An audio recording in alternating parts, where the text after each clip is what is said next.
Okay, I think I got it fixed. Alright, say something? Yeah. Okay. I think we're live. Yep, Oh, we're ready to go. got it. Okay, Okay. we're good. Alright. Yay. Mr. Hakeem, Mr. DrDawn, would you like to introduce yourselves before we begin? Are we introducing ourselves or as our character? Both. Either or. Okay, now let me get the camera turned on for dramatic effect, even though people can't see me. Yes, sir. Howdy how. Hakeem sitting in for this one, Oh, shit. this time around. Chilling. About to get into some freaking the Isle of Blood real quick. Hope I don't get freaking smurfed. Alright, so we'll get into some backstory and stuff. It appears Dawn is doing something still real quick. So, Okay. I'll go into some backstory of the lore of the Isle of Blood. So, we are going with a kind of South American style architecture kind of an island. Think of the Amazon rainforest being kind of tamed a little bit by humans, but really not much. Okay, very small communities, not having very much access to further tech like the other islands in the world of Astara. So the Isle of Blood is basically a hellhole in the second ring of the world, right after Frelnor's Island. So this would be the next island that would have happened if the main campaign continued. So we're playing with different characters today. We are going to be doing modules since the um, main campaign ended due to personal reasons and such. So it's kind of a way to spell out some of the more factions and do different stories that aren't so much oriented around, heroes trying to fix some things going wrong in the world, and more so just some people who happen to meet each other on an island where there's a lot of cannibals and no world government access. Because there's no government, there is no really way on or off the island due to the lack of trade and government assistance. So the traversal between this second island, which is the Isle of Blood, um, and the rest of the world is very uncommon. So most people who land there get stranded, robbed, killed, or worse. The people who do live there are not all savages, of course, but going off a general populace, it's usually an unlawful environment where if it's not nailed to the ground, it's gonna get taken, kind of a thing. It's just what you have to do in a survival situation like that. There are native populations you will encounter. There are outsiders, think of like conquistadors and colonizers and such, and people who are in between who are descendants and stuff, like immigrants. People who have made a way of this to be their home. Some Hmm. key people that everyone's gonna need to know. There will be a guy named Alejandro. He's a monk. He's the closest thing to a mayor of a small wooden town named Hempstead. Uh, they obviously grow some illicit things there, of course, for trade and medicinal purposes, but they also tend to grow like potatoes and other crops that would have been kind of in that area. Some lore. Let me go down there. On average, the creature levels on this island are insanely high in comparison to the second ring of the world. In the second ring of the world, you were going up to creature rating 4 or 5 at most. Here, it can go up near to the cap. You are finding creatures that you would find in the fourth and fifth ring in demon territory. So, Oh. monsters are deadly here if you go too deep into the forest. Now, there is some lore behind why this happens. Um, hold on, where I need to find the creation story real quick. It is the island is called Isla Mattogrosso or something along the lines of dense woods. I don't know. I had to Google something. It just sounded cool. Forgive me. I don't speak Spanish or anything. I came up with this 2 or 3 days ago, so we're kind of winging it. But that's how it is currently. So, um, the reason that the island is created that way is there is a god named Uku. I'm kind of basing him a little bit off of some of the Inca and Yoruba religions, since those Mm-hmm. have some roots in Brazil and South America, as well as Africa. So I'm trying to expand the world into more things than just European history and other such things. So taking slight inspiration on their designs from that. It's not too in depth right now, but it'll evolve as you guys learn more about him and as I write it. So just a heads up for everyone. But due to the dense forest development of the island with mass amounts of iron, large mining operations have been attempted by the external colonizers. They have tried to come and farm resources, but when you have a society that is already very unlawful and the only law that they have is between themselves, you have a colonizer guy coming over there trying to steal your shit, they are going to murder them and steal their shit. Because they're already going to kill their own people. They're going to kill the motherfucker trying to make some money off them. So they do not take kindly to outsiders. Don't take too Um, kindly to all that. Yep. exactly. Um, so that's why the god is created the way he is and the people are the way they are. Is he was banging on his hammer, creating swords and other such creations, and using the world's ocean as a quench for his forge of the gods, leaving large chunks of metal and stone, creating life-giving land, and he transformed the scraps into lush green forest to protect it uh, once there started to be life upon it. So once he started seeing humans and critters and stuff, he started to kind of nurture it as his own little land. He's a Mm-hmm. deity that's considered roughly chaotic neutral. Um, Everyone would know most of the creation stories of this island if you've spent any more than 5 minutes on the island. So he spent millennia forging anything to create from his workshop before placing it in the world as his toolbox, leaving it to the humans and other races to fend off whatever he makes.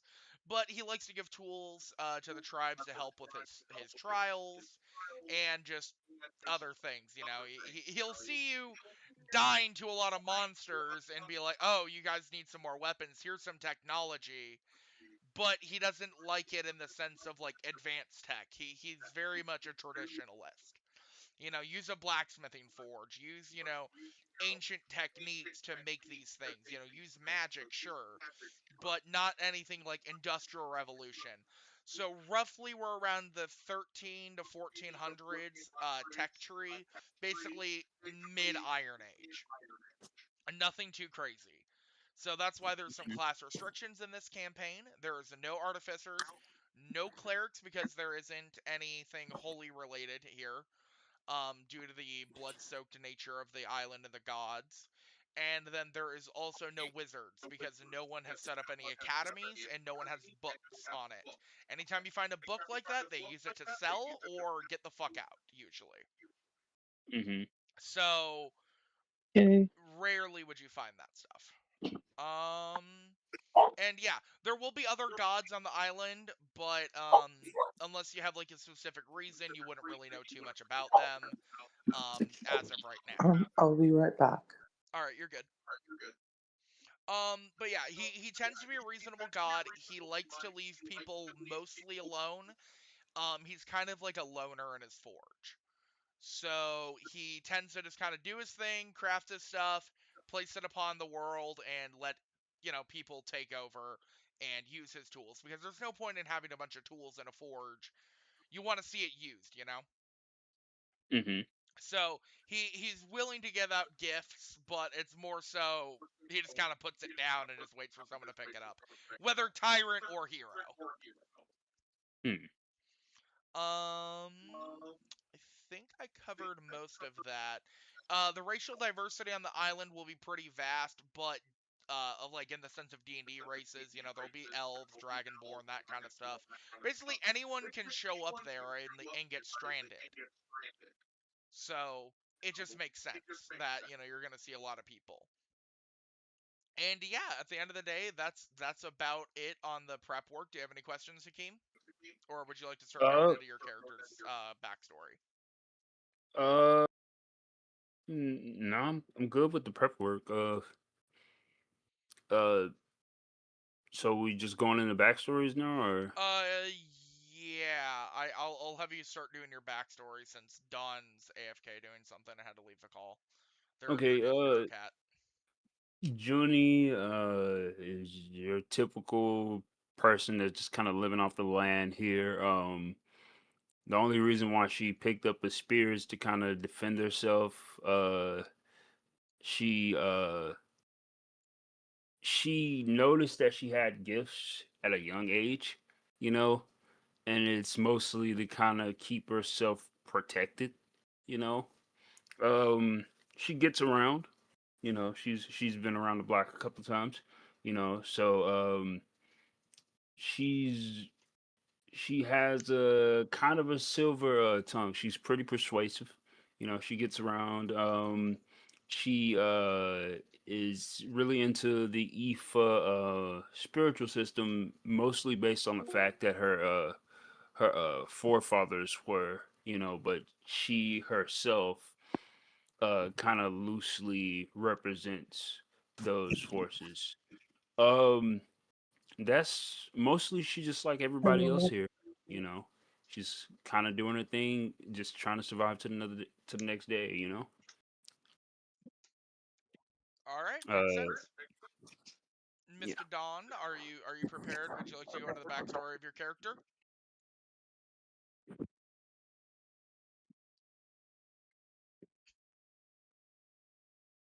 Dawn. What?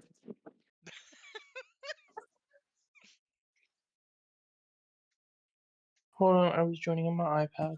Oh, you're good. What? I was saying, would you like to go into the backstory of your character now? Um, came from another island. Because he was like a blacksmith that traded, and he got like marooned on the island. And now he's sad about it. Um, and sits in a cave and grovels most of the time. All right, all righty. So, let me grab a little token for you real quick, Dawn. That way you have something you can use since you're using the D&D Beyond for your character. Um, do you want more like a fighter, a knight, a paladin style token?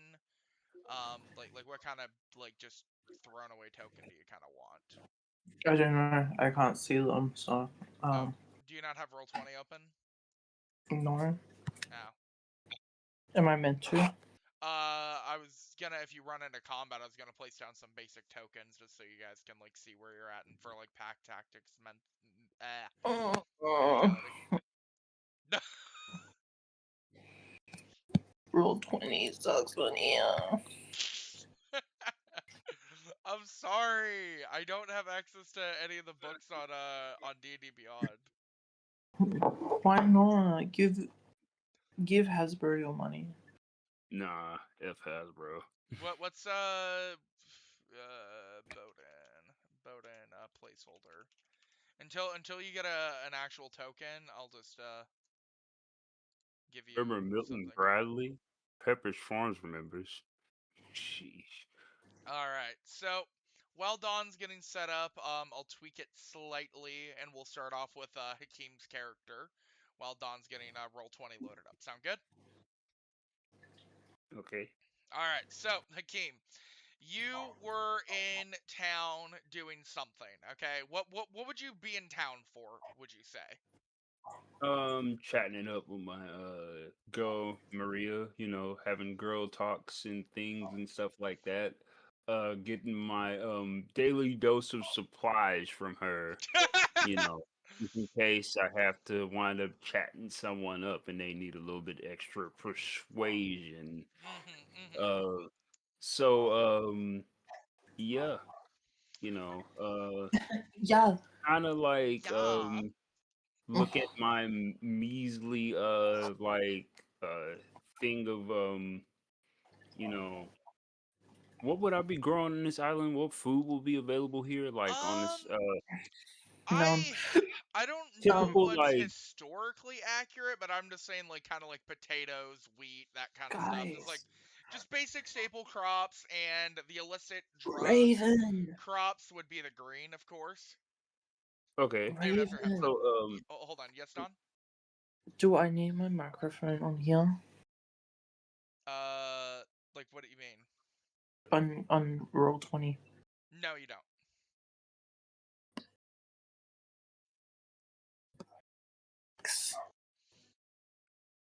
Okay. So hold on, does that pull up my anime stuff? No, it doesn't. Good. Okay. I'm gonna try to. Most of this island is kind of like barter and trade type stuff. Yeah. I'm gonna see if So I can get in contact with someone that can probably get a hold of some fish scale armor for me or something like that in exchange for like some crops that I've grown. You know? okay. So would you say that you do like farming like in your off time, like that's how you normally survive, Yeah, that's how I is you're normally usually a survive. farmer? You know, Okay. she's obviously cornbread for it. Real.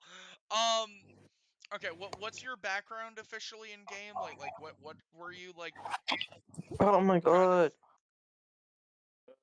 Well, Do I need I'm me a farmer. scroll? You Okay, know, okay, so you that's are a literally farmer then, better than okay. yeah. This is All like right. literally my So yeah, stuff. I would say you have some alternative medicines that you tend to barter with. So Hmm. you might be able to find some fish scale armor at some point with some of the dock workers. So Okay. That's why um she has most of her luck at anyway.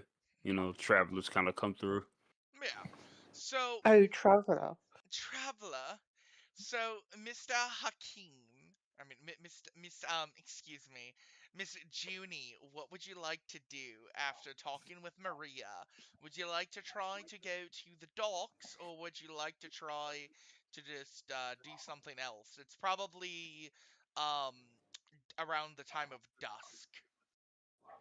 Yeah, I'm gonna get just go ahead and exchange my little daily little like I don't know, fruit or whatever that I've been growing and stuff and give it to Maria in exchange for those goods, Yeah, you know. the And alternative goods. yeah, the alternative goods and give her like a little girly hug and just kind of like walk out and stuff, you know, with my bag of goods and my Remember, kids, you don't know. do drugs. Mhm. Yep. So, Uh, as you I'm exit gonna, the building and stuff, it's like a little wooden kind of shack. Like nothing here is like really that deeply built. It's all wooden. There's What the vines fuck? and shrubs kind of growing around. It's a small town. You know, you only have about This 50 to shit 100 people there. sucks.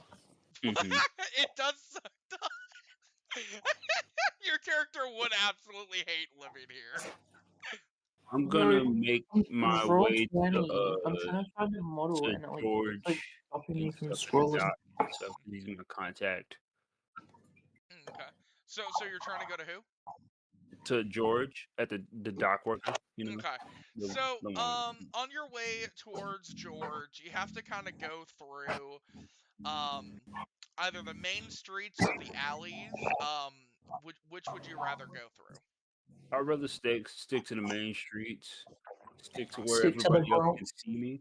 I'm not Stick gonna to go and like, yeah, go through the alleys. That's why would I do that? You know. because it's a shortcut and you'd get there probably an hour faster.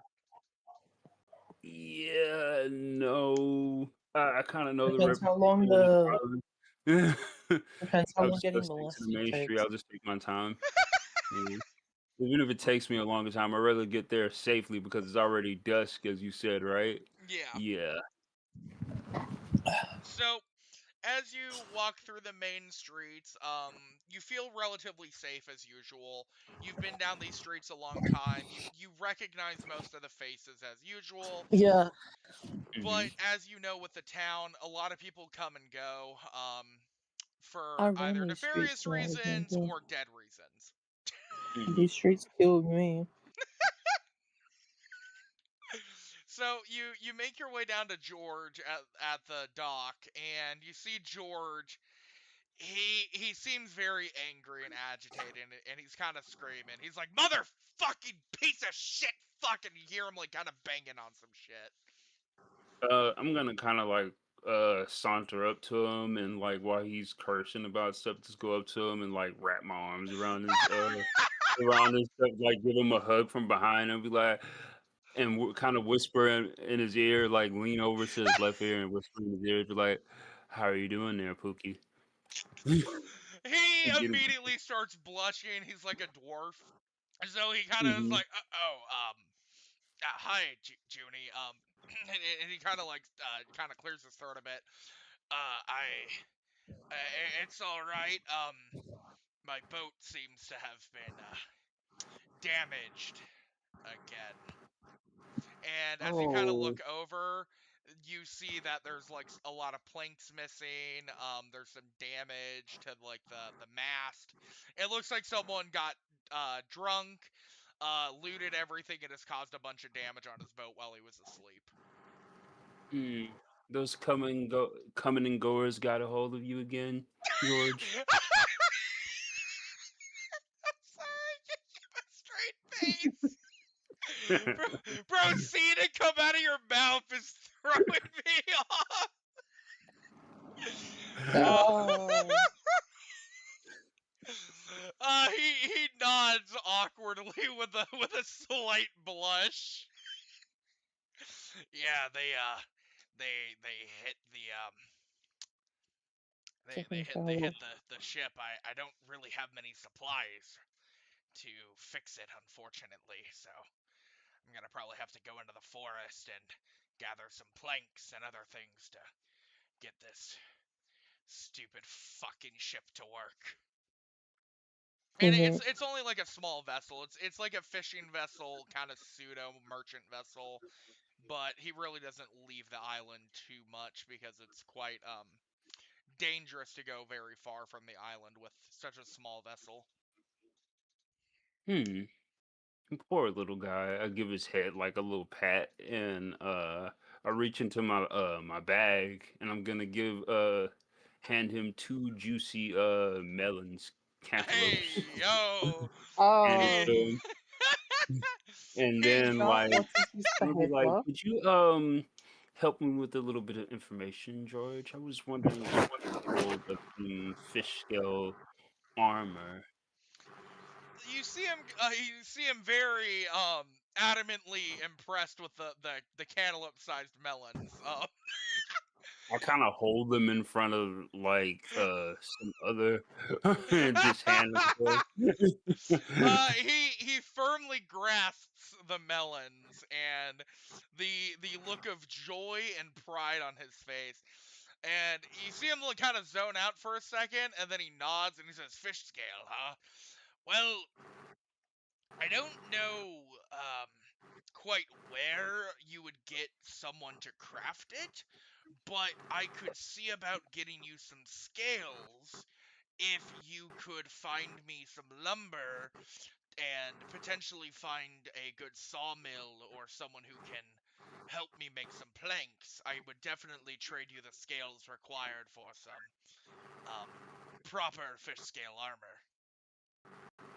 I don't know so much about lumber. That isn't exactly my trade, but uh, if you do have need of any produce or hmm, maybe even some baskets, I also do s- work up a mean wick. He tilts his head and he thinks, I really need lumber though. If you could help Hmm. find someone Lumber. who could do any kind of carpentry or any kind of at least resource gathering out in the forest. Yeah, as you know, it's very dangerous out there, but I do need to get the ship going because even if you wanted the scales, I don't have them currently. I would need to go out and fish them, but none of the fish near the dock is good enough for any armor. Wait, oh, you mean literally fish? I'm trying to go. I'm trying to come up with an armor plug. I'm saying this out of character, by the way. Yeah. So basically, out of character, you would need to get him some lumber. Not a ton. Definitely, a bit. But if you can somehow network with some people in the tavern or somewhere else throughout town through your It's always prior a tavern. connections, you might. There is always a tavern. If you find a way to get some lumber and like help him, you don't have to process it yourself, obviously, but it's more of you're helping him out, you're scratching his back with his issue, and then he scratches your back by going out and getting all the fish scales that would be required to make you some quality armor, because he would probably know a blacksmith that would be able to set that up. Oh, so you didn't mean actual fish scales? Yeah, I'm just trying to get armor to raise my freaking AC because it's low. Yeah, I well, don't well, feel Yes. it would be like high level fish monsters out in the ocean. So we'd have to like fish them up, club them to death, and then like pick the like really hard scales and make scale mail off it. Yeah. That's okay. I'm gonna kind of whisper to George's right ear this time and so because I'm still hugging him from behind. Yeah. I'll be like, "You're really gonna make a lady work hard to come up with this? I would do it myself, but I'm not exactly. It's not exactly safe to go to the edge of my property and collect the lumber myself." Because she does have a farm, she could Yeah, just go on the edge of her property and collect the trees that's growing at the edge of the forest, but that might be dangerous considering the time of the day, Yeah. Well, I need lumber, but I mean, roll a You can either go with Persuasion? deception oriented or persuasive oriented. You're leaning more Persuasion persuasion with right now. advantage. Persuasion with advantage due to the melons. I will say the melons are giving you an advantage right now. He is a lonely dwarf who's always on the dock working. Okay, give me a second. I'm gonna pull up my sheet real quick so I can do this thing. And you said I gotta do a persuasion check. Yeah, persuasion check and roll it like twice, so Okay. you can have the or wait, no, there's advantage already on your sheet. I forgot you can click roll with advantage. Okay, so I just choose advantage and then Yep. choose persuasion. Ooh. Oh, all right. He's really blushing at the melons and the other melons in front of him. He kind of scratches his head a bit and he's like, "All right, Yeah, that's the over crit, bruh. He's sweating a lot. All right. Forget the lumber right now. I need lumber. But I guess I can have someone else get me some lumber. But if you can get me some of that green that Maria tends to help you craft, I know you and Maria quite well. I kind of put my finger over his lips and I just slowly slide one of the vials I got from Maria in his pocket. And then I kind of wink to him and I say, "Come and see me later about that, okay?" He kind of raises 3 fingers. He wants 3 vials of the green, but maybe you can market him down to 2. I kind of rub him inappropriately, but we have this relationship, and I'll be like, "You really do drive a hard bargain, you know that, little man?" And I'm gonna slide one more vial, and I'm gonna whisper in a slightly lowered voice, "Take it or leave it." He nods immediately and takes his 2 melons and 2 vials of the green. And he says, yeah, when he gets his ship together, he'll start harvesting the scale mail for you, and find a craftsman to make you some armor. Mm-hmm. All right, so we're gonna cut over to Don's character real quick, since while you're talking to him. So Don, you're a blacksmith. You're usually out on the outskirts of town, usually doing your thing with the blacksmithing. What would you be doing right now around dusk? Probably out collecting firewood for the night. Okay. So, how far from town would you say your little forge property is from like Hempstead? Like 15-20 minute walk. Okay. So you're pretty close if you had to go into town, but you're not like you're far enough away that you're not usually running into people on a daily basis. It's like dense forest, so Yeah. like Um, roll me like a survival check.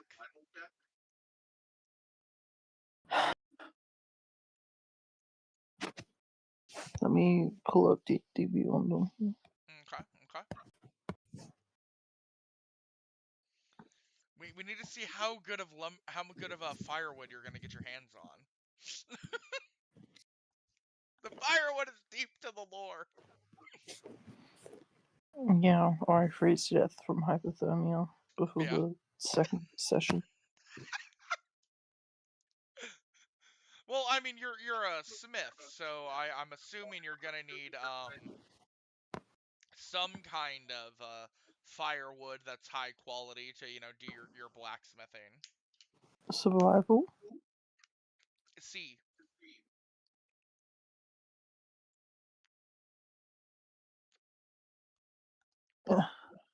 At 8.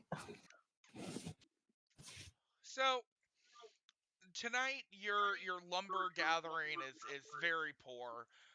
It's been kind of raining all day, so everything's wet. Um, you can only get like some dry twigs, but as usual, when the weather's bad, as per usual, you gather probably a couple, probably like 30 kilograms of lumber, and kind of like get that in the drying area so that it can slowly dry over the next couple weeks, and you get probably a couple kilograms of like twigs and stuff, enough to keep yourself warm at night.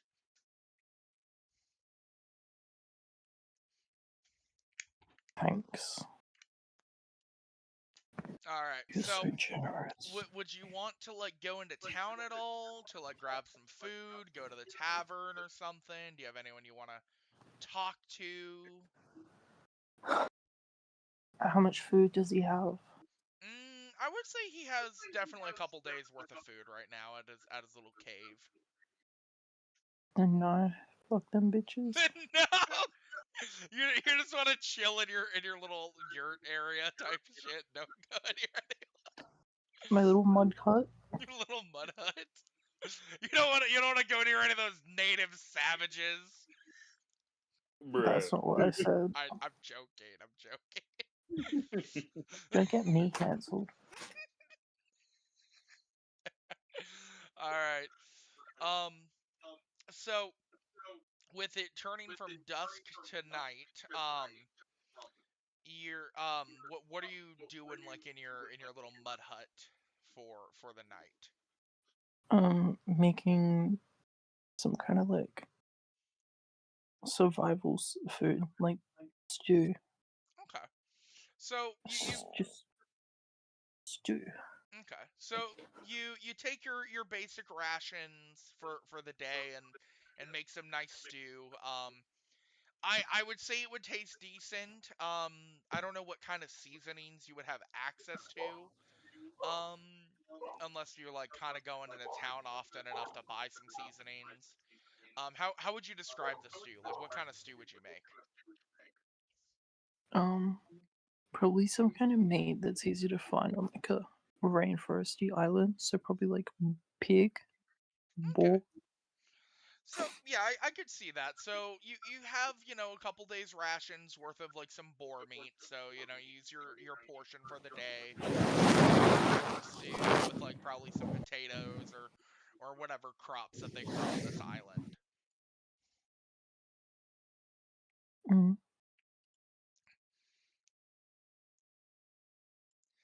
So I'm assuming that's all you're gonna kind of do for the night is just doing your basic blacksmithing.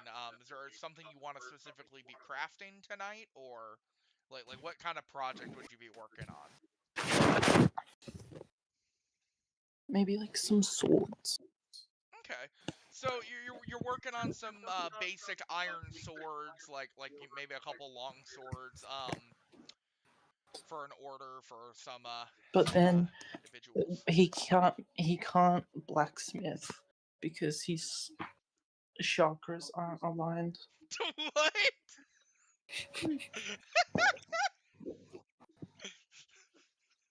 No, like they like characters need conflict, you know, like Well, yeah. So maybe because he's he's having like like a writer's block kind of a thing, but a no, smith. because it's like a spiritual thing for him as well.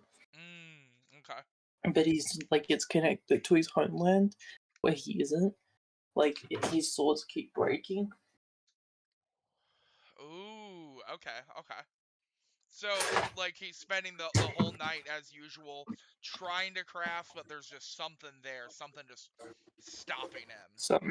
Something fighting. Okay. So I'll cut back to Hakeem's character then. What would Junni do for the rest of the night? You're at the docks right now. We'll go a little bit back in time. You're trying to get your hands on that scale mail, so you know that you have access to some scales coming in the next couple days. It'd be faster if you got him some lumber or found him someone who would be willing to trade some lumber. So you could look for someone who'd be like a lumber merchant. You could look to gather it yourself. I know you said you didn't want to, but I'm saying that still is always an option. Or you could start looking for like a smith or someone or a craftsman that might be able to make you the scale armor once you have the scales acquired. The ingredients. I'm gonna uh convince George to give me a walk to the tavern because I don't want to walk there alone because it's starting to get dark. Okay. You know, Yeah. you know, it's a lot of comers and goers and stuff, and uh, she's probably already convinced him to do like whatever Yeah. you want. Yeah, That's fine. he just kind of nods and is like, "It's okay, madam. I shall guide you to the tavern, and we can I have take some his arm ale and kind of together." like follow him like my hero. Oh, it's always a fucking tavern. What? Always a tavern. Well, Always a tavern. well, it's a tavern because you gotta have a place to drink alcohol. They're gonna want alcohol. Mm-hmm. I don't know what the ancient name of a tavern is. So I just call it a tavern. I mean, speakeasies didn't come into existence yet, so Yeah. So you just a you go to the watering hole. you go to the tavern area. It's rudimentary. It's very wooden. It's not like really enclosed at all. It's just kind of like you got some stools. You got a guy kind of behind the bar that is named Diego. Um, Most people know Diego. You guys are kind of chilling, and Diego sees you, and he's just like, "Hello. What can I get you?" Aw, is that any way to greet an old friend, Diego? Kind of give him a wink. He just kind of glances at you, looks you up and down, and is just like, "Uh huh." He's pretty Aw. indifferent to everyone in town. He really keeps people at an arm's length. Oh, okay then. Be that way. I give a small knock on the bar and be like, listen, um, I'm looking for someone that can probably get me some armor because I do want to start harvesting. Someone wants Uh, Diego's churro stick. oh my gosh, harvesting the the wood that's at the edge of my property. You know, there has recently been the sproutlings that were growing there have grown up and they've gotten pretty big. And I would like to take advantage of that wood. It's better than the driftwood that comes in from the sea. You know, I can't really keep my hut warm at night on just driftwood. And plus, I'm trying to help out a friend. I kind of like tilt my head at the dwarf next to me, George. So Diego nods. He kind of strokes his goatee a bit, and he kind of looks at George, and What are you doing? he's like, well, George, you do supply me with a lot of fish, and you do kind of help maintain the dock. And he kind of glances out towards the ocean, the really shoddy dock. It's more of a fishing dock than anything. You can't really put any large sailing vessels in it, but it's enough for what they need. Small fishing boats and stuff. So his respect for George and the fact that you're relatively liked by most of the more um respectable people in town, he kind of nods and he says that he knows of a couple smiths, but the best one he would probably recommend to craft some armor at least would be a guy named what was it? Bjorn Bodin? Hold on, let me check. Bodin Greywolf. That's about 20 minutes from town, and he might be able to help you craft some stuff, and might know a guy that does some carpentry as well. Hmm. Is well, do you recommend is the safest route to get to him? Like, what's the general direction where I can find this Um, uh Grey Wolf he character? where would you say you'd be? Would you say that you're more north or west of the town, Dawn? Hmm? Where would you say your little mud hut is? Would you say it's more Well, do north you or have a west of map? town? I don't. I'm just like picking. I'm just saying like pick a direction. Um, Pick whatever is would be the harder one for people to go through, All right, so I would say but north then just because make a note. I would say most of the docks are to the south of the island. So more northern would lead you more inland towards the forest and the more mountainous areas. And that's a pickle. Well, let's see. I'm gonna take a few more of the more fermented fruit in my bag and be like, you can make some pretty decent wine with this. I would be willing to part with it if, let's say, I can probably find someone here in your establishment that can help me to get there. I do. I wouldn't want to go alone. It's dangerous at night. He looks at you and he kind of sighs. He's like, I don't have any adventurers or anything I can lend out. Everyone just works for their own materials, unfortunately. Since Hmm. there's no coins or anything, it's really hard to hire people usually. Unless you're like really, really close to them, they might do something. But people like George and any of the NPCs they don't really like to leave town at all. So you'd have to probably go Yeah. on your own. Dang. Okay. Shoot. If it so it's nobody that wants to take advantage of this freaking fermented fruit in a brag that they can make wine with to possibly be a partial escort to this area because He just kind of shakes his head. He gets his ale from other methods. okay then, more for me. Yeah, he is definitely tempted. You see a little bit of pain on his face, but the idea of leaving the town itself, which is already dangerous enough, to going outside it is it's enough to keep Diego and George inside. Well, George's boat is already out of character. George's boat is already wrecked, so he can't really. there's no reason for him to kind of stay in like at the docks as of right now, considering it's getting late.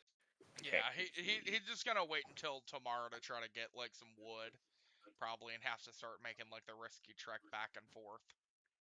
Okay. Well, I'll be sure to stay on the main road then to try to get there. I'm just gonna kind of turn on my heel, but first I'm gonna give Jordan a little pat on the head. Aw, George kind of blushes, looks up, and nods. He's like, "Stay safe." I'll try, sweetheart. So you're I'm assuming you have like your spear and your basic equipment on at all times. Yeah. Okay.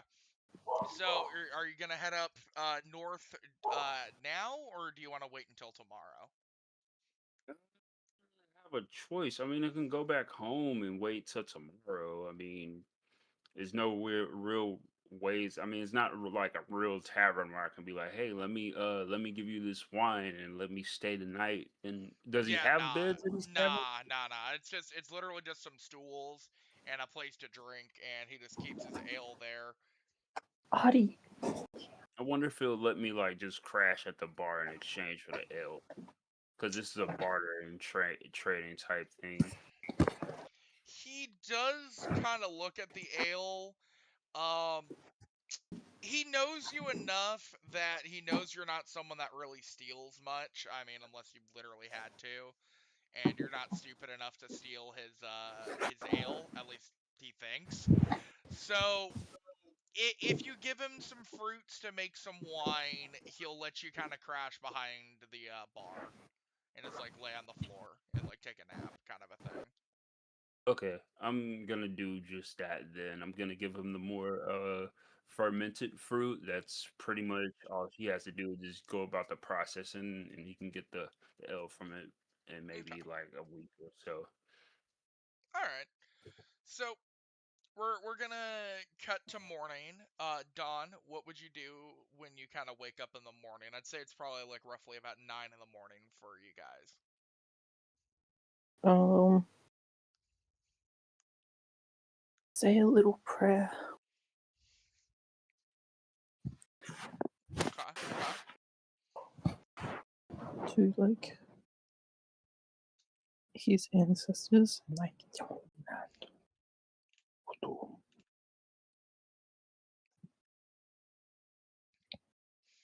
Okay, okay. Roll me a like a religion check.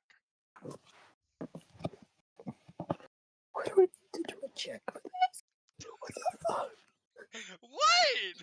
You wanted to make it a thing, so I'm role playing some shit, okay? Trust. I'm helping your story. Oh, Um as you pray to your ancestors, you really don't feel anything like usual. You really do feel cut off from the land of your people, so you don't really feel anything. You don't feel really happy. Um, you just kind of are existing there, and you just kind of are doing your daily prayer with no real reaction. So what would you want to do then after you do your morning prayer and it just kind of goes unanswered as usual? have some more stew. All right, all right. The leftover stew, it tastes, decent. I mean, it's leftover, so it is what it is. Now, you are definitely running low on firewood, like pretty low on the good firewood. You could try to look into going into town and trying to barter some of like your iron and maybe some smithing stuff that you have like laying around for some like firewood and some fresh food, since it it isn't really wise usually on this island to only have like about 2 or 3 days worth of stuff to shop. I'm assuming you go into town like roughly like once a weekish to stockpile.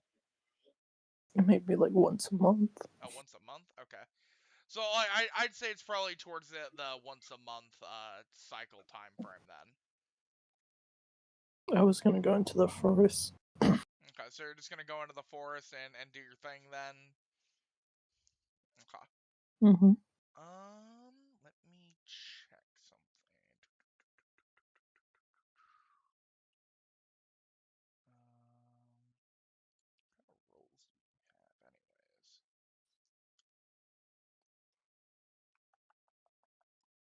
I guess just do like another like what are you looking for in the forest? Are you just looking for like wood?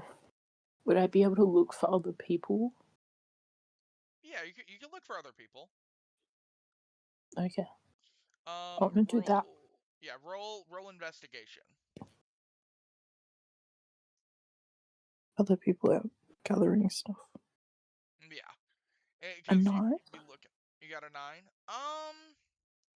I mean you're pretty close to town. I'd say you'd see some random bandits trying to gather some wood for their little camps. Probably about 2 of them. Whoa, bandits? They don't look very savory as individuals. So I mean they appear to be in shallow armors, basic clothes, knives, daggers, that kind of stuff. You're staying at a pretty far distance though, so you're not like getting too close. They're making a lot of noise. How close am I? I would say probably what's like an actual sight distance. I think you can see like 120 feet or something in D&D. Hold on, let me see. How far can you? How far is human sight D&D usually?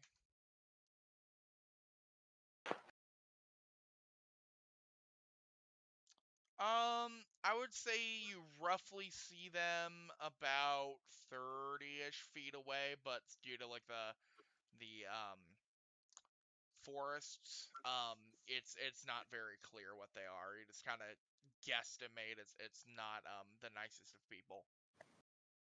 Do they have like a cart or something that they've got the stuff in?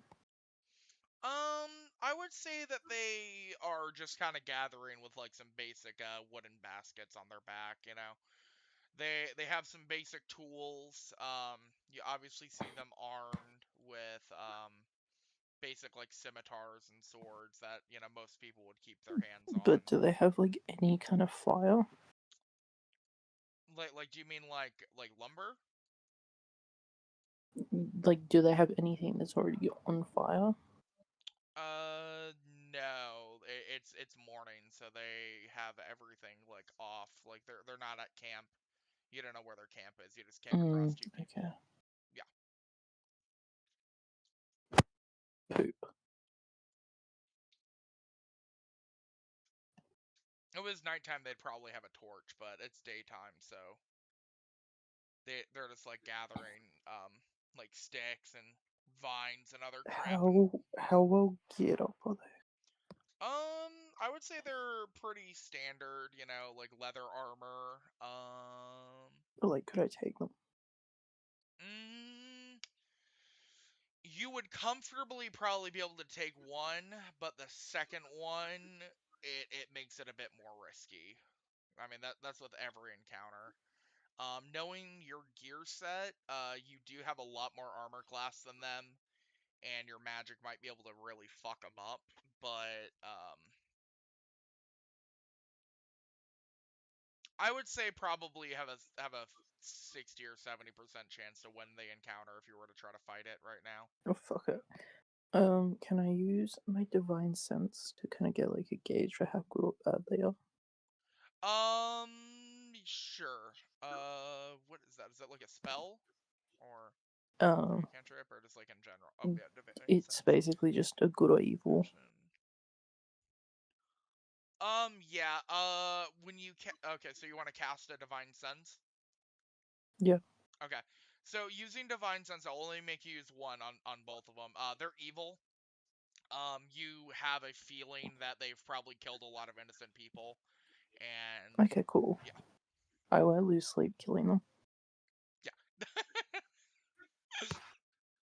And since you're hidden in the bush, in the like trees and stuff, you would be able to have advantage on your first action against them, I would say. Okie dokie. So I'm gonna say, okay, so I said about 30-ish, 40-ish feet away. Let me throw down like 2 tokens real quick for the map.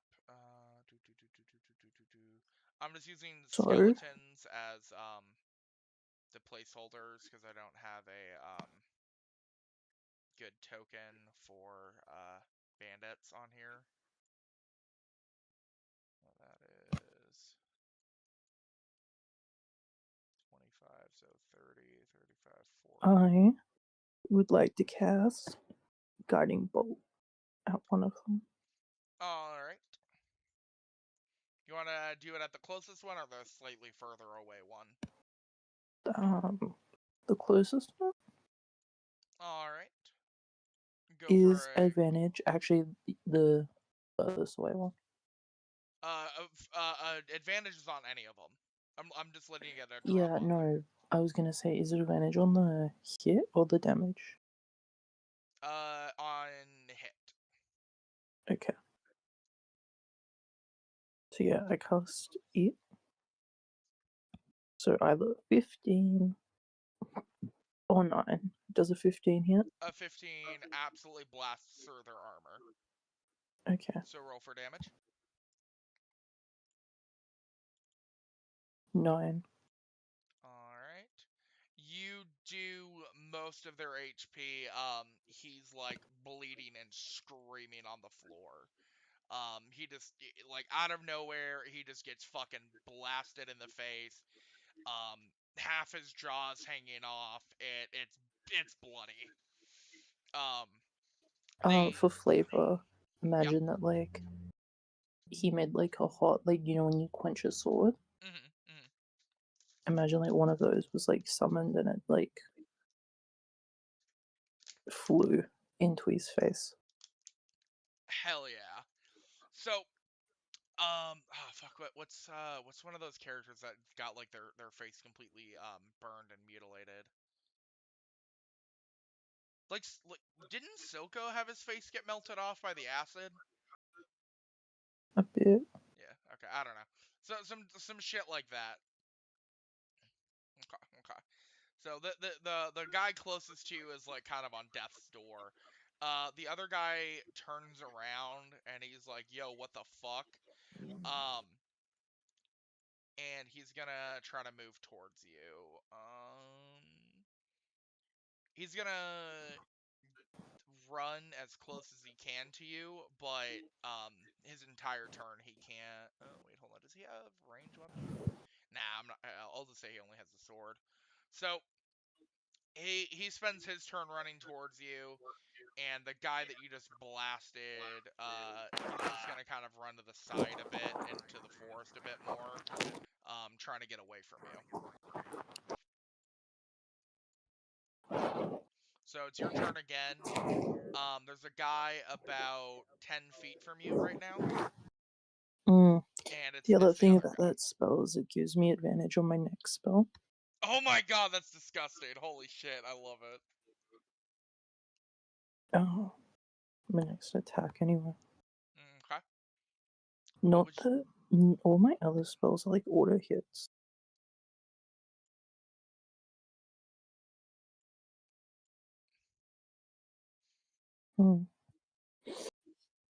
I'll just use Sacred Flame. Alright. You want to use Sacred Flame? He has to make on which one? Huh? Which one do you want to use Sacred Flame on? I thought there was only one left. No, I said he's low and he's trying to run away. I'll use it on him. Okay. He has to make a dex save of 13. I'm guessing with disadvantage because he has like no face. I would definitely agree with that disadvantage. Alright. Let's roll 1d20 plus 1 because he has... Oh, wait. Oh, wait. He has a 1 in dexterity. So yeah, 20 plus 1. He evades it.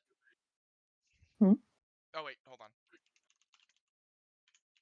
I forgot. I was saying he had disadvantage. Okay, and he said he needed a 13 or higher? Mm-hmm. He rolled a 14 and a 17, so he dodges it barely. Damn it. Alright, the guy that's running towards you, he gets into melee range, and he winds up a scimitar on you to try to hit you. That's a +3. Does a 19 hit? Does a 19 slash you? Yup. Alright, and then that hits you for an average hit of 4. So you take 4 damage. 4? Yeah, 4 damage. Okay. And I'll say the guy, after dodging the Sacred Flame, he kind of runs to the side a bit, because he's scared. Hold on, how far is Why? that? Hold on. Yeah, because you fucking cooked him in the face with fire. At least the first spell. Range of 80. Okay, yeah. He's gonna try to shoot his crossbow at you. Little light crossbow. Because he had time to pull it out now. +3 to hit. +3. Oh my god, he fucking crit. Okay, so how I normally do crits is I just do double damage. That's how it's meant to be. Okay, so normally it would do You 5 roll damage. twice. Well, I just do the average. I don't do the 1d8 plus 1 because the site I have has the hit average. So he does normally 5 with the crossbow. So he's gonna hit you for 10. I'm down to 2. Oh gosh. Okay, is it my turn? Yeah, it's your turn. Oh, fuck. I'm assuming a lay on gonna hands cast is gonna Cure happen. Wounds. Oh, I thought you'd like lay on hands or something. I'm just gonna cast Cure Wounds myself. Alright. A heal bag 8. Alright. Because I'm hoping that I can tank Yeah. more. Because those were really rocky. I have an AC of 18.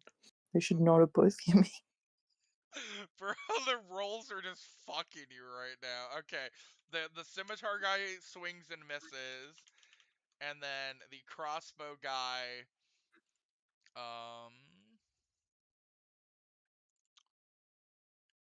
he also misses. He completely whiffs. Oh, thank God. So do you want to take out the crossbow guy with the spell? Hmm? You want to take out the weakest one, which is the crossbow guy, right? Probably. Okay.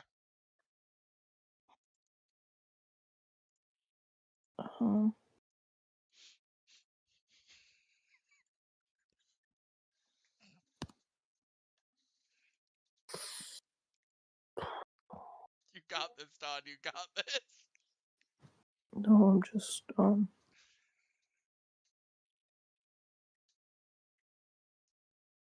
do I want to risk it for the biscuit?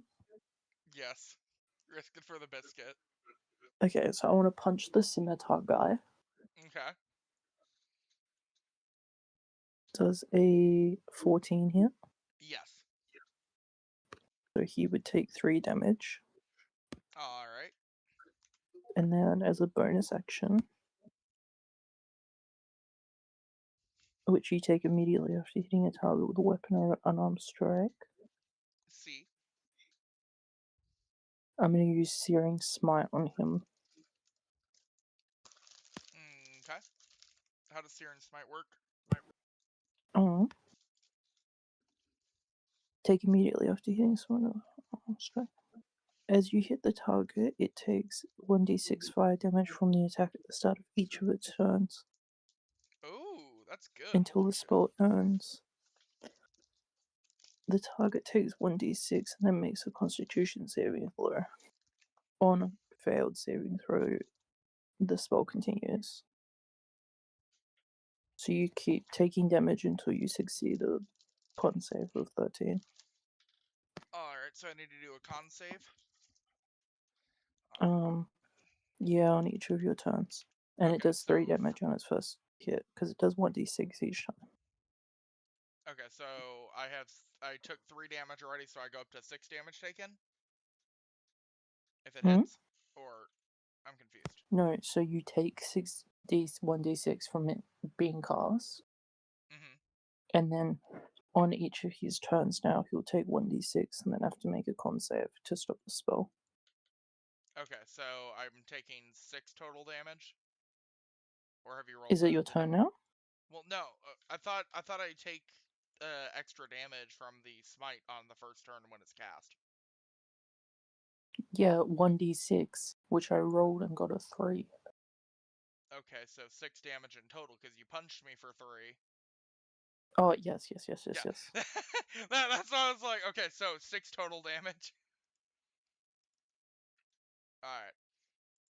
So next turn, let me roll. So let's roll 1d20, and you said a con save. Mm-hmm. All right, so it's a +1 Constitution. 14 base +1, so 15. So it stops the spell. Okay. Fuck. Scimitar misses. What about Constitution? They only have a +1 Constitution. He just rolled a 14 by default.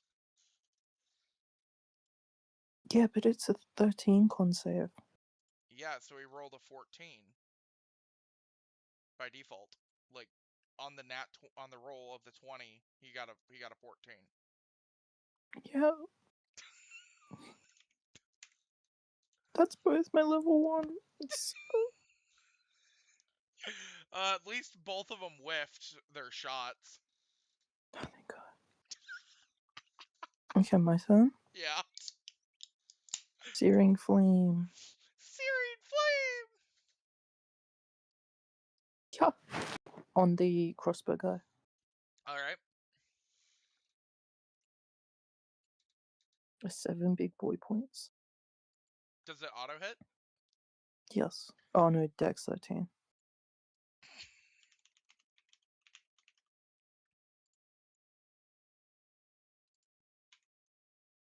Oh, let me check something real quick.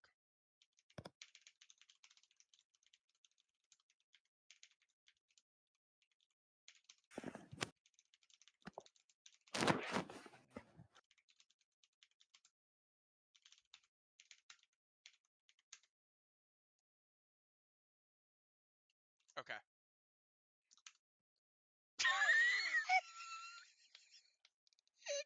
What?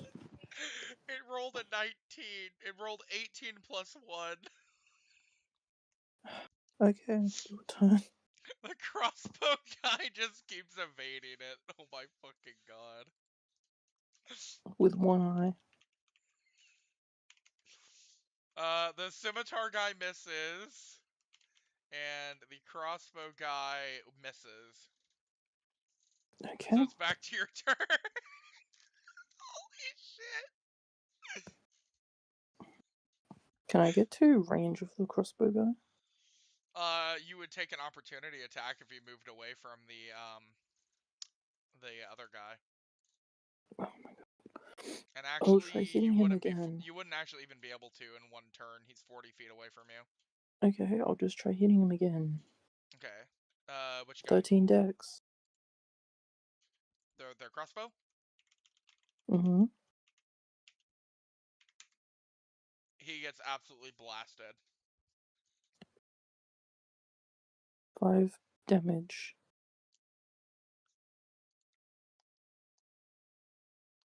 Alright, he just gets absolutely fucking flambéed. He's dead. Crossbow guy's Oh, gone. finally. The guy in front of you screaming, sobbing, "You killed my brother! You killed him!" Raven, don't yell. You're gonna scare Piccolo. Okay.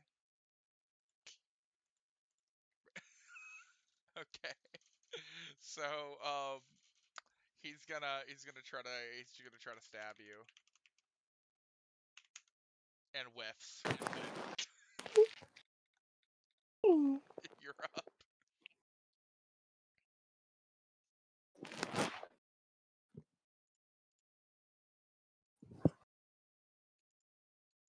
Done. So wait, I'm up. Yeah, you're up. Okay. Make a save of 13.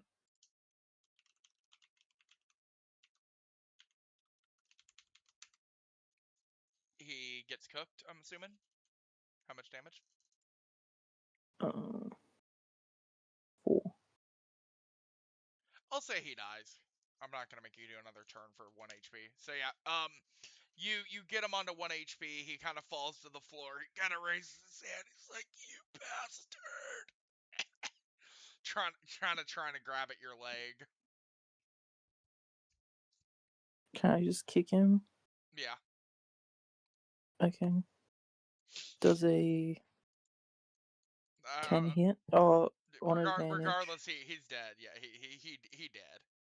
I just wanted to kill him with the bludgeoning damage. Yeah, you just bludgeon him to death with your shoes. You wanna spit on Okay. him? No. Okay. Can I loot those bodies? Yeah. Loot them, You can motherfuckers. you can pick up 2 shoddy scimitars, 1 light crossbow.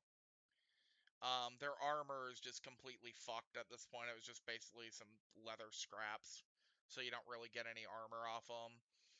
They obviously don't have any coins, since there's not really any money on this island. I would say you'd be able to steal like 2 days worth of rations, like some cheap iron rations, and Scimitar, and probably then what else did I get? okay. Hold on, Crossbow. I'll message it. Okay, 2 shoddy scimitars, 1 shoddy crossbow. Hold on, I'm trying to do that. 1 probably a couple kilos of wood, of firewood, and 2. Hold on, I said something else. I'm forgetting. Oh, 2 days iron rations. There you go. That's all you get from them. Is basically some scimitars, shitty bows, couple kilos of firewood, and a little bit of iron rations. That's all they had, because it was early morning. They didn't really have time to loot anything yet, so you got them kind of at the beginning of their day. But as a blacksmith, you can probably smelt down those scimitars and break down the crossbow for some components later. Probably will. Yeah. Okay. All right. So, what are you gonna like head back to your hut then, probably, and just kind of chill after that little excursion? Yeah. All right. So, when you head back to your hut, you just kind of handle your daily chores and stuff. We're gonna cut over to Hakeem. Monsieur Hakeem.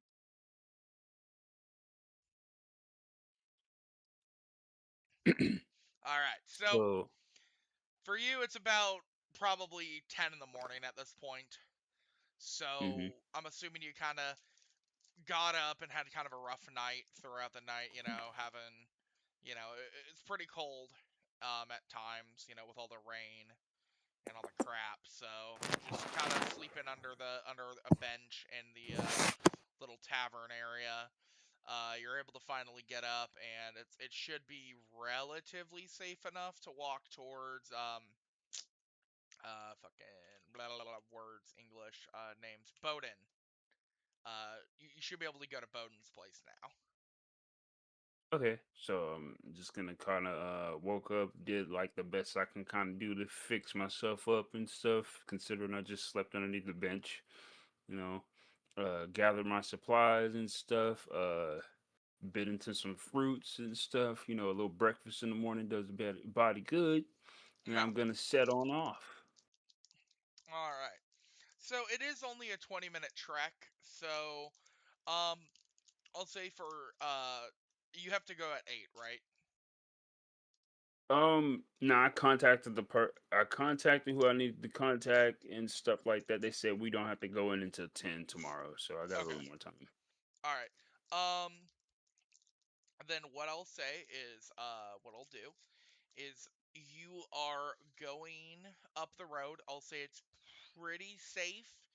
Um, Today you're pretty smart, so you avoid most trouble that could have happened on a 20-minute trek, and you make it to the mud hut kind of close to the hills where Mr. Bodin resides. Um, Don, would you say that you have like a wooden door or something, or would it be kind of open, or how would you describe your hut? Open. It's literally like a cave. Okay.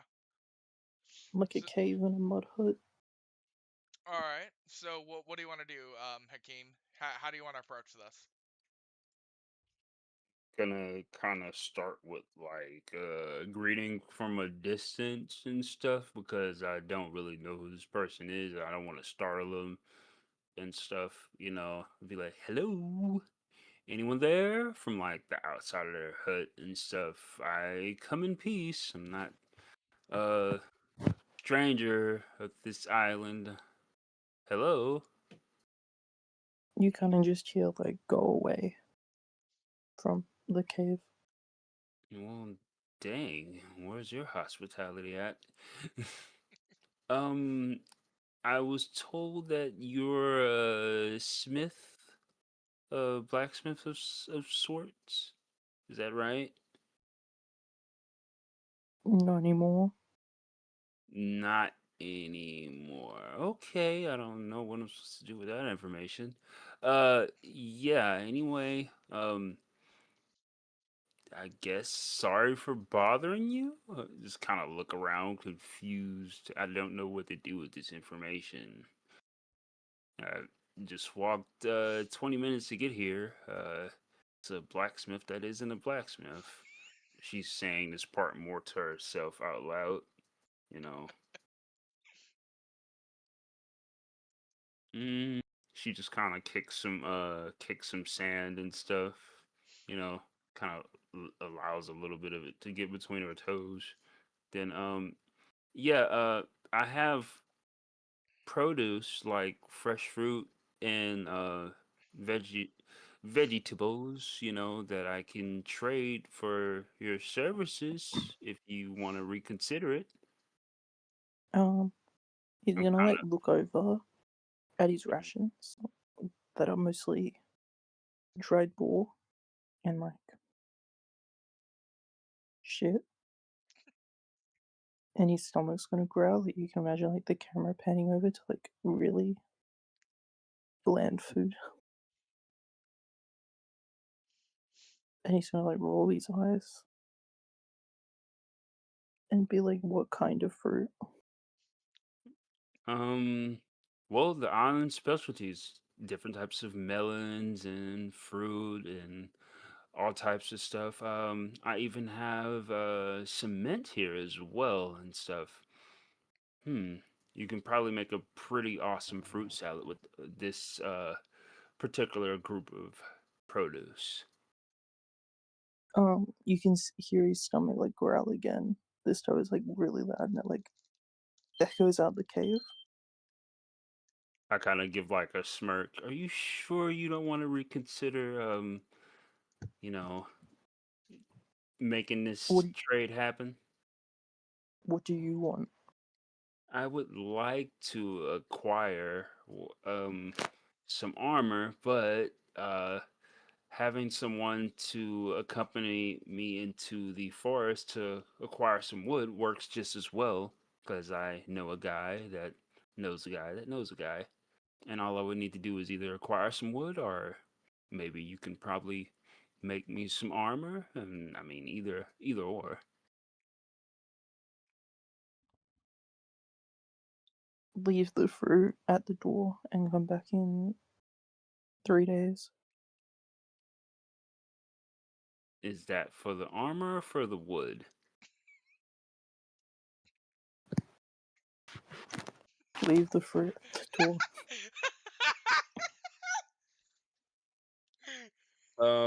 With that being said, hang on a second. Let me do something real quick. Alright, while you're doing that, I gotta go AFK real quick. Y'all can keep doing what y'all are doing. Okay. Let's do a quick update when I get back. See.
So you come here often? Mhm. Yeah, to strange mud huts on the edge of town. They come Mm-hmm. here pretty often, you know. Kind of waiting for Raven to get back and stuff. I don't know where to take this. Where else are you gonna find a depressed mud blacksmith? There's no really, from what I heard, there are no other blacksmiths on the island. You know, uh, could go and chop the wood myself, but it's not exactly safe to go there by my lonesome, and I don't have the tools to do so. Chopping wood, of course, you know, because I have no choice but to leave you the fruit, don't I? Um, there's a farm. Uh, if you go back towards town and head east, uh, you can find me there. And I take the fruit and I put like a small assortment. Oh And wait, are you talking game? I'm talking in game right now. We're just Oh, trying to speed things along until Revan gets back. I take the fruit and put like a small assortment for my little pack in front of your door, your little mud hut door and stuff, and just kind of step away and I wait for like maybe half a minute, and then I kind of just turn on my heel and saunter back to town, I guess, to head home. I don't know what else to do right now. mm-hmm. Mm.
Okay, sorry. I was warming up some Welcome back. leftovers. Dang, a lunch break sounds nice. Yeah, bro. Oh, So I left like a little mixed little assortment of fruits and veggies, uh, in front of what was your character's name again? John, what was your character again? Character's name again? Bodin. Okay. So, and then I turned and kind of started to saunter back to town. I didn't know what else to do from that point. okay. Let's check that everything's working still.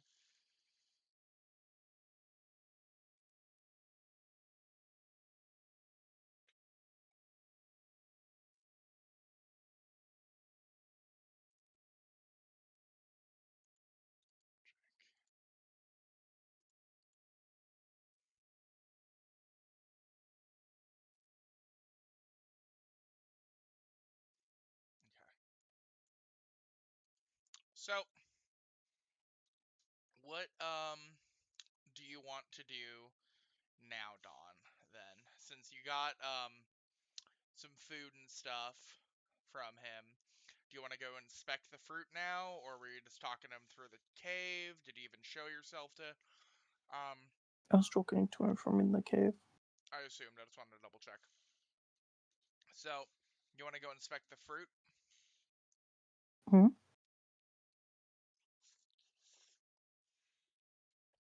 Yeah, I'll go get the fruit.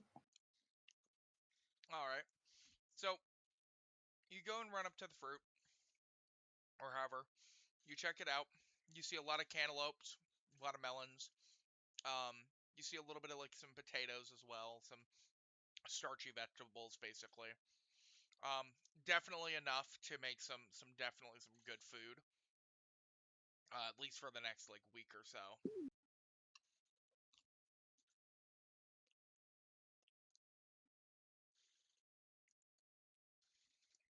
Okay. Okay. So, what kind of armor do you want to make him, or are you gonna try to help him gather some wood? What's your plan? I'll try making the armor first. All right. I didn't answer the question because don't know if I'm gonna be able to make it. Okay, dokie. Let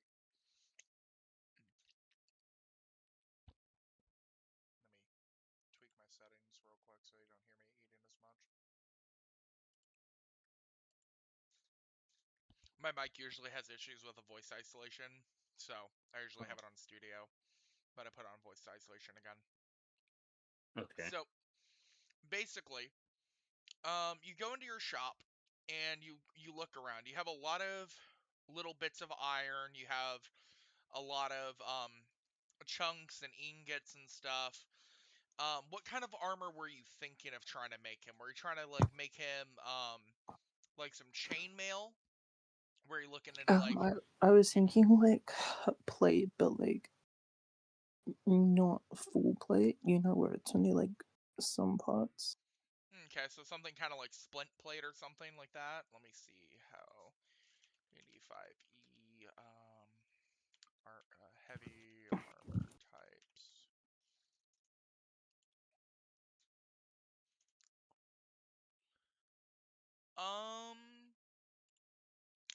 Since you said you're trying to do it within about 3 days, I would say you could make him some ring mail. Or if you want to wait a little longer, you could make him some chainmail. Half plate's an iron armor, so what you were talking about was medium armor. Scale mail's medium armor, but you don't have any scales right now, so you'd have to wait for the fisherman to get you some scales, or go out and You know, gather scale scales. mail isn't necessarily made out of scales. Well, yeah, but you know It's scale-shaped metal. that is true. So you have a couple options. You could go for like a chain shirt, that would be pretty quick. You can make some scale mail, which would take a little more effort and more materials, but it would have like one extra armor class. You I could was gonna make do like half plate, half plate. where it's like mostly just like knees and then like wrist and shoulders and collarbone and some of the chest. I would say though, for 3 days, making a full set of half plate armor would take a lit. Hold on, let me see. Actually, let me Google this real quick. Would making a set of It would be quicker than making faster? any kind of mail because you have to wave it together and make all the little bits. Yeah, that's why I'm checking real quick.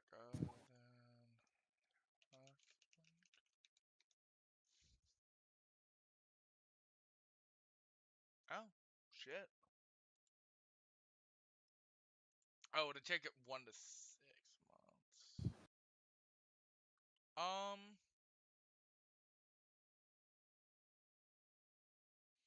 You know, like your generic fantasy armor where it's like Yeah. plate, but it's only on like some parts of the body, not the full body. Is that light or medium armor? That's medium armor. Okay, that works.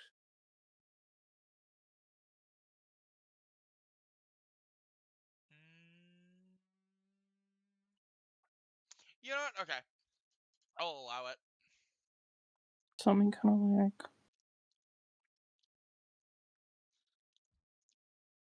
this, but without the chainmail. I was just saying because you said it would take you only 3 days to make it, so that's why I was like, shiza.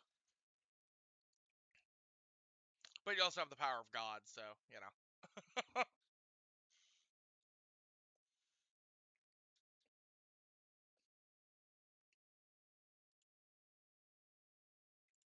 Something like that, also with maybe like knee armor.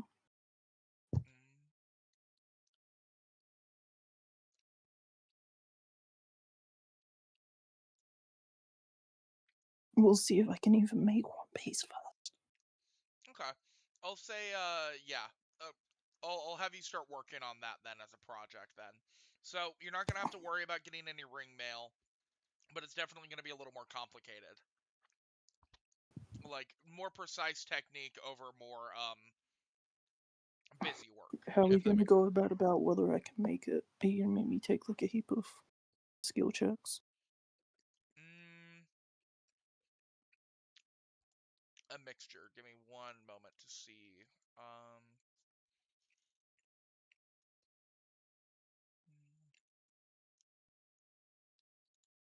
We already have the smith tool.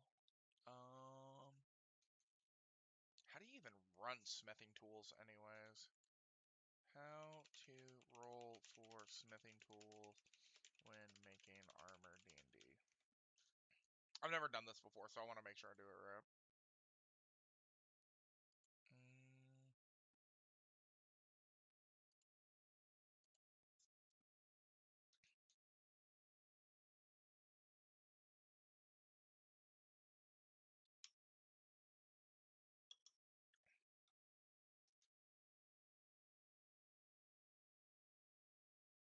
Okay, so you're proficient in smith tool, so you would be rolling a d20 plus your proficiency modifier of 2. And then your strength modifier of 2. So good. I don't see a button on D&D Beyond on your character to roll a smithing tool action. Me either. Unfortunately, I only got an 8. You got an 8 in total. Oh, and then what do I do? Okay, so 8 plus 4 because you're adding 2 from your proficiency and 2 from your strength. So you got 12 in total. Okay. So I would say you have about an average day. It's not a great day. So for day 1, you smith at an average You're not pace. gonna lean into the that he literally can't. Well, I was gonna say like you're working on it, like you're getting the basic material prep done. I mean, regardless of anything going on, you're getting the ingots together. You're doing melting down the scimitars. Yeah, you're melting down the scimitars. You're sourcing your materials. You're kind of struggling with figuring out the design you want to do. I would say I think that's kind of what you're doing. You're struggling with is probably more like getting the design and kind of like not like evoking it literally magically, but like trying to put your hammer like using your mind to the hammer and trying to get the Oh, disadvantage on chainmail. What? for stealth. Oh.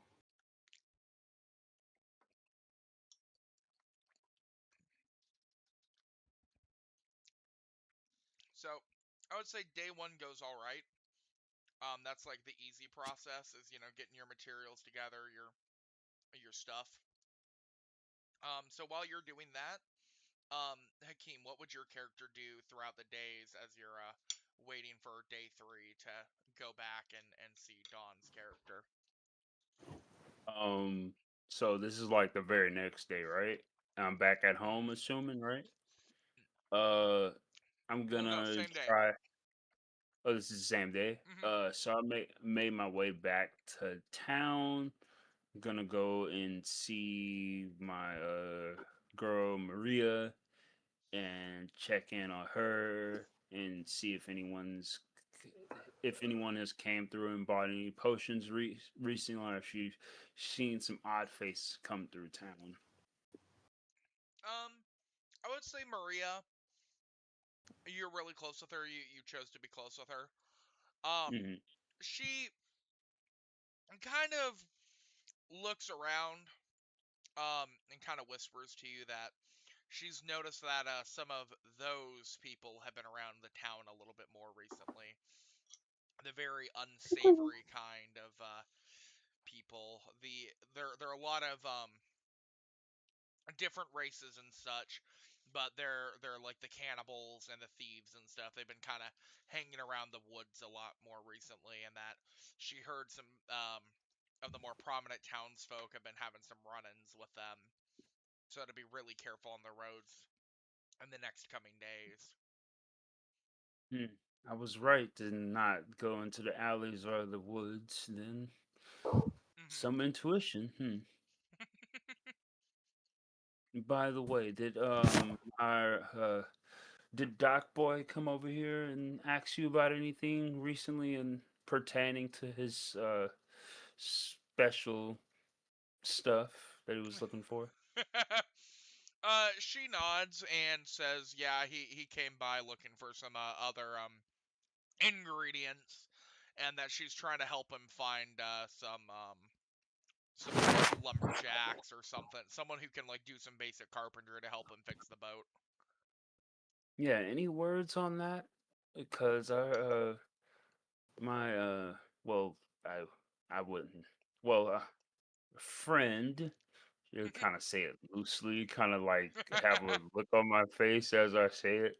Um, I met someone that may be able to make me some armor or get some wood. I don't have the tools to do it myself, and then with the information that you given me and enlightened me upon, it wouldn't be a good idea to go into the woods to try and chop wood myself, even if I did have the tools to do so, especially with cannibals and those other unsavories running around.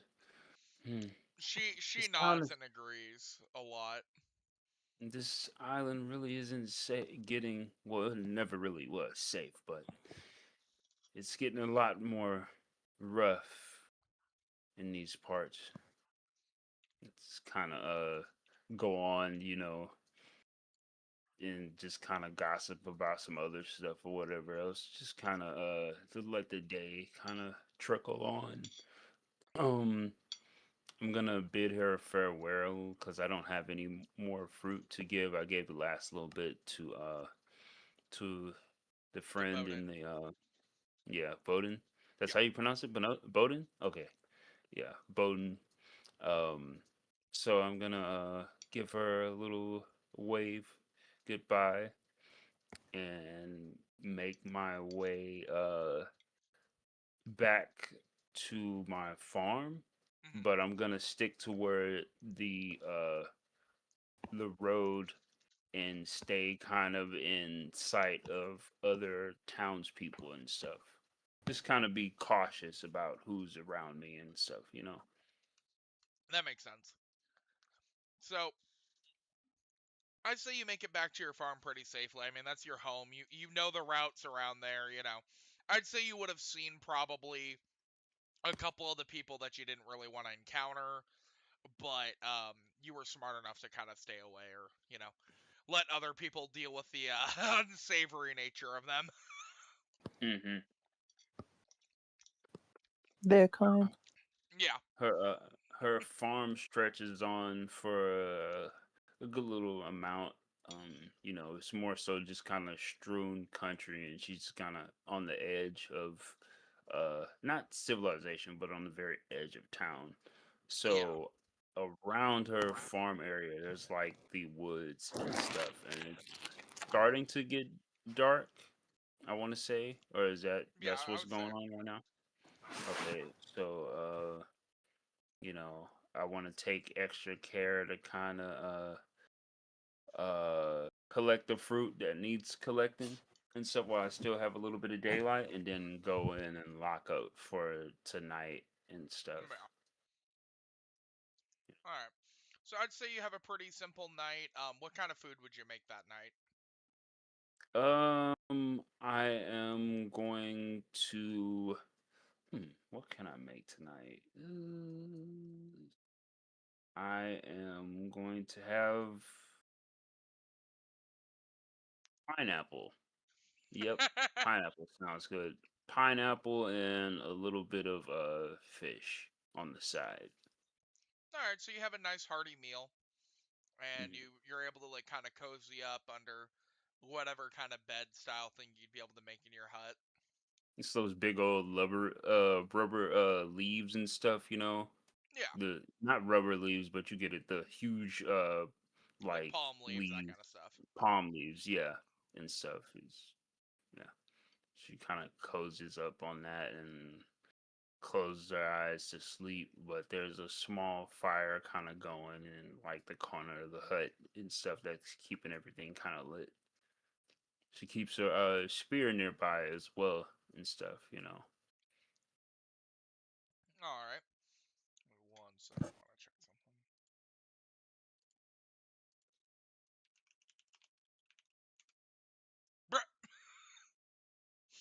Bruh. What happened? What's What wrong? happened? um, give me a second. I see a 20 pop up. What happened? Give me a second. Um, you wake up to the sound of a crossbow bolt shooting through the window and hitting you in the leg for 3 damage.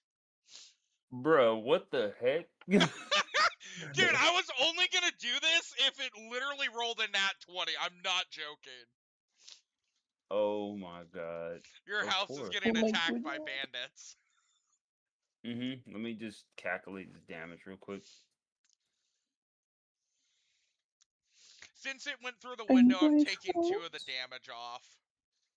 Okay, so just 1 damage then. No. It would have done 5 damage, but I'm knocking 2 off and making you take 3 damage. Okay, that's fine. Yeah. That did Because, you not know, hit. it hit you in the leg, it hit you in a weird spot, you know. Okay, so let me reflect this. This is gonna be 19 now. Alright. Okay, so the because I'm that awakens me immediately from my grogginess and stuff. The arrow doesn't, it does a little bit of damage to like cut me and wake me the heck up. I'm instantly alert and stuff. I throw like some like dried like leaves and other little bits of grass into the fire to get it to strike up a blaze and bring up some more light. And I grab my spear and whatever I need and kind of rush outside to meet whoever shot me with a freaking arrow. Mm. What happened? Oh, hold on. I have a more interesting idea. Don't worry, trust. Um.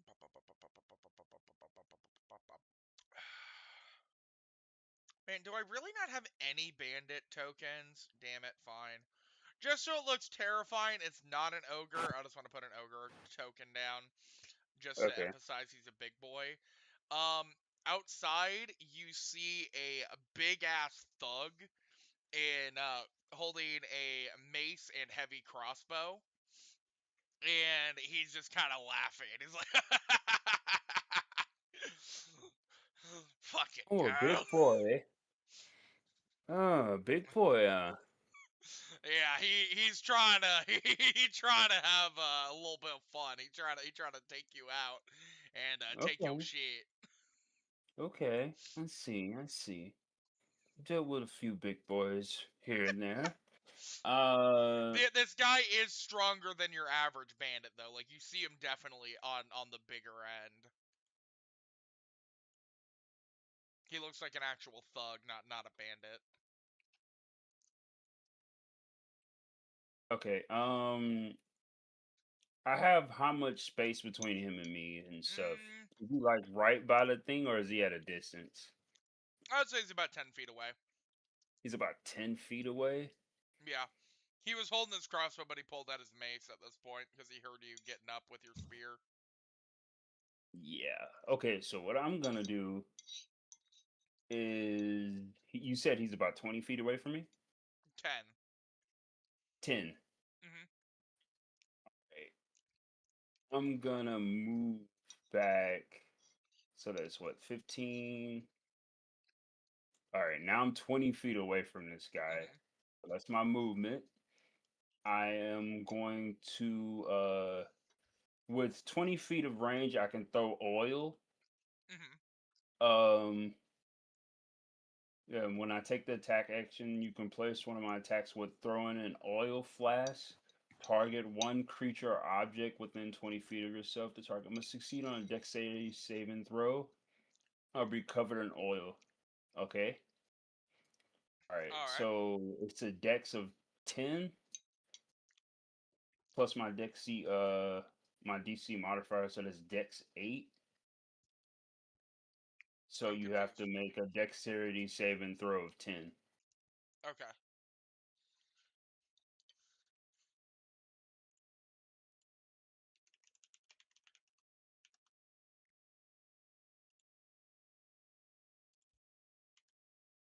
Did you make the throw yet? 17. I mean, yeah.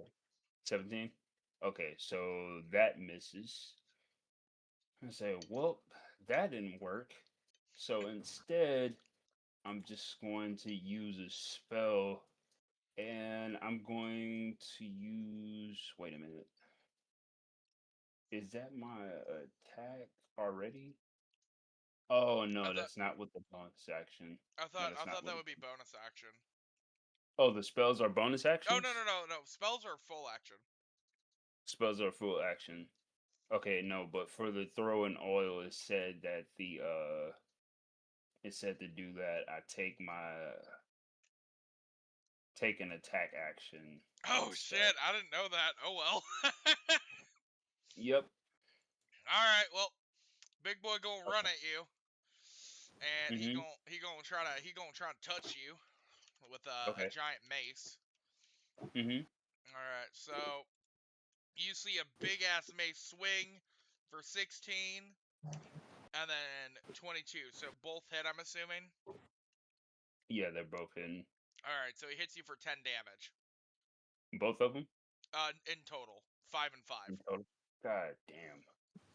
All right. You're getting the feeling that you're gonna need to fucking run. Yeah, Yeah. I kind of got that. Yeah. I'm just saying you're gonna want to run. Yeah,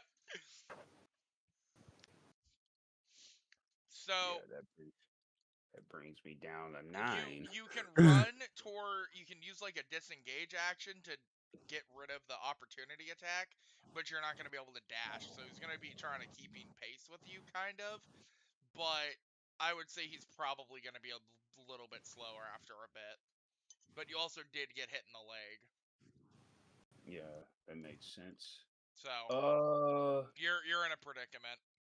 so you said it's my turn, right? It is your turn. You're probably about 10-ish minutes away from town. Or you're also maybe... yeah, you're about 10-ish minutes from town. I don't think you're anywhere near Dawn's little cave. And you don't know how Dawn's character would react to you dragging a thug over to his fucking place. Okay. And the disengage uses an action, right? Or is it? Yeah, What does it use? It uses an action. Fudge. unless you Okay, were a rogue.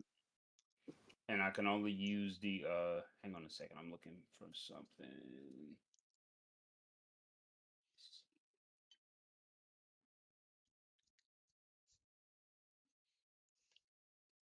Don't think I have anything that can help me in this situation. Okay, so I'm just gonna use disengage, Alright. and I am going to I can move my full movement, right, to get away Mm-hmm. from him. Yeah, Okay, so I'm gonna get away from him. Which way is back to town? This way? I would say probably to the right. To the right? Mm-hmm. Okay, I'm gonna run directly to the right. What, 30 feet is the max amount of my Yeah. movement? Yeah. Okay. Yeah. So what I'll say he does then, since you're running, he's just gonna try to start shooting you with the crossbow, cause he's a big boy. He don't want to run. Mm-hmm. Hold on. So +2. Does an 8 hit? No, it does not hit. All right. So do you want to dash for your next turn to go faster? I'm gonna dash. Get the All right. freak out of the house. So So dash gives me double movement, right? Or yeah, how does that work? yeah, you can get double movement. So what I'll do is I'm just gonna move you over temporarily for that, and what I'll do is I'll have him shoot another crossbow bolt just to see what happens, Mm-hmm. and he whiffs. So you're able to dash away since he's staying in the area, and you see him kind of staying on your farm and starts ransacking your shit once you start fleeing on low health. He doesn't want to like waste time giving chase, because the closer he gets to town, the more likely someone's gonna help you. Um, Mm-hmm. just because you're not like some high end member, obviously, or anything, but you have a couple friends, you have a couple people that might shoot a crossbow bolt or two to scare them off, kind of a thing. Mm-hmm. But yeah, he's gonna jack a lot of your food and stuff, so that's unfortunate, but it is what it is. At least you I'm got gonna out alive. call him a rat bastard. And just curse him out in freaking other languages and stuff. I'm gonna curse him out in freaking Sylvan and what other language do I know? I forgot my languages. But yeah, you get it. Oh yeah. So you let's say you get to town. I assume you're gonna go to Maria and ask her to like kind of help bandage up your wounds. Yes, I'm gonna go directly to Maria.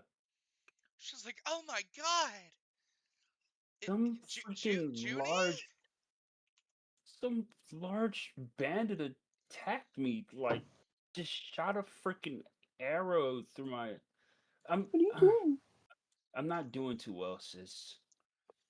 She immediately goes and grabs the basic medical supplies and some herbs and stuff, and she crushes up in a mortar and pestle some of that good old green to try to help you mellow out after as you're clearly angry and trying to pop a gasket in your head, I'm assuming, after that shit He he happened.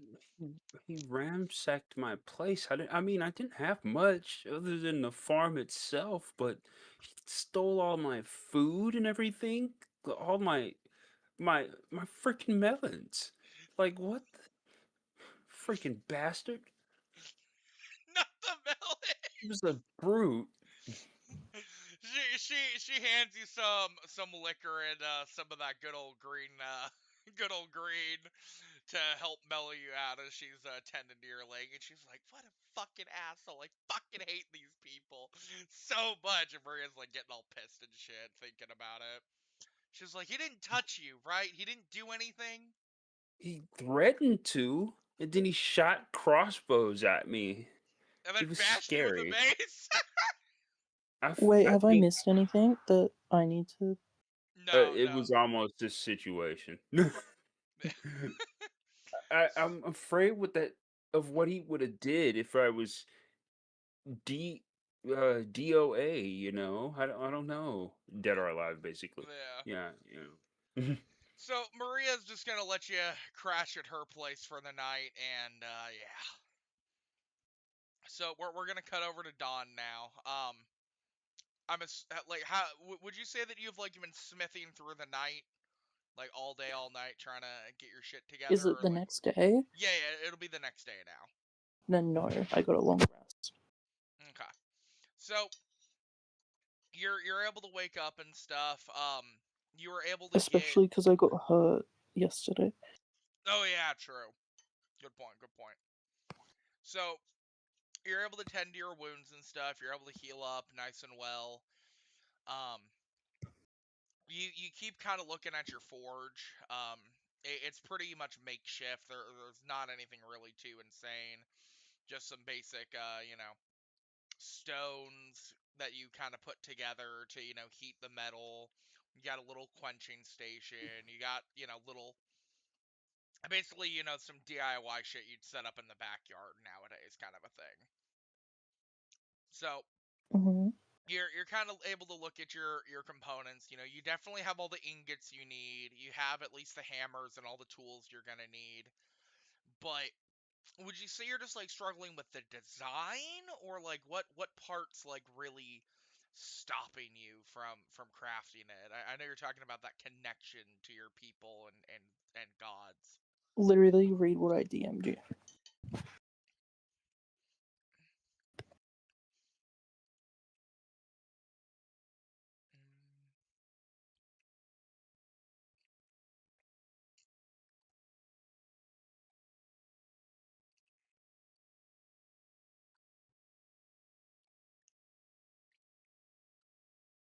Hmm.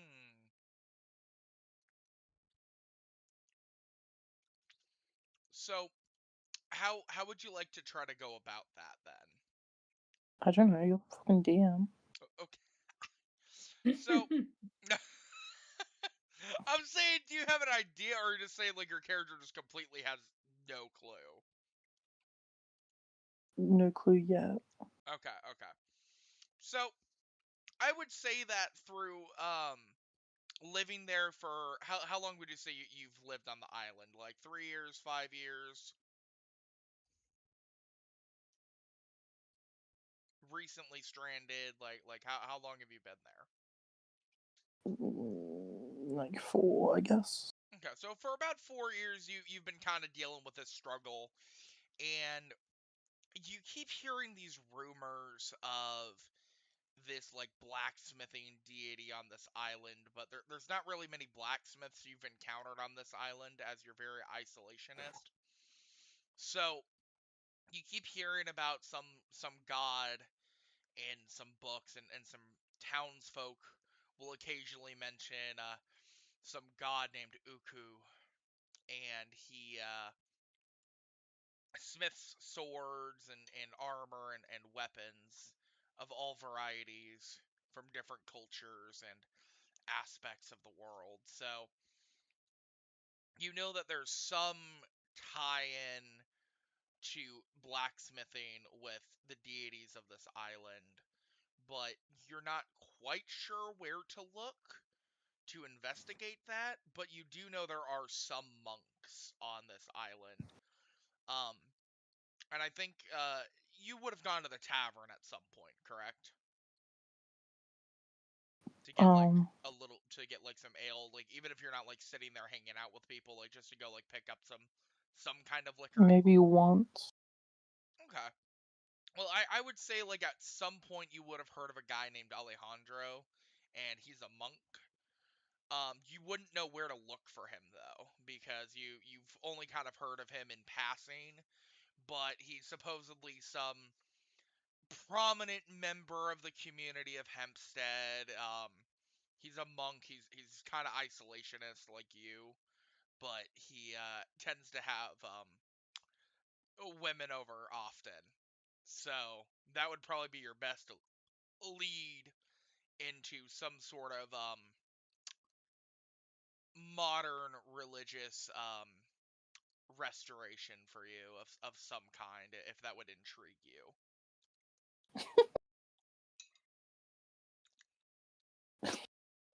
Sorry. What? Not you, the cats. Ready? I'll send it in the group chat. Watch the video I just sent.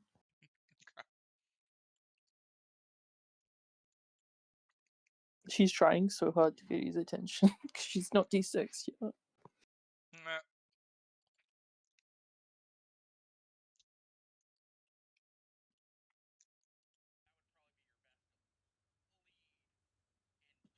sort of restoration for you of some kind, if that would intrigue.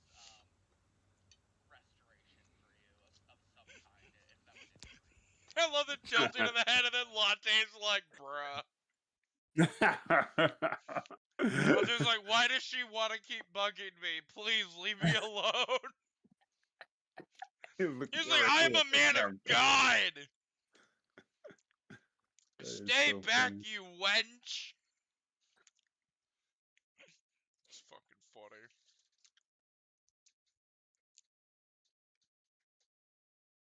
Wait, didn't Don what was I forget the freaking Bodin? name.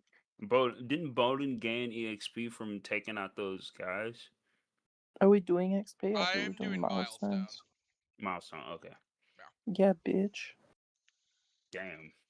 Well, I I gotta mean, be unless all y'all that. never want to level up, we could do XP and you guys can be stuck at level 3 for the rest of the module once you hit No. it. Milestones is better. I know. That's why I'm laughing. So, Dawn, would Bodin want to go look for some man named Alejandro to maybe learn about some of the deities on this Not island? yet. Let him fuck up trying to make the armor. Okay, okay. And it be So, like the last straw. alright. So, it's in Bodin's head, but it appears he doesn't want to do it. He just kind of, I'm assuming, is like, fuck that, Like a no, I'll do it stubborn my own way. guy. So, roll, roll for a d20 and then add 4. I just remember the stat rolls. I mean, your stat mods. To roll? I don't know if it rolled. 14? 14, and is that before you added the 4 or before? That's with the 4. That's with the 4? Okay, you have a slightly better day crafting, but the problem is you really are starting to hit that roadblock, though. Like, you know how to gather your materials. You know how to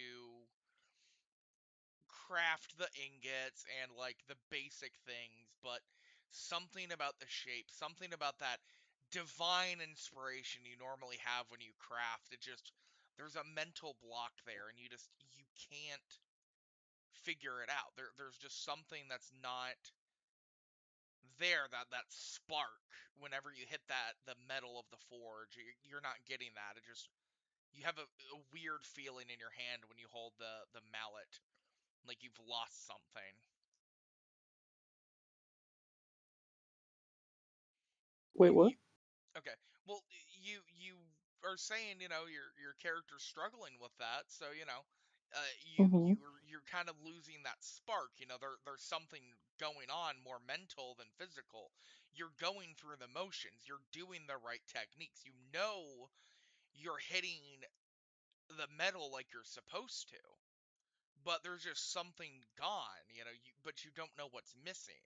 You feel like you're no longer connected to what once made you smith. Oh, You've lost yeah. your purpose. My spark. Your spark. Little spark. Little spark. I can't do it because my noise cancellation won't let me do the fiddlesticks noise. Little light. That's a voice line from League, Hakeem. I didn't even hear it. It didn't even come through for me. Hold on. Let me turn off the voice cancellation. Little light.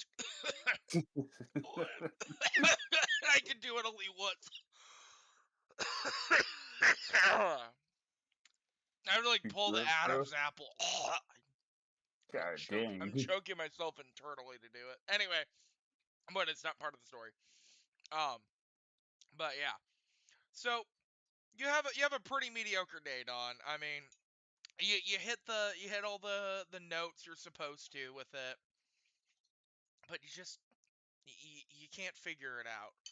So you spend most of the day from dawn till dusk, kind of trying to figure it out on the second day, but you're kind of left empty there.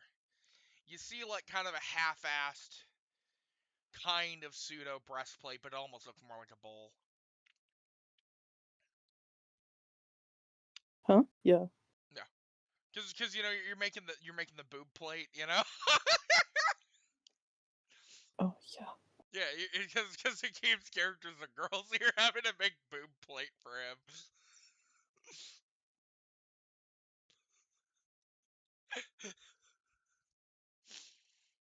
So you're looking at the boob plate, and it looks more like a bowl, and you don't have the inspiration to make the proper symmetries and form that you normally should be able to. So what would you like to do? Wait, what?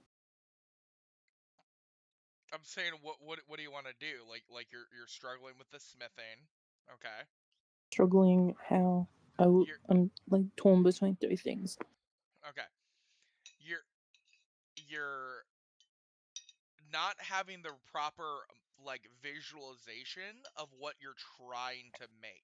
Like you know in your head what armor should look like. You Mm-hmm. know the motions, you're doing the right techniques. You're looking at this chest piece that you're working on and you see it forming into something. It's smooth, but there's something about it that's off to your sight. You're noticing that there's some kind of flaw there, but you can't figure out what. You're looking at it, and the curvature of it just is off, and you don't know what's causing it to be off. Throw it in the smelter and try again. Alright, so you completely scrap it, you throw it in the forge, do you like say any angry words or something, or how are you acting when you throw it into the forge to try to Like melt it down? irritated. Alright. So while you're irritated, you throw it in and it starts to glow bright red as per usual in the forge, and you just start seeing it glow bright red as usual, and you start having to slowly form it back into an agate, and then restarting the whole process again. The past 2 days have been a complete waste of time, and just something kind of in your head echoes that, maybe you should see someone. Maybe there is something you could do on this island. But you can either Mm. push that down and keep working, or you can try to seek out, like, some I'ma kind push of it aid. down. You're gonna have to do your job as a DM and force it. You want me to force it? Force it? Like with storytelling, like a good DM.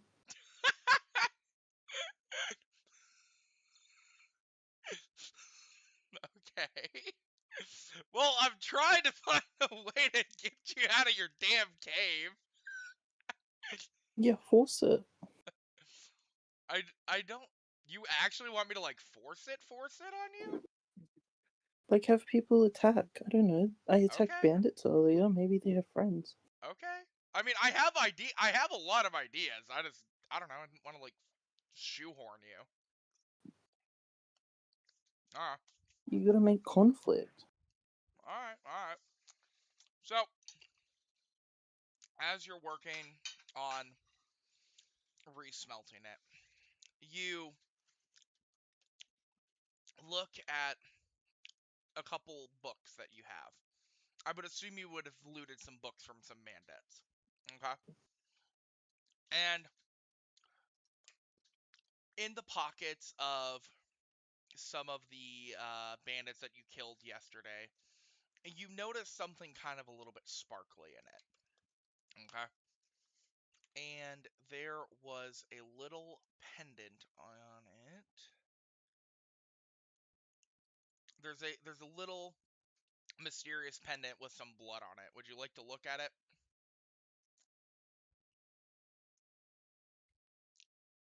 What? Okay. I'm saying you're okay.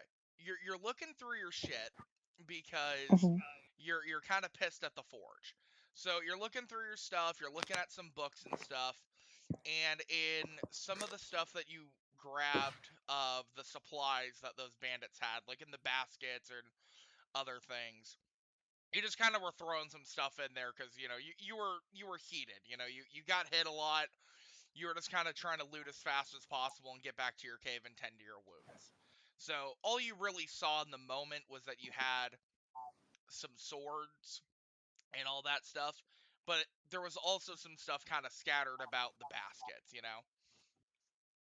You know how I was saying you had like some firewood and some stuff? Yeah. In that little basket there was a little pendant in there, kind of towards the bottom, and it was bloodied. So as you're looking through like books and stuff and looking through your firewood and just kind of thinking and pondering, you notice this little pendant. And it's bloodied. Mm-hmm. And when you go to pick it up, you see that it's kind of wooden with a little bit of metal on it. So it's kind of like one of those like old school kinds of like handcrafted wooden pendants with like a person's name on it, and then with a little bit of like metalworking on it, with like a little bit of a gem in the center. Nothing too crazy though, but just something kind of rudimentary, if that makes sense. You know, like back on your island, you guys could have made something 10 times neater. So you notice that it's at least something probably from this island, and you notice the name Merida on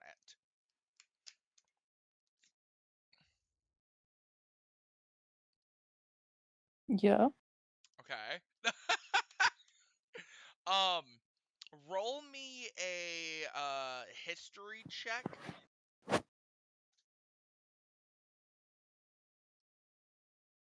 Actually, history, insight, or investigation. Whichever you think would fit you more. That will +1. Okay. Well, I mean more of like, you know, your demeanor. You know, are you more like you're gonna like investigate it because you're kind of curious at, you know, what the fuck Oh my Merida god. is, Why is TNTP on not want to work? or like, you know, are you more like insightful where it would be like Merida? Oh, Merida, I know that name. Or like a history check, like, oh, you've seen in like a book that there was someone named Merida on the island at some point, kind of a thing. I'm not saying either of those are the right answer. I'm just using Oh, that as just an roll for me. Huh? Oh wait, no, never mind. Okay. Fuck. I got a 3. Okay. You look at the name Merida, and it has no bells ringing at all. But it doesn't look too old. So, from your skill as a craftsman in general, you know that it definitely came from this island, and that it has to belong to someone. And it does have, you know, a little bit of intricate neatness to it. So, you know, you might be able to trade it back to the person that it belongs to for some materials or something, or maybe find something that might guide you towards creating the armor and your smithing. Mm-hmm.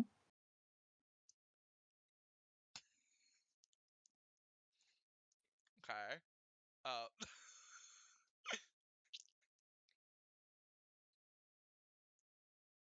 I Then don't know. what? Like, I mean, do you want to go figure out who it belongs to? Do you just want to sit in your forge and keep banging your head against the wall? I want to keep banging my head against the wall. Oh gosh. All right. So you see this important quest item, and you're like, "Fuck this shit! I'm pissed," and you just throw it at the wall and say, "Fuck it." He's like a stubborn character. I know, it's so funny to me. I'm just like, "Here's this thing. You could do something with it." You're like, "No, I'm gonna go forage At least I didn't do the really annoying thing. and break it." He used it as metal for the forge. Well, there's not enough metal on it to forge it. Every little part helps. Oh my god. So you just go back to forging for day 3, and I'm gonna say like today, Hakeem, your character's just like trying to recover from getting like stabbed and shot and hit. Yeah, I took a long rest. Okay. So today you have an abysmal day in the forge, Dawn. I'm not even gonna make you roll for it. You're just completely in your head in this moment. Okay, you look through your books, nothing's popping out to you.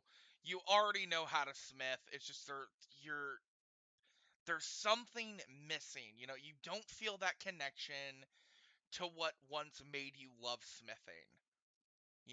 There's no passion in it anymore. You just see the metal as metal. You used to have a feeling, a passion, a reason to smith. But here, there's nothing. You don't know any of these people. You have no connection to these people. You don't have a reason to smith any of these weapons. Back in the day, you would make these swords of war and hand it to your people to go off and fight. And you What are were you a, doing? a prominent smith in your small community. It was small, but it was tight knit. You know, that's how most Hmm? craftsman guilds are. So, in the times of war, you were looked upon with glory, but now everyone here just wants to kill each other. Everyone here has no tight knit community. The closest thing to tight knit would be like Hakeem's character knowing a couple people that are like, yeah, you like to know each other. Hakeem's character's pretty close with Maria, but that's really about it. You might know like one or two people over a couple year time frame because people just are constantly getting killed and people are constantly, moving around the island, and it's very sparse. So Sure.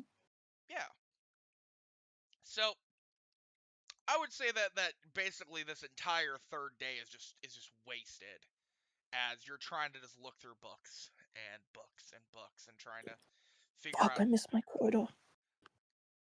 Yeah, so I would say it's day 4, and Junni heads to the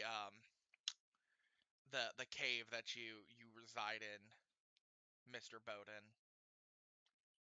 So Junni, I'm assuming you would be announcing yourself at the entrance of the cave as per usual, probably bandaged up. Hello, are you there? I'm just He's kind gonna of say scan nothing. the, huh? Nothing. She she kind of doesn't hear what was mumbled and stuff, and just kind of No, tilts her nothing was head. mumbled. He's gonna stay silent because he's worried. Yeah. So she's just gonna kind of scratch her head and look around and stuff. Like, her eyes are just gonna scan like the edge of the woods. Does she see anything or anyone like lurking around? Roll me a mm, what is it called?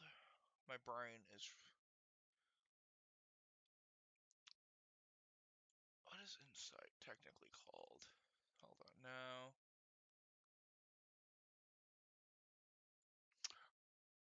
Roll me a perception check. Perception. Yeah. What did I roll? I don't see it. Perception check of 6. You see nothing. I would say like you're really hurting still from the injuries. And you're just like more focused on trying to get your motherfucking armor that you paid food for. You were told 3 days. This is day 4. You should have your shit by now, kind of thing. So you don't see anything in the forest. And that's how she doesn't see anything. She's gonna kind of turn her attention back to the cave and he- say hello. Is Well, someone's obviously there. I smell something burning almost. Gonna kind of creep a little closer and kind of like peek inside the cave a little bit. Hello.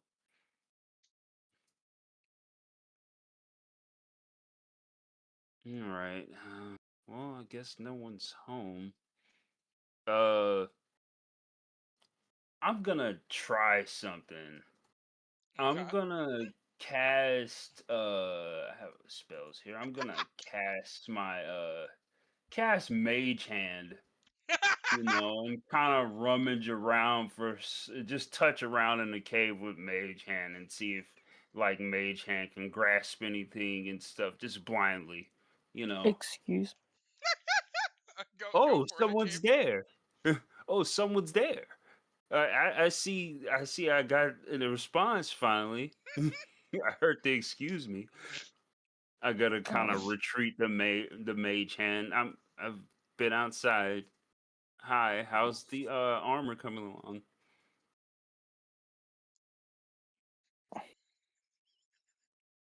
he's gonna come out holding a shield. The shield? A shield.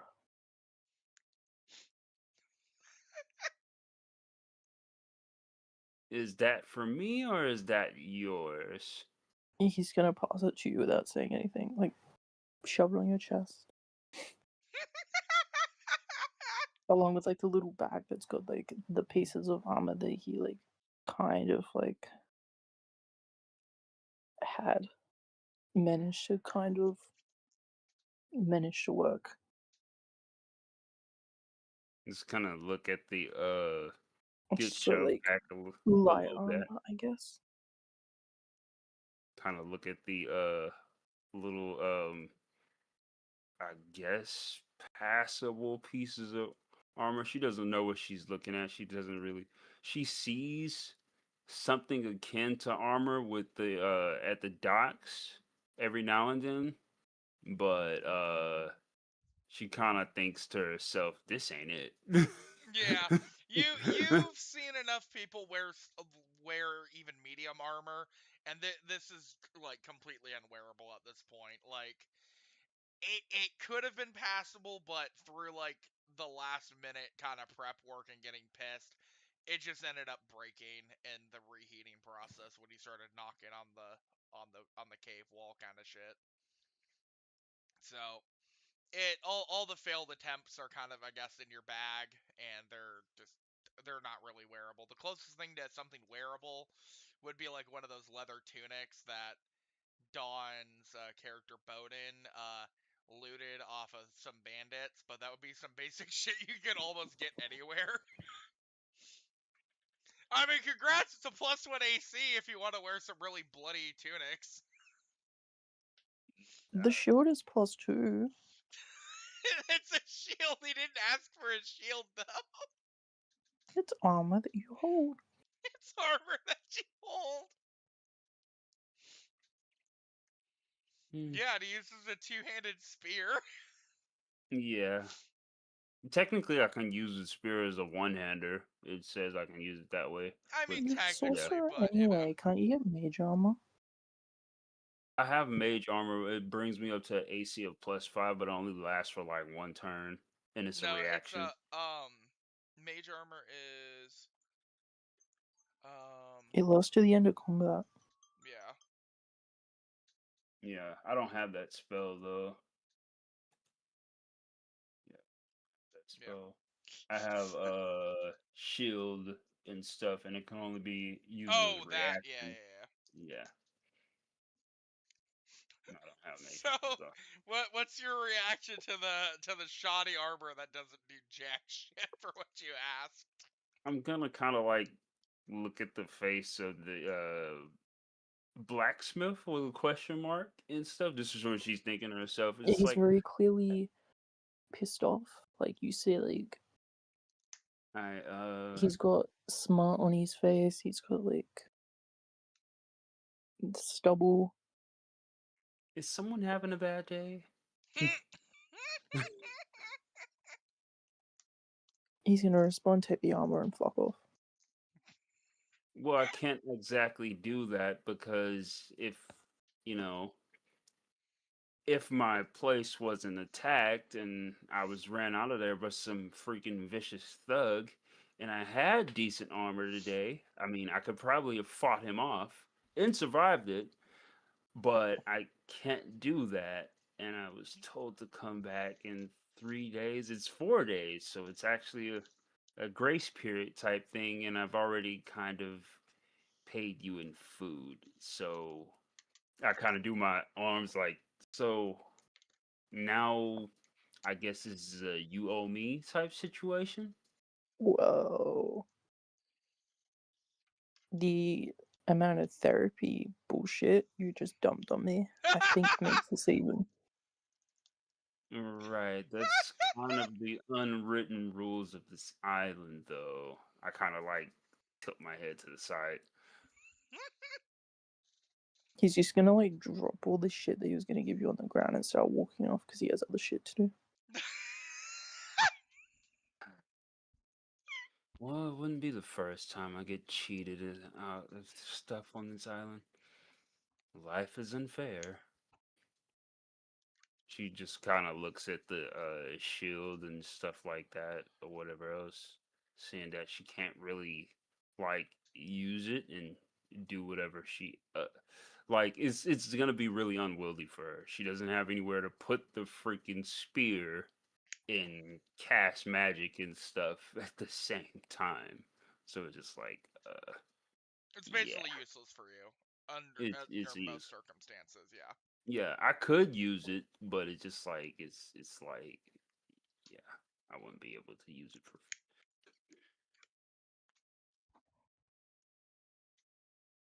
So what are you gonna do, Hakeem? Are you gonna look? Are you gonna hunt Dawn down? Or are you gonna like start looking through his cave? Or are you gonna just walk away? Or what you gonna do? I mean, it doesn't really it leaves like a lot of stuff for me to do. Junni is just kind of irritated at this point and stuff, and like this is a total stranger to her, and Yeah. it's just kind of like giving her the same. She's trying to kind of getting the same feeling that she has towards that monk, you know. So yeah. Um. So instead, she just kind of picks up the would be like metal material, whatever else, in the shield and just kind of brings it back to town to see if she can trade it for something decent, you know, Yeah. because it was kind of owed to her, so she's just gonna take what was kind of given, you know. Yeah. So she takes the shield and she takes the metal scraps and stuff, because they were ingots at one point, so they can be remelted down and turned into something else, hopefully, by Yeah. some I passing by at the docks. I have a question. Dawn, would you have thrown the pendant in with it just because you didn't care about it, or would you have kept it somewhere or just like chucked it at the What wall? would you rather? It's up to you. It depends because what would your character have done? I guess they're independent. Okay, so you just probably were grabbing all your shit that and just saw it and just were like, fuck it. Yeah. Maybe it'll get him off your ass, kind of a thing. Okay. So, Junni then looking through the bag of other crap because it would have been like the shield and some chunks of armor, and then like a little shitty like wicked bag, like little basket thing. You would Hmm. see little other chunks of crap in there, and then you'd see a little pendant in there, and it looks wooden with the little stuff as I described earlier to Dawn. Um, You would have you a like to photo pick it of up it and or look at it? something like that, or I don't have like a good photo. It just is like a little pendant. It's like a little amulet kind of a thing. I was finna say you could chat GPT this thing, but anyway. I'm trying not to use AI right now, but yeah. Um, Bruh, man. I have Okay, I just have a shoddy picture of a mysterious pendant. You can click on it now. Oh wait, I didn't make it unhidden. Okay, you should see a little marker called visible now next to your character, Junni. You see me moving it okay, let around? me. Should be able to click it. Okay, suspended independence. Oh, Looking at I shit should I out. should I shouldn't have showed you fully. Whoops, I forgot I kept some detail in there. But yeah, roll in either an investigation, insight, or history check. Okay, all right. Are you more investigative, more insightful, or more historical? Let me see. I'm looking at my stuff right now.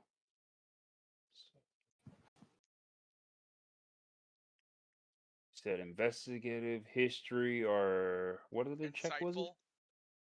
Insightful. Insightful. They're all about kind of the same. Hi. Yeah, I think she wants to Mystery fuck him check of real 7. bad. Yeah. You look at it, you He's see been the sitting on name my lap Merida. in front of us, so I'm hoping that she's still a little hissy spitty. You see the name Merida I on it, mean, and you like kind of I are will pick like, up. She's you know, 100 hiding. I've got the Meridas, blanket like half over her cage, kind of a thing. I know 100 and so when Meritas. she can, Not she not goes like not literally, but behind I'm just it so saying, she like, can see him because like he's in the middle of the room and I'm like to the side, so I can't see her at the moment, but she can see him. oh wait, If I like pick it up to oh wait, look at her, sometimes it's like inconsistent. Like what? I did it just then and she like hissed, but there's been other times where I've done it and I she think hasn't. So Don is talking about the cat. Yeah. but she ate and drunk in front of me while he was here. She drank all her milk.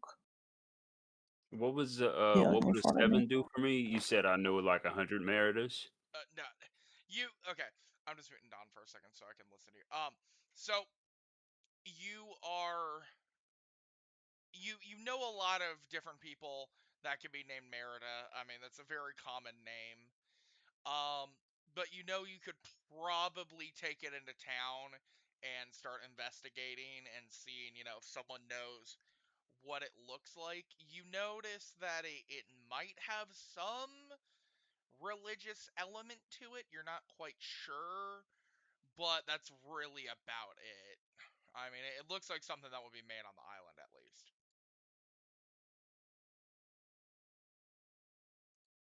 John just asked what happened. I Oh, think okay, you you're said. good, you're good. Okay. Yeah. Um, Hakeem's character's looking into the pendant right now. Oh. Yeah, I he's just just kind kind of of looking at it.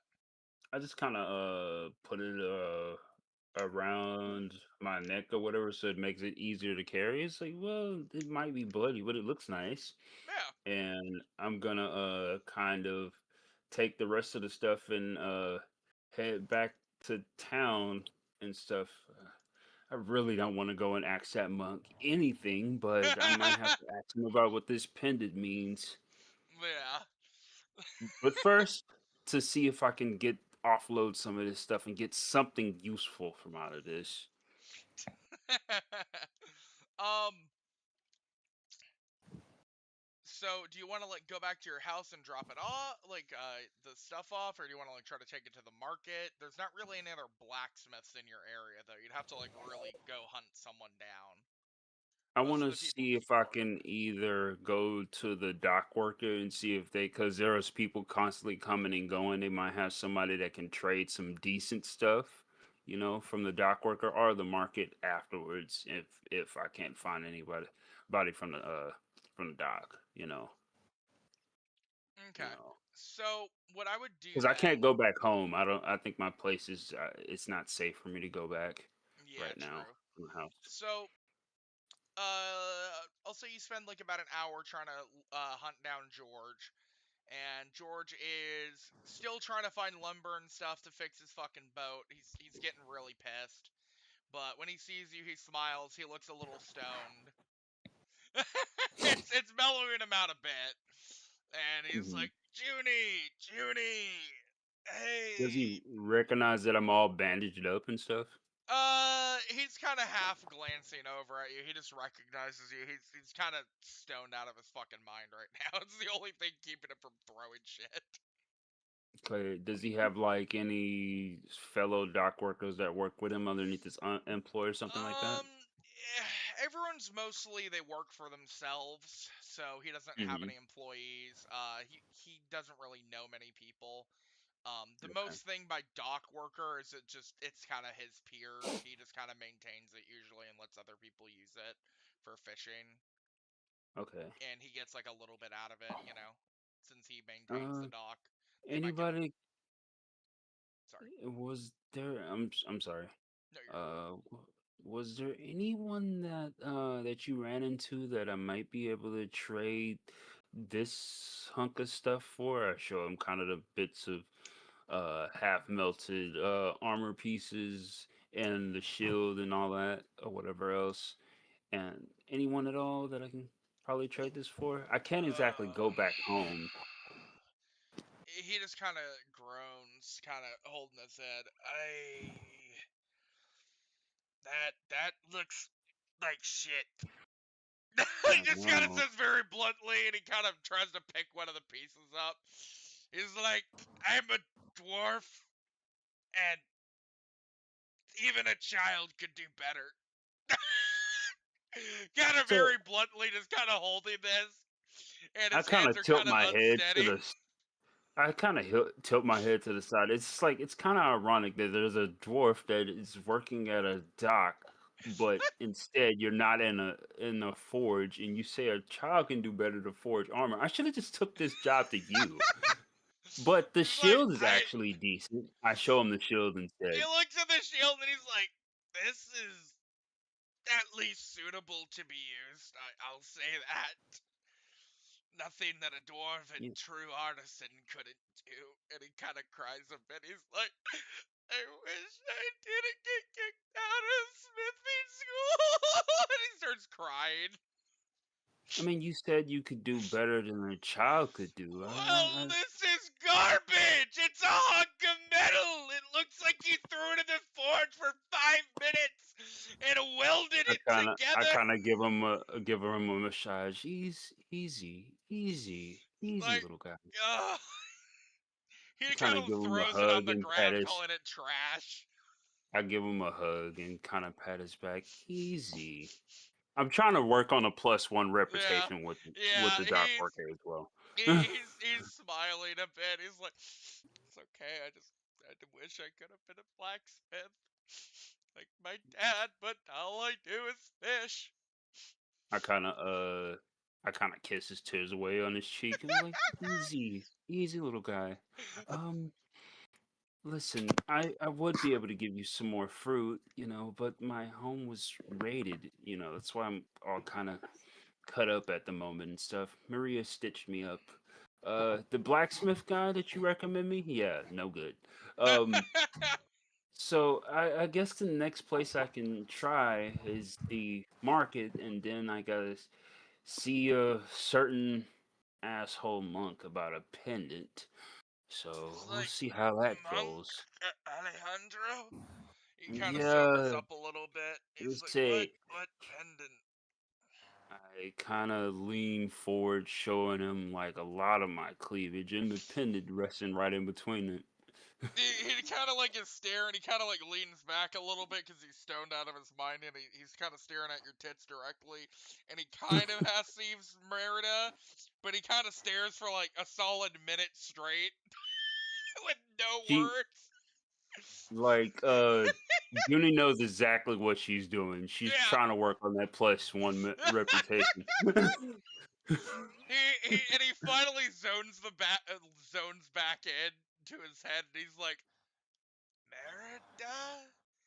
And he looks really close, and like he kind of grabs you a little bit and pulls you really close, and he like really stares at the pendant. Though this time he's not like being a pervert. He's just like now he's like actually like locked in, and he's like, Merida. She allows Oh, it Alejandro's open. daughter. Why do you have her pendant? This is Alejandro's daughter's necklace. Yeah, his oldest. Wait, what happened? I got it from the blacksmith in this this basket of junk. I don't know Why how he would the got. blacksmith have I have no I Alejandro's have daughter's pendant? I have no idea, but as you can see, it's covered in blood. I hope that the Wow, Bodin didn't even clean it. No, he just threw it in there. He's like, fuck yeah, you. it's covered in blood. It's a wooden pendant. It's I mean, covered in you blood. kept telling him fuck you, so I doubt you would have cleaned up the pendant before you chucked it in there. You just probably were cleaning up and just were like, ah, whatever, fuck this shit. I just kind of put it around my neck so it was easier to carry, Stuff happens on the island. Junni isn't gonna question like mysterious like freaking jewelry that ties up. She's gonna be like, this looks nice. Puts it on. So, you now know that it's at least the daughter of the monk that you don't like. And for some reason, Bodin had it. You don't know where he got it. You just know that he had it. So, Okay. what the little dock worker George the dwarf can do is he's like, you need some armor, don't you? Like it's not the best. It's not even chainmail. But I could get you at least some kind of leather. Just give me a minute. Let me think what I have at home. And he just kind of thinks. Give me a second.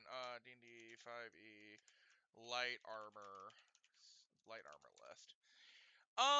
He would probably have some. Hold on. Not loading up. He'd probably have some hide armor, like the lowest tier of medium. Some hide. It's only a 12 plus dex with a max of 2 dex, but it's better than basically wearing clothes like you're wearing right now. All Yeah. this, and I spawned with chainmail.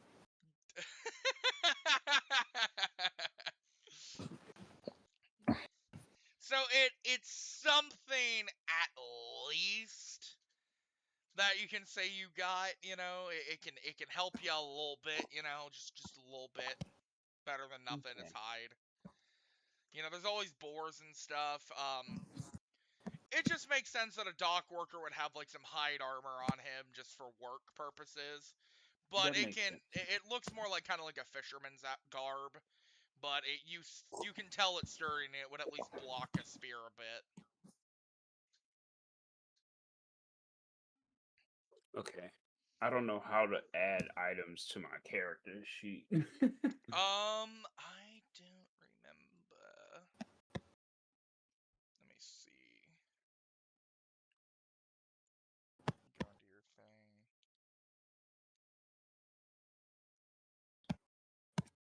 Oh, do we hit the plus on equipment? I think. Well, you already added the shield, so you should be able to. Yeah, under inventory. No, I never added the shield. The shield was just it's a magic spell thingy or whatever. Ow. Dang, I don't know. Oh, okay. What you do is you hit a plus. Here, I'm doing it for you right now. Okay. We call it hide armor. Armor type, select value. It is hide armor.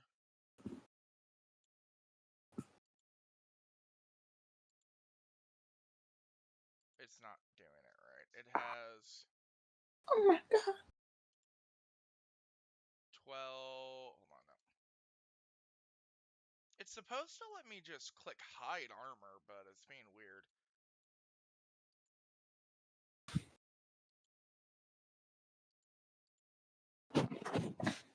Okay, so it has a base AC of 12 and a bonus cap of 2. Add dex. Shitty dock workers, hide clothes. Sturdier than basic clothes. Okay, let me see if that worked. I don't know why it's not working.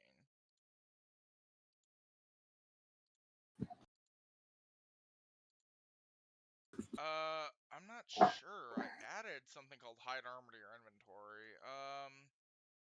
Here, what I'll do is I'll just edit your AC by default and say you have 12 right now until we figure it out. Sound good?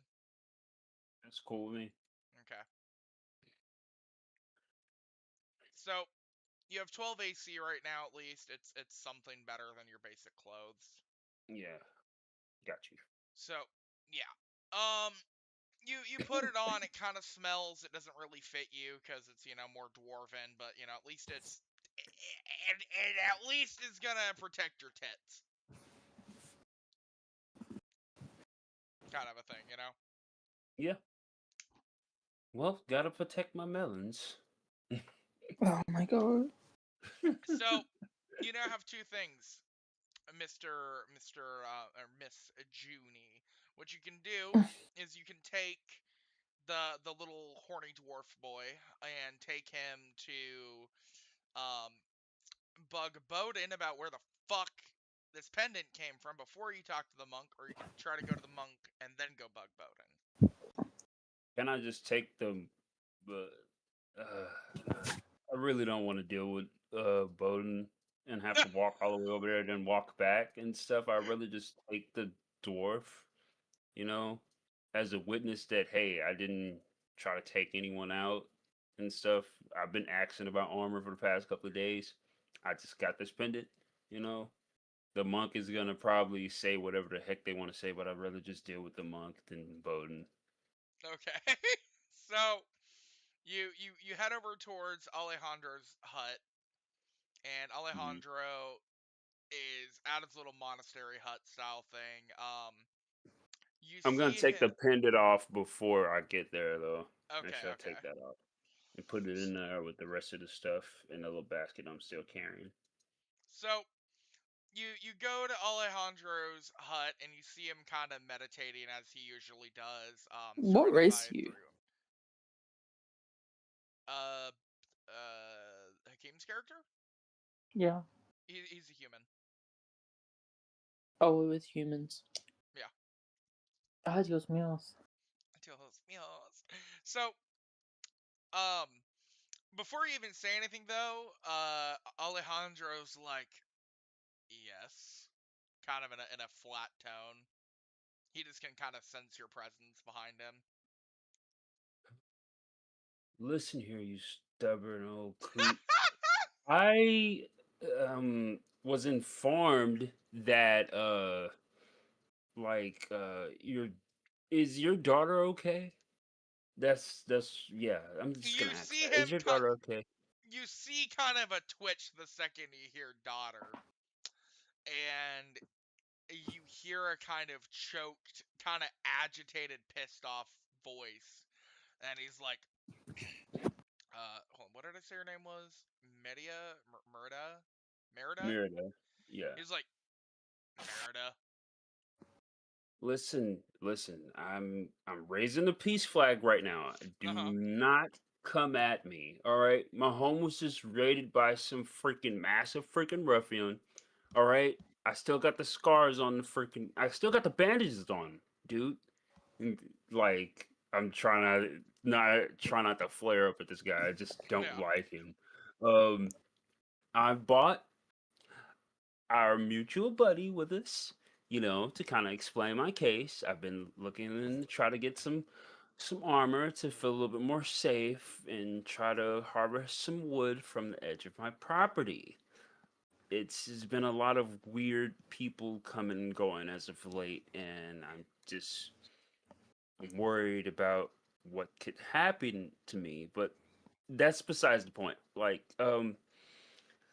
So anyway, uh our mutual friend informed me that I can go and basically find this guy named Bodin on the edge of town, and he was a blacksmith that can make me some armor, but lo and behold, he made this crap, and I kind of set the basket down full of stuff. Well, not really set it down. I just kind of drop it there and let it kind of cling around a little bit. But in that basket of stuff that he didn't really put together too well, I kind of pulled the bloody pendant out. I found this, and George told me that this belonged to your daughter. So the decent thing to do is to come and ask you, hey, is your daughter okay? Because I don't know where this blood came from on this pendant. Did she I hope that she just lost this, you know? And I kind of hold it out for him to take or whatever else. You see him get up from his knees and stops doing his meditation and kind of turns around and looks at the pendant, kind of dangling in your hand. And he kind of looks at you, looks at your dwarven friend George, and he takes a deep sigh. And he says, thank you for returning it to me. And he kind of takes a step forward, kind of hesitant, kind of looking at you, looks back at the pendant, and then kind of reaches his hand out and kind of takes it and looks at it a little bit closer and sees the blood on it. And you see his hand kind of like clenching a bit and like kind of cracking the wood a little bit. She's been gone for about a week and a half. Okay, so that answers the worst of the questions. Look, I don't know if I know you don't trust me or whatever else, whatever weird reason. Look, I don't like you either, but still, if your daughter is missing, I don't have any beef with your daughter. She's a little girl, and I know that our island can be kind of rough. Okay, so if you want to go maybe team up, you can go look for her, you know, together. Um, yeah, two heads are definitely better than one and stuff. George kind of has this thing going on in the dock, and it's your daughter, so I thought maybe you would want to see. I can't go back home, but at least I can try and do something to the meantime. Maybe I can get to the bottom of whatever these. I'm just saying, maybe the thugs that took your daughter are the same ones that ransacked my farm. Yeah. I will say something though. Lore wise, the daughter is like roughly about a teenager. She's not like a little kid, so she's like more of a teenager. That's still pretty crucial. Well, yeah, no. I was just telling you for later on when you do eventually like look into stuff more that it's like it's not like some little kid. She's about like 16. So Okay. slightly different stuff. So you're not just like completely like it would make sense that uh the dwarf would have told you that it's more like a teenage daughter Okay. like as you're walking. Okay. Um. But yeah, no, Alejandro nods and he kind of takes a step forward and kind of places his hand on your shoulder and he says, "Thank you. I would appreciate it, and I would like to I know that it would see." have hurt you so much to help me. Yeah, basically, you hear him kind of being like, yeah, I appreciate you coming here and telling me. We may have our differences, but I know you wouldn't try to harm innocent people usually, unless it was necessary. So I will come with you and appreciate your aid, and maybe we can find something about that armor.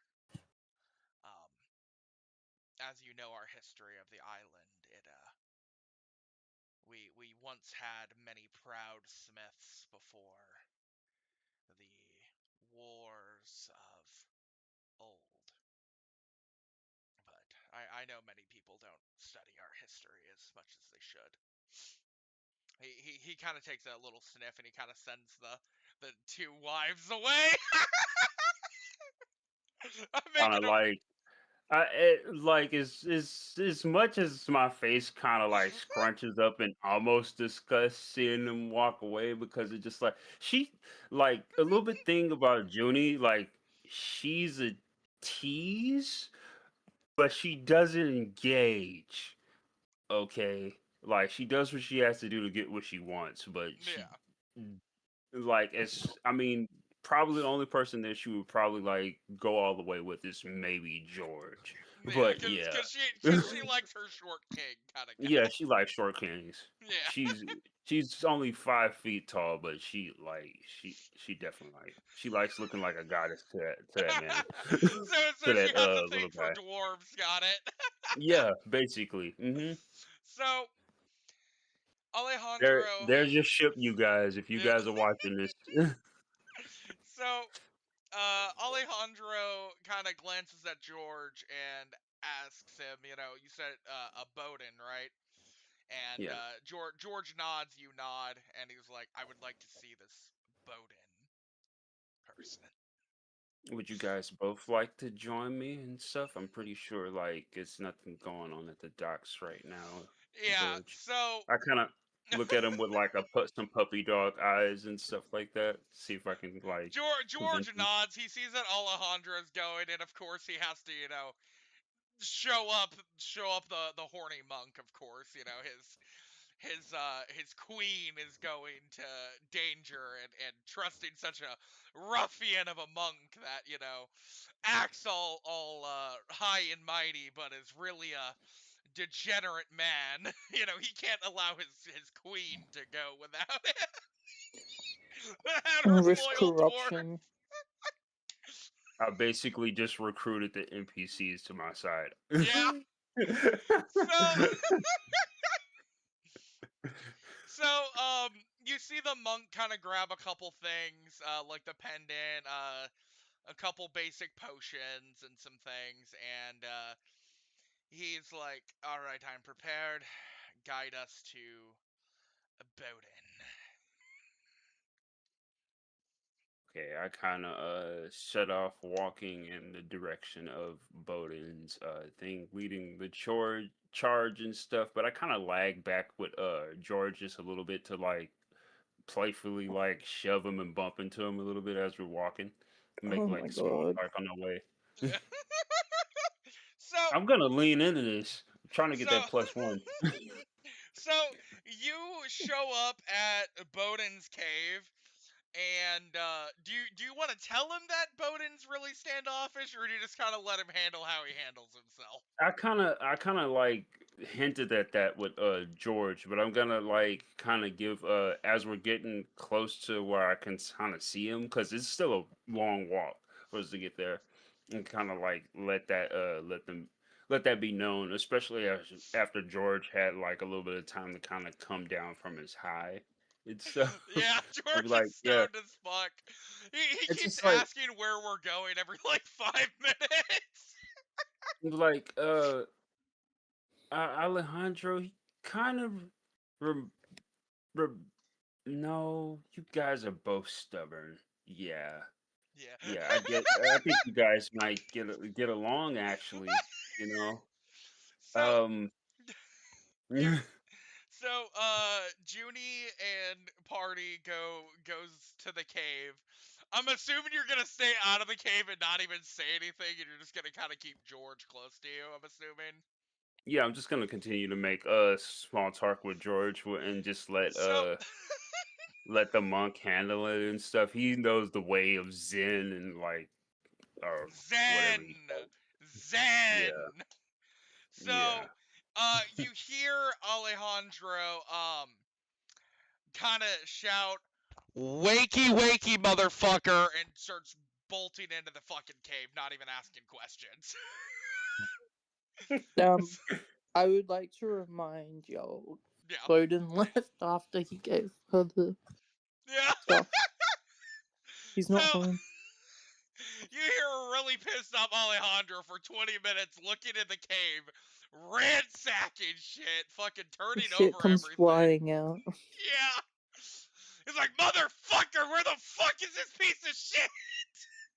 I kind of do my hands in the simmer down motion. Simmer down, simmer down. Uh, Okay, Alejandro he throws can like a hammer like 5 feet from you. He's like, motherfucker, where is this piece of shit? relax. Woosah, whatever you say to zen out, you know. Anyway, dude. Hakuna Yotadas.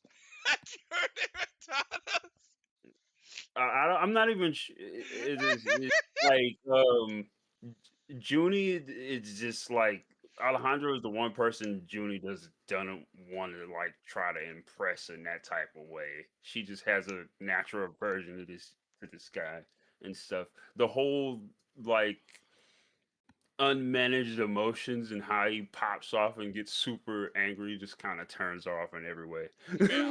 Yeah. So she just like okay yeah he couldn't be too far, you know, maybe we can try and go and find him, like it is a forest surrounding his home, so we can kind of go and try to maybe look for him, you know, like normal people go and look for people. he sighs and he nods and he's like, "You have a point."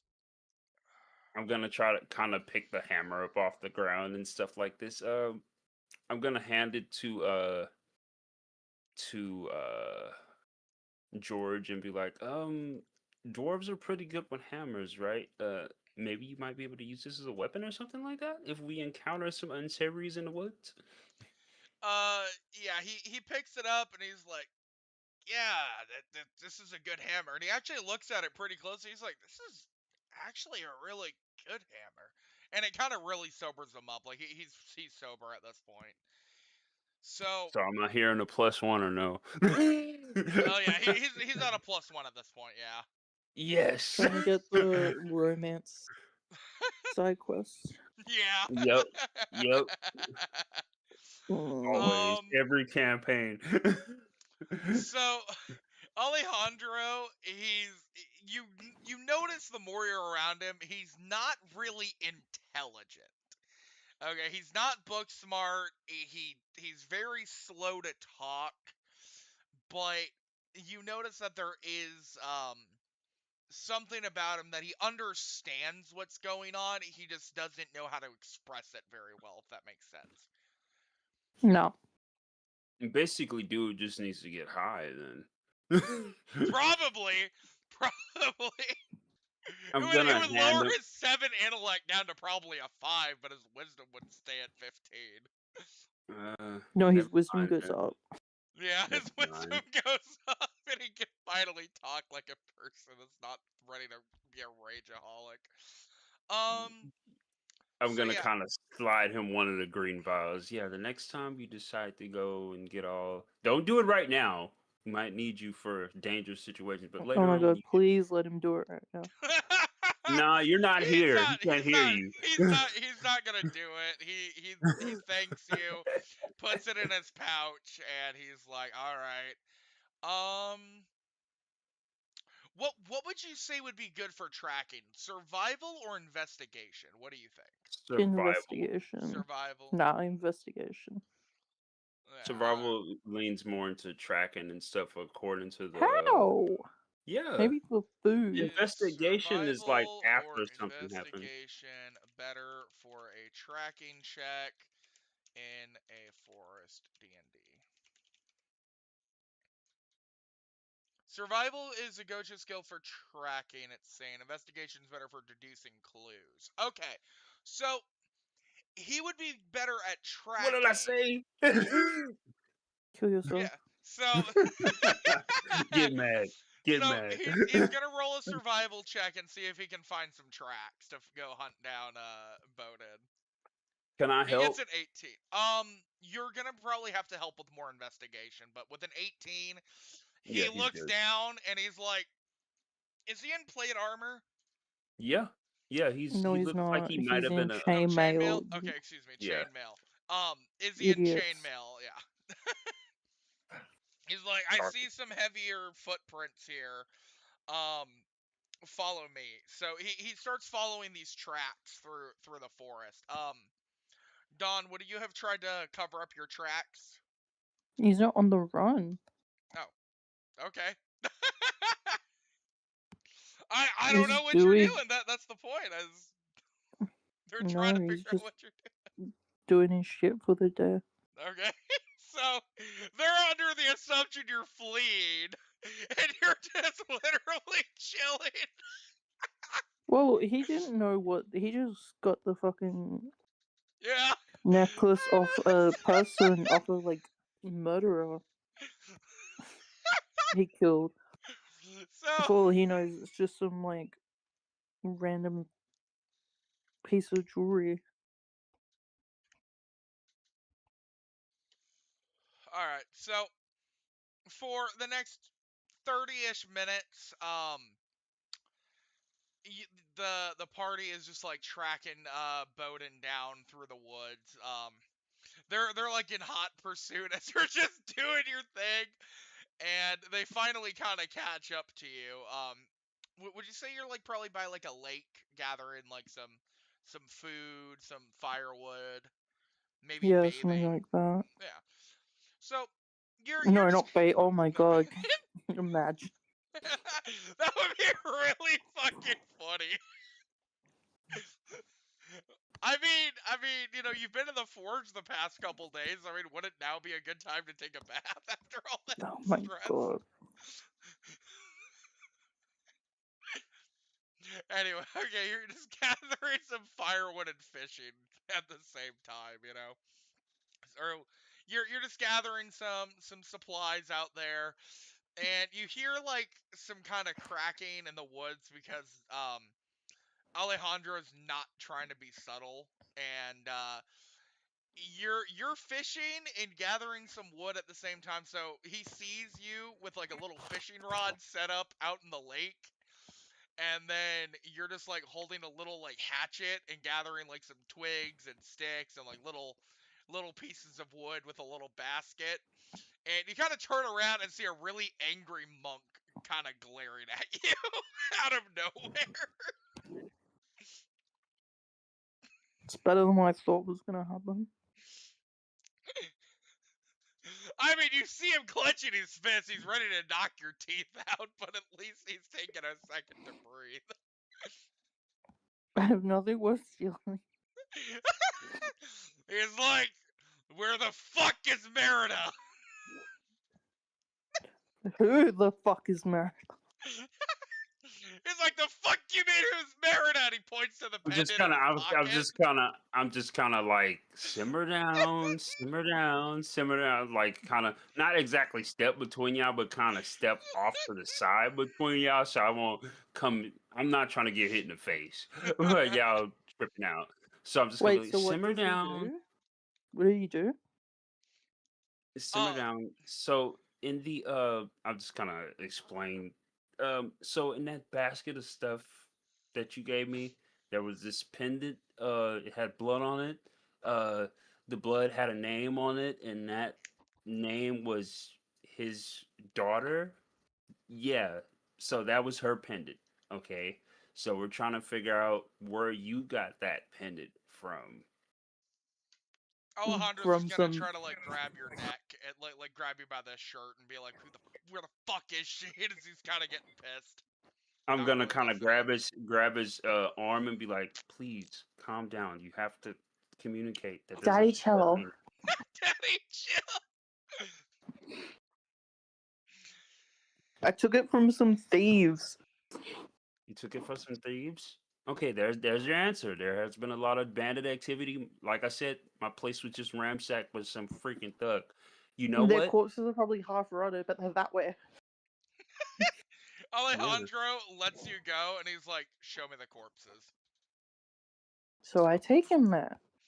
He looks at the corpses, and he takes a deep breath, and he's like, "All right, okay." Kind of scratches his bald head, and is like, I don't know what to do with this at this point.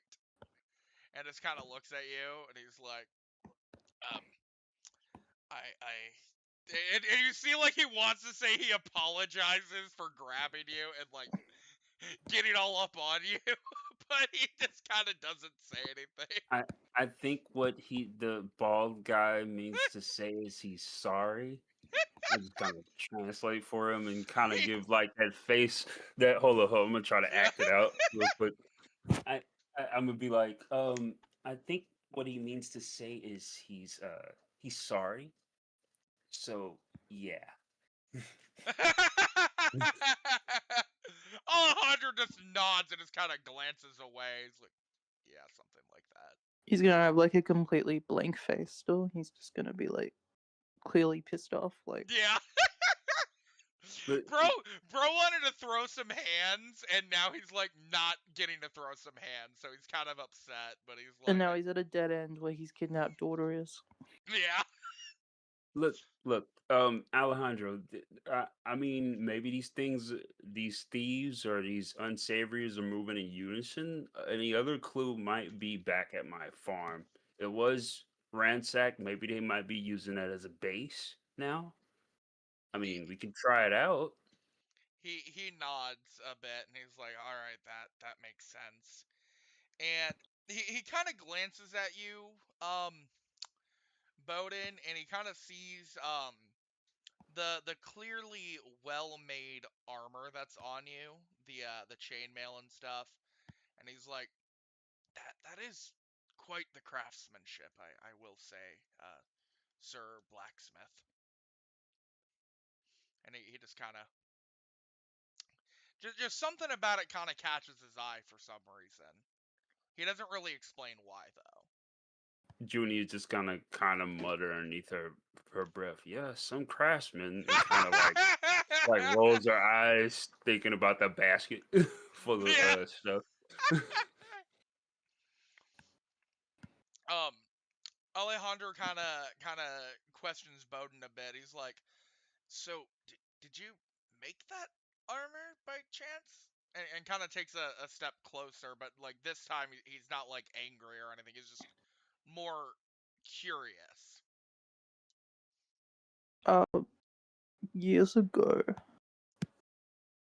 You see him kind of like reach out to like touch it a little bit, like not like grab you, but like it's kind of like touch like one of the little chain links. It's like perfectly forged. Like there's no um welding issues. There's no manufacturing issues with the material. It's like high quality. He's like, this doesn't look like something one of our native smiths would have made. Where did you come from? And he kind of starts to notice that you're like of a lighter pigmentation, It's a white man from the It's a mountains white of man. It's a Caucasus. white devil. It's a white man. He kind of is a little hesitant, but he's still curious about the smithing specifically. Realizes that that's not a brown man. That's a dirty white man. Yeah. It's like, he kind of starts questioning you. He's like, where did you come from? We don't get a lot of outsiders here. Okay, Raven, it's up to you. Your world. Where do you want to make the blacksmithing I would say Vikingy? you came from probably the first ring of the world, and that your character probably came from the third island, which was the dwarven hold. That's where all the main blacksmiths come from. There's a lot of dwarven and white culture there, like European. Mm-hmm. So it's really bland food usually, unless you're a dwarf, where they'll actually season your shit. Because dwarves think that salt is poison, and humans wouldn't eat rocks, kind of a mentality. So you would probably have come from the third island. I forget what I called it though. I'll have to look at one of the old contents, but yeah, you would have probably called him from the dwarven island. Would be my guess, because it's like a cultural melting pot that values technology, and smithing of all kinds, anything for craftsmen, basically. Sweet. So, as you explain that, he kind of nods his head and he's like, "I've heard of that place. We've never um really ever had people leave or come here often, as you can, I assume, tell from the average populace here." Wow, he didn't even ask how long I've been stuck here. Well, he's gonna get into that. He would be asking how long you've been here. All like the kind of standard questions. How long have you been here? Um, why are you here? What got you here? Who are you here? Who are you here? Yeah. But he would be asking. The main question is how and why did you come to this island? Just kind of with tilt in his head. I was a trader, and then my boat got stuck here. Ah, common. I got Common. marooned. He kind of takes a slow nod. And so, no, you've never been able to fix it or find anyone. I know we don't have any real shipsmen, helmsmen, or anyone to really fix boats, and I know most people target outsiders the second they get here. That's why I made strides to make Hempsville. Fuck, I'm trying to remember the name. Hold on, let me pull up my Instead, doc. Hempstead. That's why I tried to found a town, Hempstead, but it's never evolved beyond just people happening to live in the same community.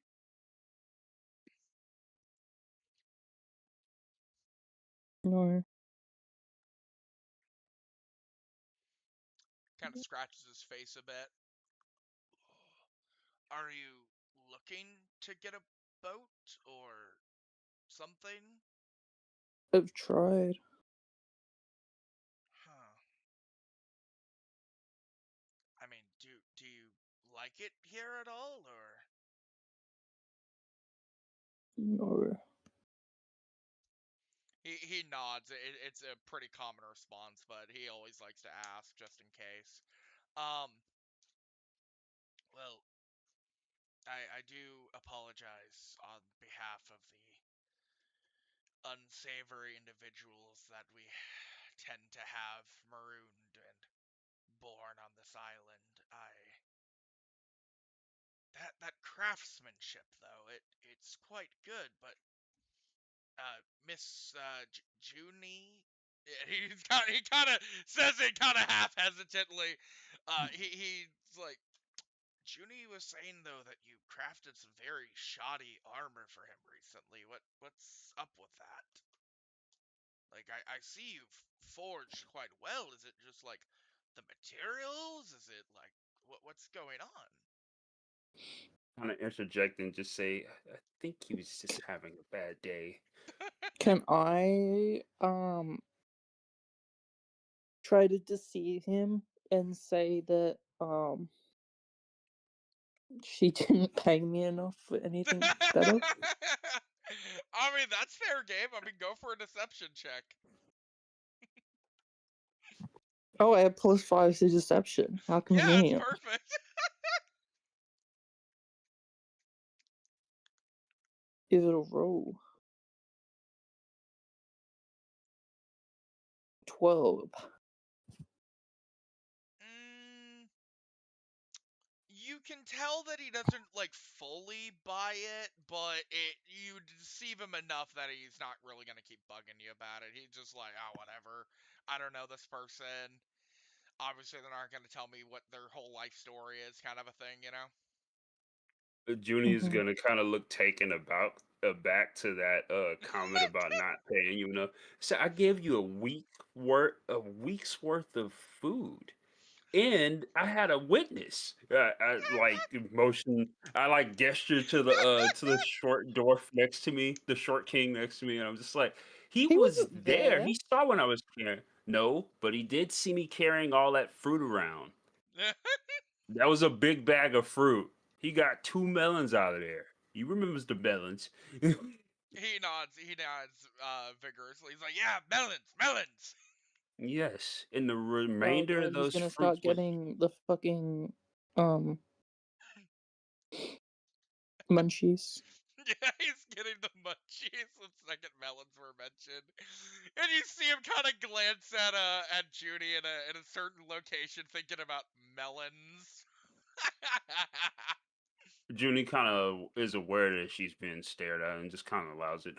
But Yeah. anyway, so but she's still kind of pressing the attack. You're just like, no, the rest of those definitely went to you, and now I probably won't even have access to my melons or the rest of my fruit because my farm is currently being ransacked. I don't know what's going on there. You probably set the whole freaking field ablaze. And if they did, I swear to God, there will be hell to play. As she says this, like that hell to pay part, her hair almost seems to kind of like crackle with electricity and stuff, just a little bit. Yeah. You see the dwarf George really sad the second he heard no more melons.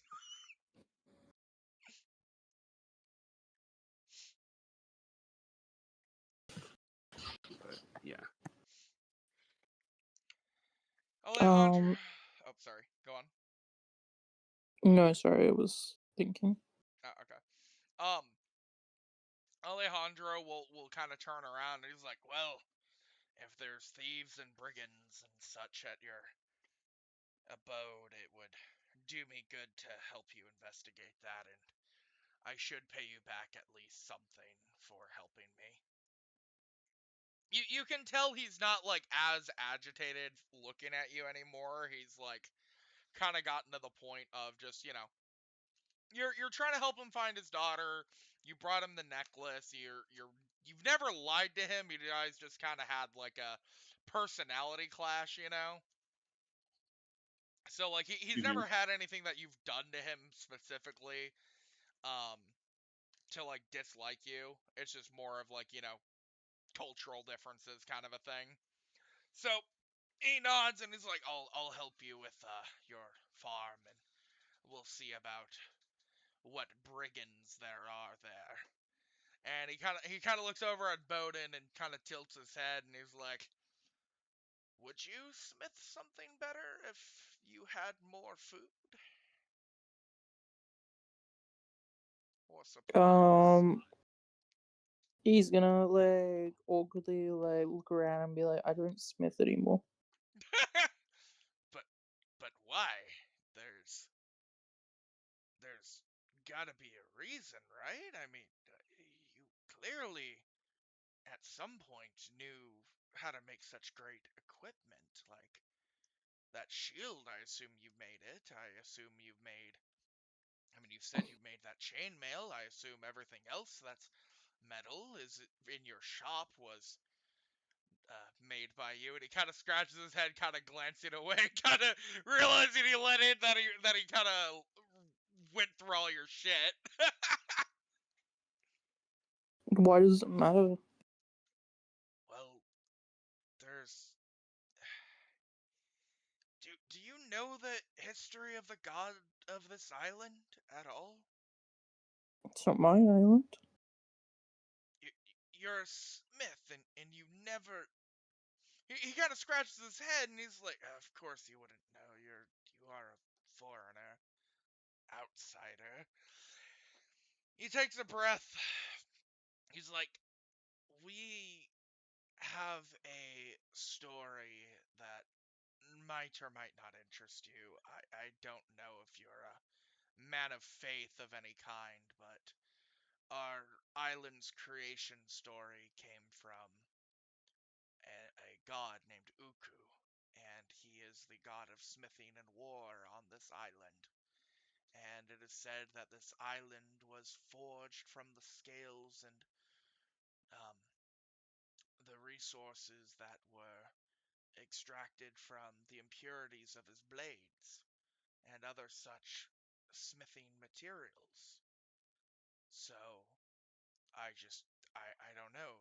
I would have assumed that a smith that's been here for some while would have heard or inquired about the culture of the island that they've been marooned upon. He doesn't go into too much more detail, but he just mentions, the smithing god, and that, the basics of the creation story. Unsure if you're like listening or not, kind of a thing. Nope, sorry, goodbye.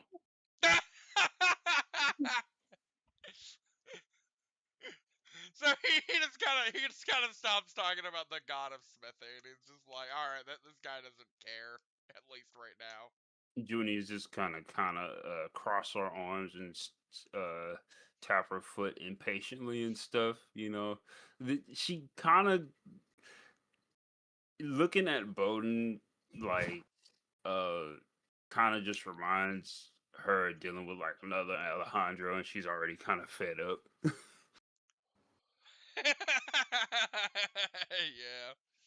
So so fuck. I'm trying to see.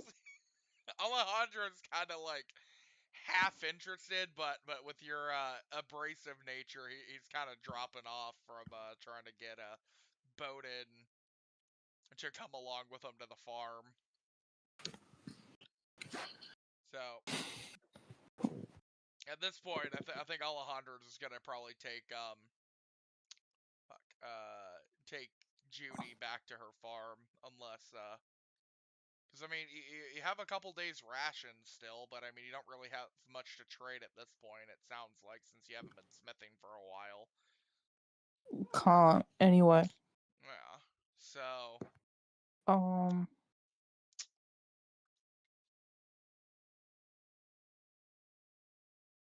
I mean, if I come and help, would me and Junni be even? Hearing my name, I'm just gonna kind of perk up. It's like, yeah, I would like my farm back. It's all my parents left for me. You know, that and this spear. The spear is probably the only thing that's decently crafted that she owns. But yeah. Yeah, what's that supposed to mean? Just saying. That shield is okay. I mean, I don't own the shield. It was given to me, but I don't have it equipped or anything like that. You're just kind of holding onto the shield in your backpack kind of shit. It's there. I mean, I don't. You're just like, it's mediocre at best. See, it's just like I'm leaning into the whole that joke about Adam and Eve. Yeah. Yeah. So yeah.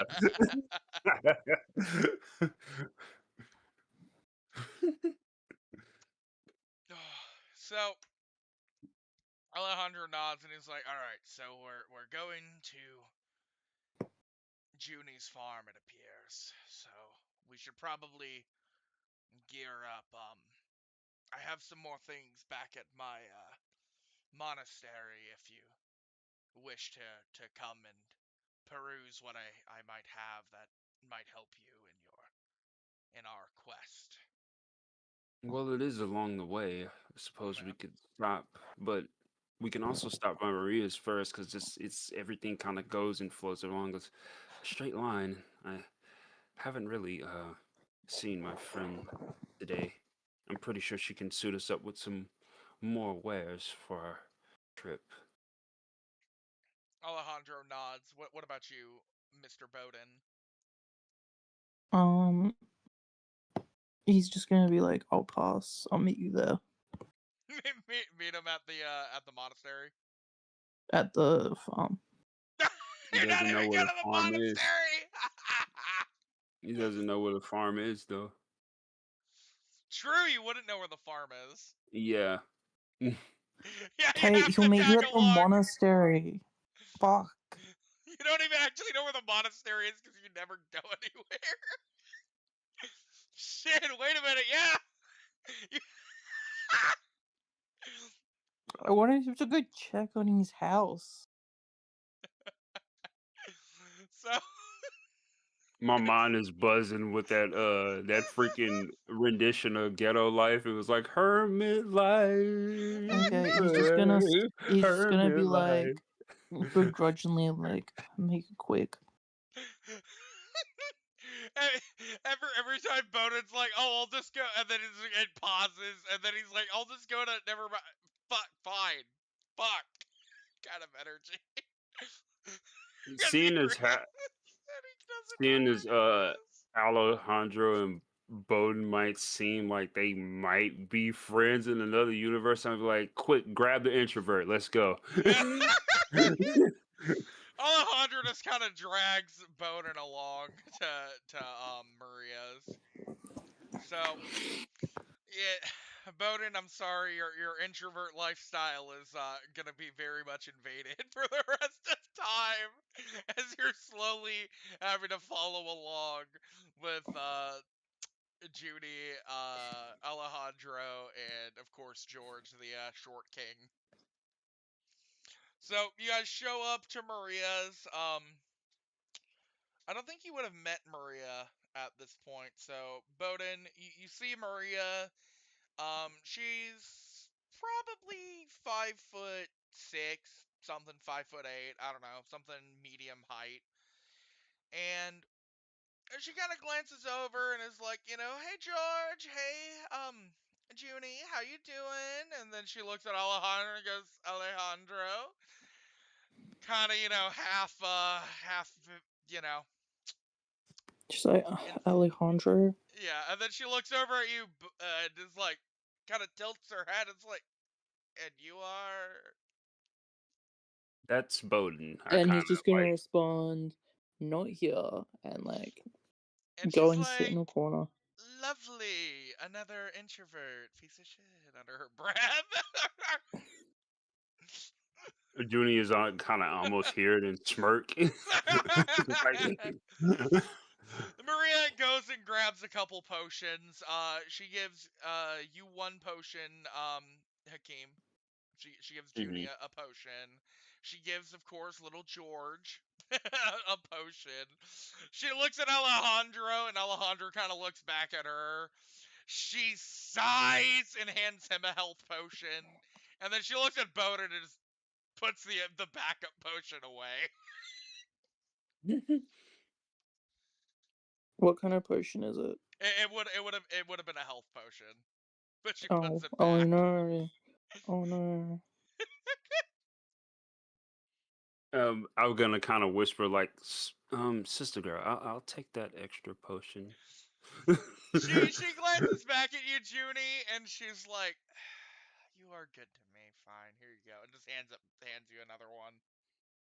Hey, thanks, sis. I'm gonna give her a big hug. She's like, I know how you are. You always are getting into fights. Listen, you already know what we talked about. I have people that are gonna help me to get my farm back. She's like, And then there's more. You better stay Yes, safe. I will. And when I get it back, there's twice as much produce coming your way. Believe it. I know. She gives you one last little hug, and she's like, just stay safe. You see her look a little worried, but she sees George, and she just kind of snickers a little bit. It's like, your little squire's gonna keep you safe. Kind of laughing. Oh, very. I'm just gonna kind of give her that look like, oh, very much, girl. So, you guys are now able to head over to the monastery. You, Bodin, you see Maria just kind of glaring at you a little bit because she doesn't like you because of how you've been acting towards Judy. Sisters are alike type shit. Are there any like potions or something within like arm's reach? I would say most of the stuff's behind the counter, but if you want to try to sleight of hand something, you could probably get something while they're like walking away. I wasn't gonna sleight of hand. I was just gonna like toss her a coin without like saying anything. There's not really like a currency on this island for like coin. What kind of stuff do you have in your bags? Like on my character sheet. Yeah. I will tell you if it loads. Right, let me look. Maybe I can find something. Inventory.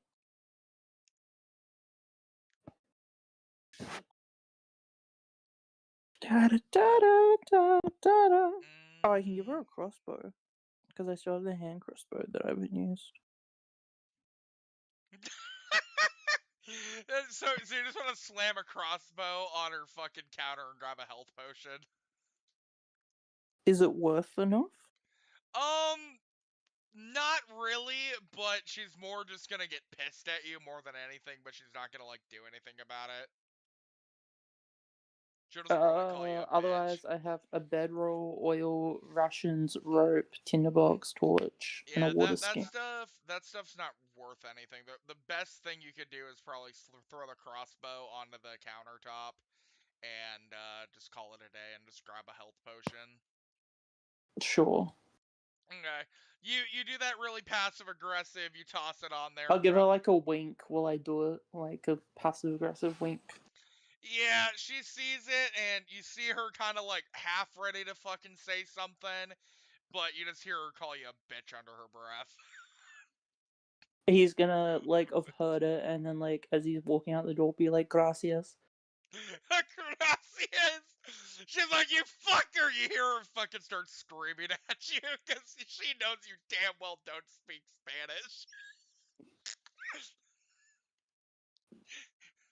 You hear her cursing in Spanish as you shut the door.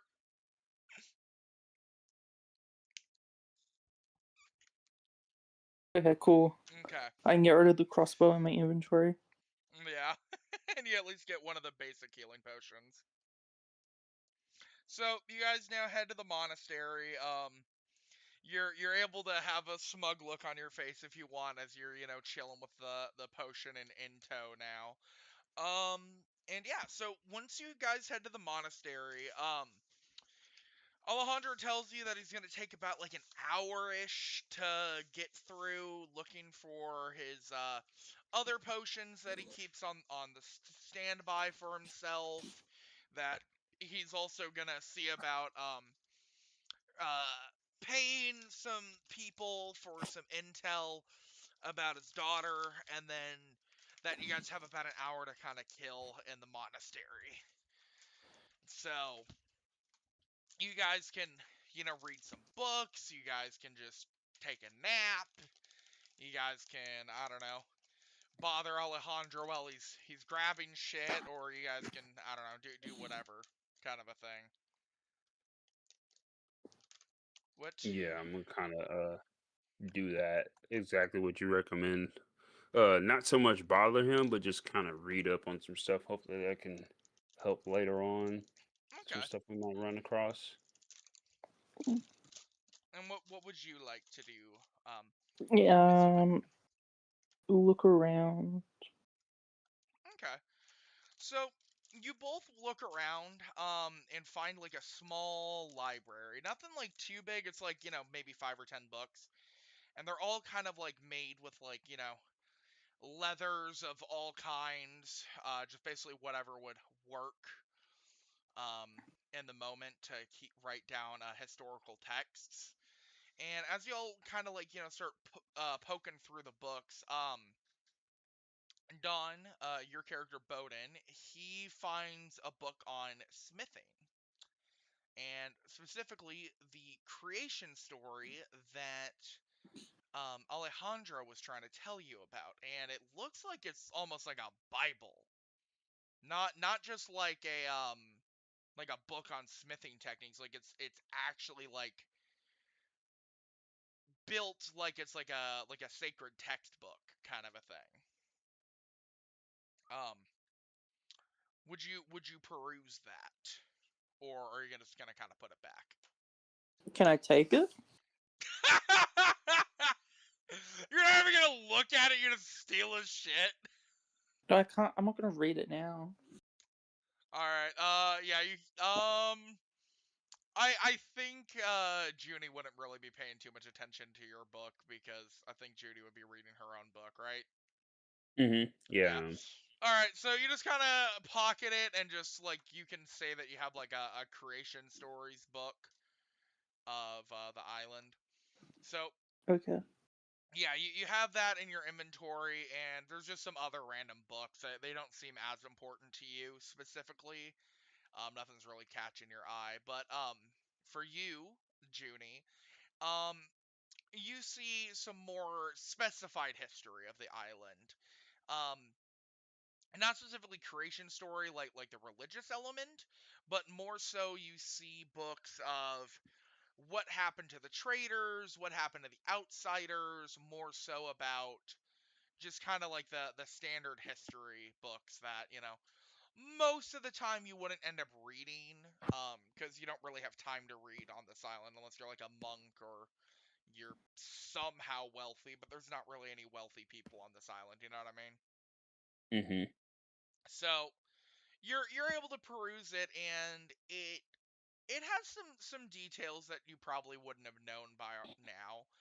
um that there's some other goddess that helped create the forest.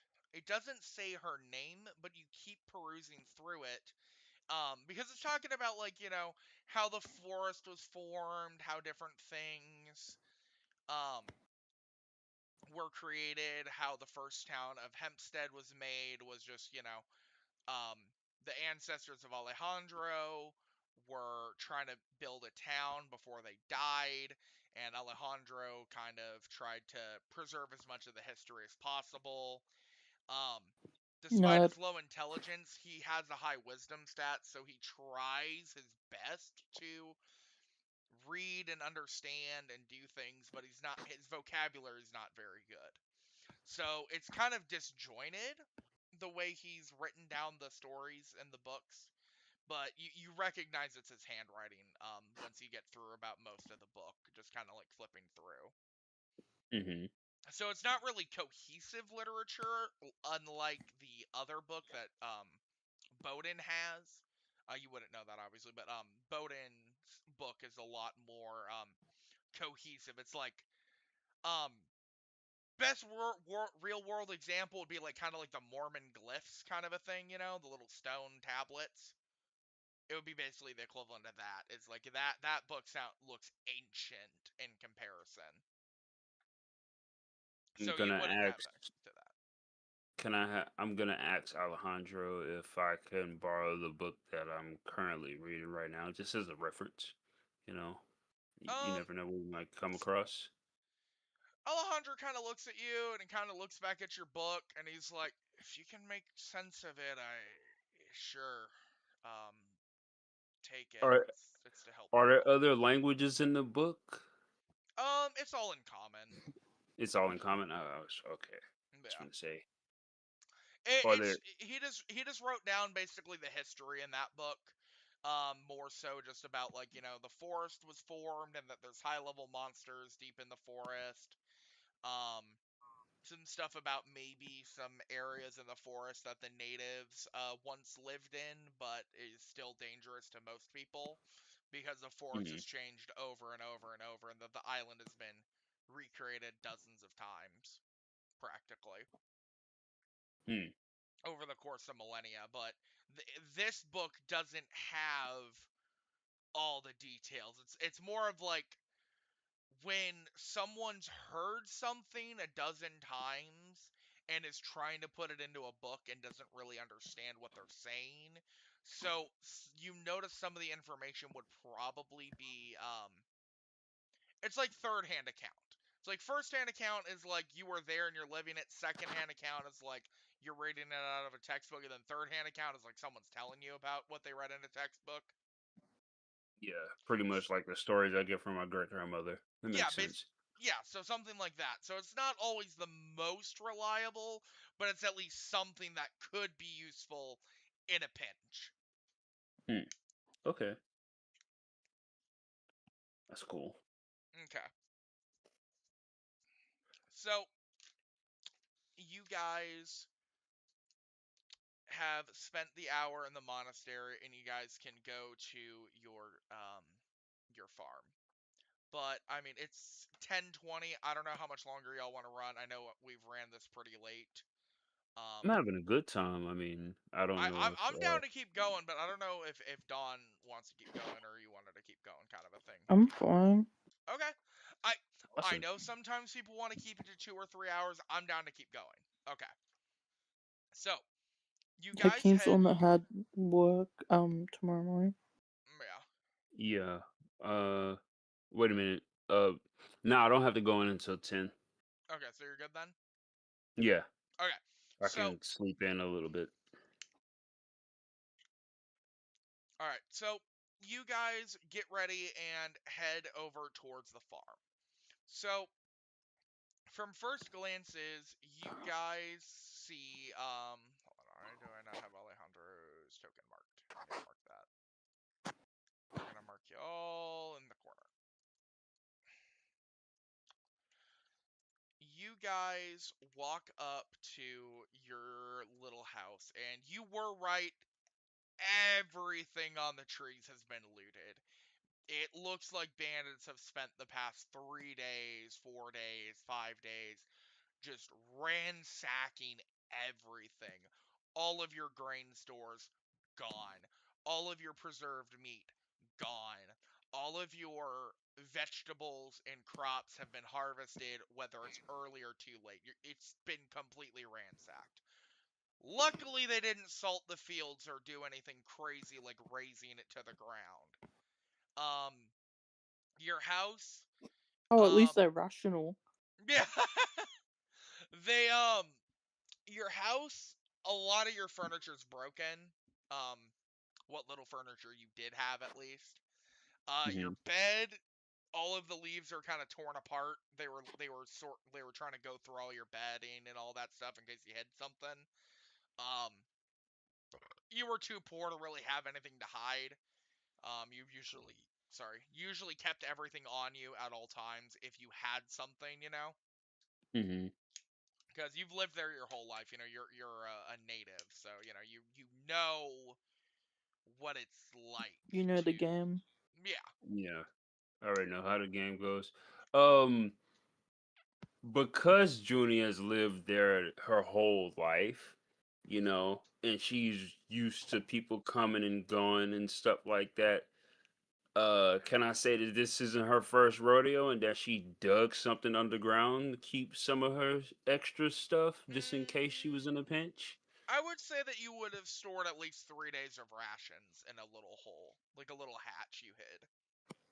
Yeah, that and some seeds, because with seeds she can always start over with Yeah, her farm and stuff. little seed bank. Yeah, you have a little bit of each seed type that you have. You're not sure if they're gonna be able to fruit because you know how crops are. Sometimes they're hit or miss depending on it. But you have good intuition as a farmer. You know they should work at least most of the crops, and As nothing's she's, extinct that you had, so you're fine on that end. Worst case scenario, you might just have to barter for some seeds. I'm just gonna kind of look at everything and stuff, and just with kind of like a calm, collected sigh. But you kind of see like her the electricity kind of crackling around her and stuff, and she just kind of like sighs like, okay, all right. I'm gonna kind of turn around and look at the rest of the party. Yeah, can we go and just kind of close my eyes like this? Like, can we go get these motherfuckers, please? Please. Yeah. Alejandro nods. He agrees, and he kind of turns to Bodin, like, "You ready to crack some skulls?" Um, sure. All right, so Alejandro kind of splits up with all of y'all and looks around the house. Everyone roll a investigation check. Hmm. 8, 11. 11. All right. We got a 8 for Alejandro. So Alejandro found nothing. He's just kind of a retard. Um, Yeah. we'll see what Junie got Surprise, first, and then we'll go from surprise. there.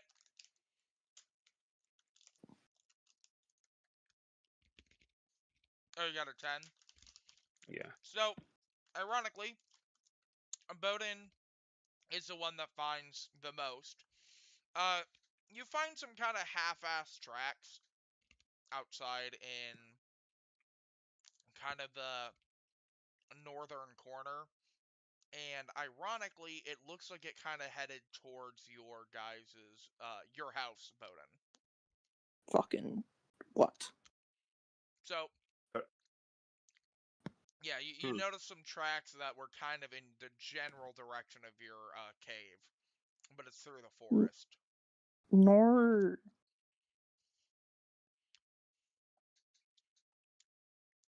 Um,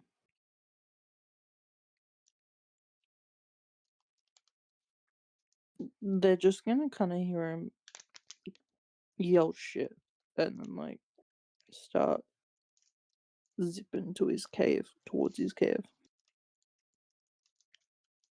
So, what do, Junie? You hear Bodin say shit and bolt.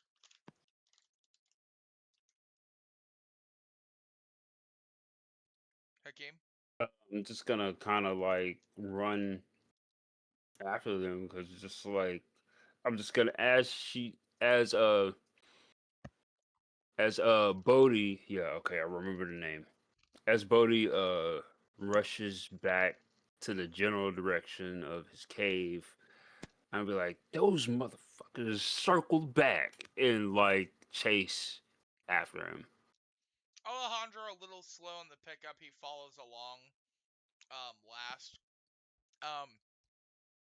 Since Bodin was first, you obviously know the way to your hut a lot easier. So, I would hope.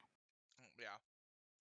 You are running forward, and as you get like kind of into the distance, you notice that the tracks are going really through the forest and the dense thick of it. You hear a lot of animals around you. But they sound preoccupied with, the normal wildlife, so you seem relatively safe in this area of the forest. You've been in this kind of area before hunting. The animals and me are chill anyway. What? Sometimes. Until you need That's to my eat them. dog. So, you make it towards your cave, and you kind of stop at the, like, kind of inbound of the tree line so that you're not, like, exposing yourself.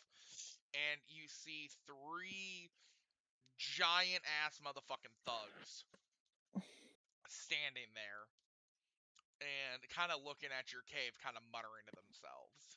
And they're like about, hold on, how far is this away? I need to grab a, I'm just using ogres right now as the tokens because they're big boys. That's 40 feet. We'll say they're about, how far is this? So that's 75 feet away from you. So we'll say 70 feet. They're about 70-ish feet away from you. And there's 3 of them. Kind of like right next to each other. They're looking into your cave, and you hear them kind of, you know, they're very loud thugs. They're kind of screaming at each other, telling them to fucking loot the shit as fast as possible. That they found some like good ass equipment, some good tools, and that the boss will be happy. Then that what? And that the boss will be happy.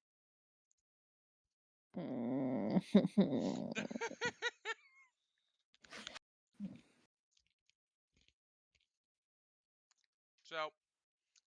Junni and Alejandro are able to catch up to you, and they kind of see the same thing. But Alejandro's kind of questioning you, be like, "Oh shit, those guys are outside of your house. What you want to do?"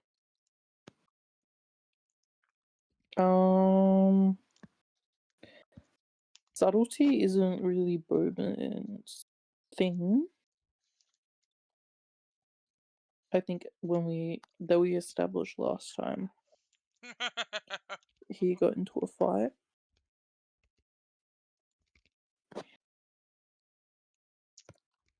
Right? Okay. Hold on, sorry, I'm just saving somewhere. You're good. I was making a Hero Forge like model of him, and I was saving it so that like it didn't reset while I wasn't tabbed to. Can I see them? Yeah, you can see them. It's a little blurry because it's pretty far. It's about 70 feet, but like the reason it's blurry is because you're in the bushes right now, and you're kind of peeking out, and your cave is kind of a little bit covered. Like it's a pretty narrow cave entrance, so you see them kind of peeking in, walking in and out. You only see about 3 thugs, but they're What kind of like the big weapons do they ones. have? The thugs are armed with maces. Okay. I'm gonna like cast resistance on myself Mm-hmm. because it's before initiative and stuff. Yeah. Can I do that and then Yeah. go to combat? Yeah. Okay. Hakeem, does Junni want to do any pre-combat buffs or anything? see what I can use because I probably might not have anything that I can. Ooh. Okay. So are we about to attack this turn? Like, This is before the turn order. You guys okay. you guys are 70 feet away, so you guys can do any pre combat actions you need. Let me see how far Mage Hand can be utilized. Give me 1 second. I'm sorry. One moment. It's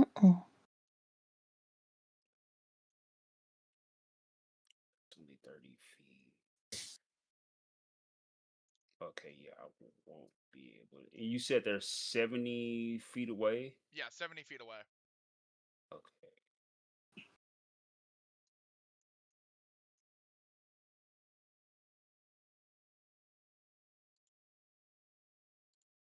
Okay. Okay, I got something. I got something that I can do. I'm gonna see if I can get like maybe sneak along the tree line, stay in the tree line, but like kind of crouch down and be like kind of look at the guys like I'm ready when you are type thing, you know. Alright, I'm gonna move 30 feet towards Okay. them. So you want to Oh, exit the well, it's you not want to exit the combat yet, trees? so can I move, like, can I get to melee range? Even if you dashed with 60 feet and completely blew your cover, you would not get into melee range this turn. Okay, I'll just move 30 feet towards them then. Okay. And cast Guiding Bolt. Pew. Alright, let me move you 30 feet. I'm assuming it's in a straight line, roughly. Yup. Okay, you want to hit the one on the left, the middle, or the right? Oh, no, have we got a roll for initiative? We're going to in a second. Let me pull up the initiative tool. Let me turn on turn order. Let me click on you. Wait, where's our Shark King at? He's not on the map. He wasn't. I wasn't gonna have him fight because I didn't have a stat block for him. Oh, He's there for emotional support. okay. I'm trying to figure out how to get the turn order to work on this. Hold on, click a token and hit add turn. Okay, hold on. I haven't played this in fucking forever on here. Add turn. Okay. Roll initiative on you, real quick, Dawn.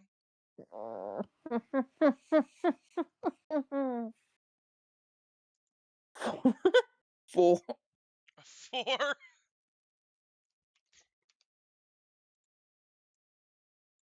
Oh, they actually made this better now. Okay. Give me a second. Let me Roll the You're 50. a short motherfucker and nobody likes you. Short. Everybody says, look how short that guy is. And it stops you from falling for relationships. I have a doctor's Jessica. appointment in an hour and a half, by the way. Oh, okay. Okay. Just completely forgot about that. I thought I should let you all know. Alright, sounds good. So we will move you back 30 feet real quick. Okay. So you would be going first, Hakeem. Okay. What do you want to do? Can't see. Can you stream, Raven? I can't see this. Yeah, let me stream. Oh, Hakeem. Yeah, Can one of you I can do it real stream quick. the Roll 20? Oh, you want me to stream the No, roll I got 20? it. I got Oh, it. okay. No, I Okay. got it. Okay. Because it's not working on my iPad. You got it. All right. I already have it. I have a question with the it doesn't say if the stuff spreads out or explodes when you use Sorcerer's Burst. Is that I know that it has a certain range, but I'm trying to figure out if it when it hits does it explode or not? Or does it attack in a cone, straight line? I know it does attack for some distance, a pretty big distance.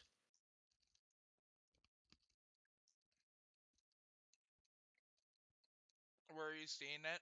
In your It's thing a spells? sorcerer's burst. Hang on, let me see. Let me see. Just put it in the chat. Spell details. It's a cantrip.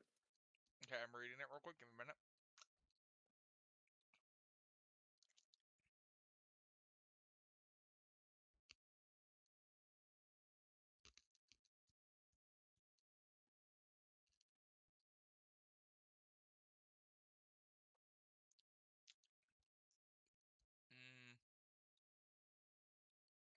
It just says that it attacks one creature. Okay. Instead, what I'm gonna do then, I'm gonna use this one instead, which is Mind Sliver, and a lot of people don't dump a lot into intelligence, so that's what we're gonna rock. Okay. Okay, so they have the score for them to beat is intelligence of 13 for a save. Intelligence of 13 save. Alright, you try to temper over the line of an enemy. That's 60 feet. I don't think you have the range for that. Hold on. They said they were 70 feet away, right? You're 65 feet away. Hold on, let me move you forward one more. Okay. There you go. You're at perfect range now. Okay. So I want to Which one did use. you want to hit? The one on the... I'll hit the one on right. Yeah, on the left, far On the left. Wait, left? do I have to tank? Fuck. I'm playing a Paladin. I never tank in D.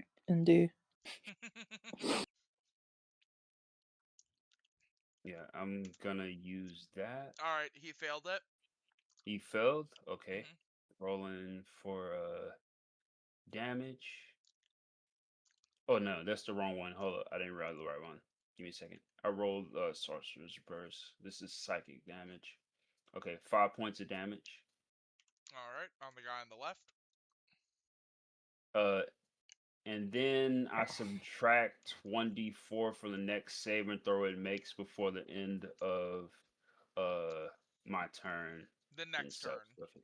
Yeah. So next time you attack, you get advantage slightly. Okay, awesome. Not literally advantage, but basically kind of the same concept. Yeah. Okay. Alright, he's hurt and pissed, so he's gonna kind of turn around. Obviously it's not his turn yet.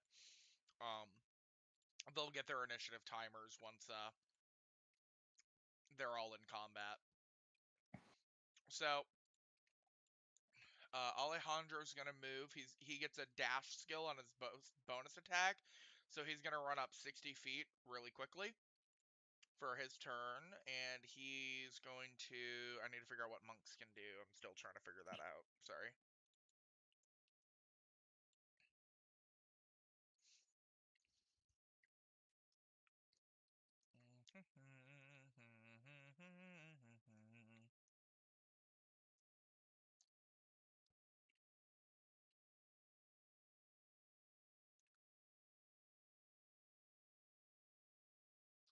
Okay, he just runs up really far.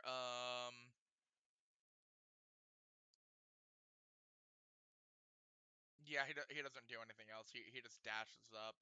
He doesn't have any ranged weapons or anything. He's a monk. Come on, Alejandro. So he runs up and he's like, "You fucking fuckers! Where's my daughter, you fucks?" He doesn't have a ranged attack. No, he doesn't. Alright, and you said you wanted to move 30 feet forward and then cast Guiding Bolt. I'm assuming on the one that's already damaged.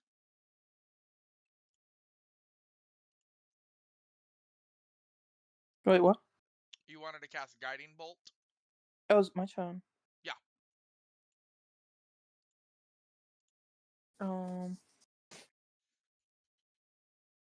Yes. Yes. My broken spell. Alrighty.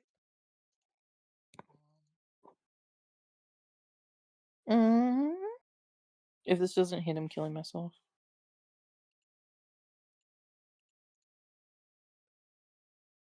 Does a 19 hit? Yeah. Sweet. Oh, I moved 30 feet closer as well. Yeah, I already did that for you. Okay. It takes 20 damage. The fuck? 20 damage? Yikerinos. That does a lot to him. It's 46, and I got a 6, 4, and 2 5s. Hell yeah. Alright, he's definitely bloodied and hurting. He's not dead? Nope. These are thugs. I only have 16 hit points. Yeah, you have Alejandro helping you, and you have Junni. You guys are punching up right now. I'm trying to get their turn orders right. I thought they had like a roll turn order button. Is there a way you can? Oh no, never mind. I'll just roll a d20 manually and do them each. Do they have any initiatives? +2 Parties, but just for you. Yeah. Do the alts. Do the alts. Disappear.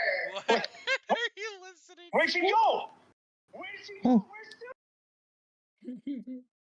Okay, alright, they don't have any initiative things, it looks like, so I guess it's just 1d20. Okay, so first guy has a 15. Here I come. Next guy has 15 again. And then the next guy has 8. So now we have to reorder everything. So Bodin already played, so we got that, and then we move these two.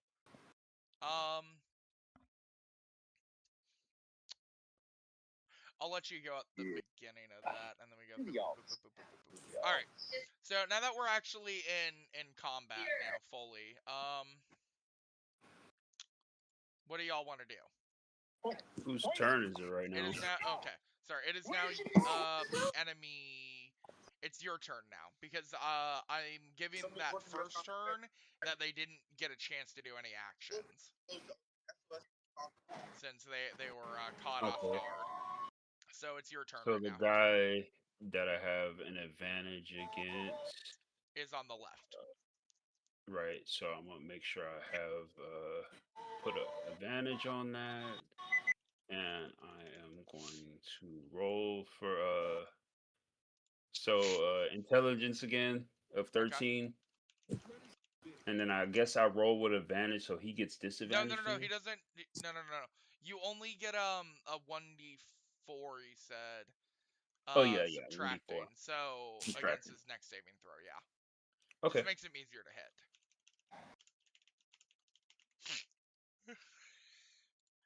Alright, so you're using the same skill. I just need to roll the thing. 13. Intelligence score to beat is a 13. Nat 1. So I'm just gonna say that shit takes double damage. Okay, let me roll for the damage real quick. Wait, let me take this off. Mind Sliver. So he takes Total 8 damage of 8 damage. Yeah. Alright, this guy is 20. Wait, no. I love that you actually tell us the HP. Well, I tell you how much damage he's taken. Okay, so you absolutely dicked the guy down on the far left. He dead. Yeah, I my just God, say nice. I kind of say my eyes glow a little bit, and I kind of say mind break, and the next thing you know, he just crumples, foaming out the mouth and everything. Alright, Amogus Imagine all man. my spells are like flavored like flaming hot weapons and stuff and like fire. I'm surprised you didn't get the reference from Elsword, Raven. Who else said mind break? The guy from Yu-Gi-Oh. No, freaking Stop! Now I know there's a how many hit points they have, Raven. Alright, you're looking at my screen, shit.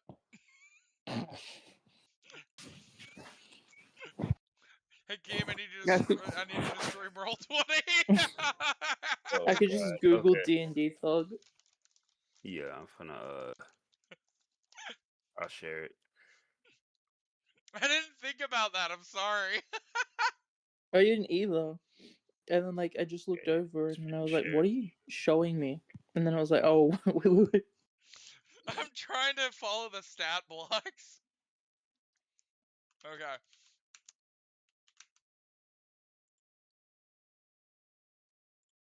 I need to look at Alejandro's AC real quick. Alejandro. Alejandro has 15. So Alejandro's gonna get hit for 5 bludgeoning damage. But Alejandro's very cool because he's a monk, and he's actually a high-level monk. He gets a skill that is a reaction that does what is it called?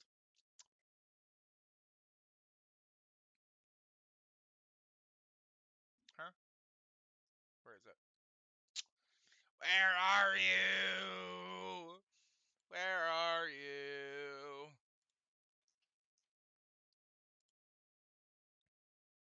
When an attack roll hits you and its damage deals bludgeoning, piercing, or slashing damage, you can take a reaction to reduce the attack's damage against you. The reduction is equal to 1d10 plus your dex and modifier and monk level. So he completely negates everything that just hit him. So you see Alejandro going up to him, getting absolutely bashed with a mace, but he kind of puts his hand up, parries the mace, and kind of pushes the guy back a little bit and calls him bitch. And that's Amogus Man's turn. And then Alejandro is going to go try to beat his ass cheeks. In return, he will probably just do...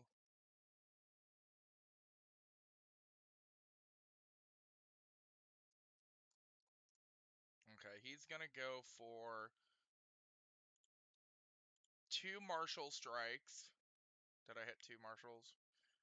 Okay, 1 martial attack, 2 martial attack. First one hits, second one hits, and then he's going to go for unarmed strike twice because he has a bonus action. If he uses a flurry of blows, he gets 2 unarmed strikes as bonus action as well, and then I'm going to roll the damage. Is Alejandro gonna be your like? He's only here because you guys recruited him in. He's not going to be... He's not your fighting you. unofficial PC. He is the unofficial PC of the campaign, but he's not going to really be around much. I'm glad he's here, Hakeem. Why? We could take the 2v2. Alright, 8, 5, 1, 1. How much HP do you have? 16, but I can Oh, heal. no wonder Alejandro's unarmed strikes are so weak. He doesn't have any strength modifier. Oh, that's how monks I have an work. AC of 17 because I gave you my shield. It was 18. Do you want the shield back? I still have it on my back. Nah, because I can use my hammer to them.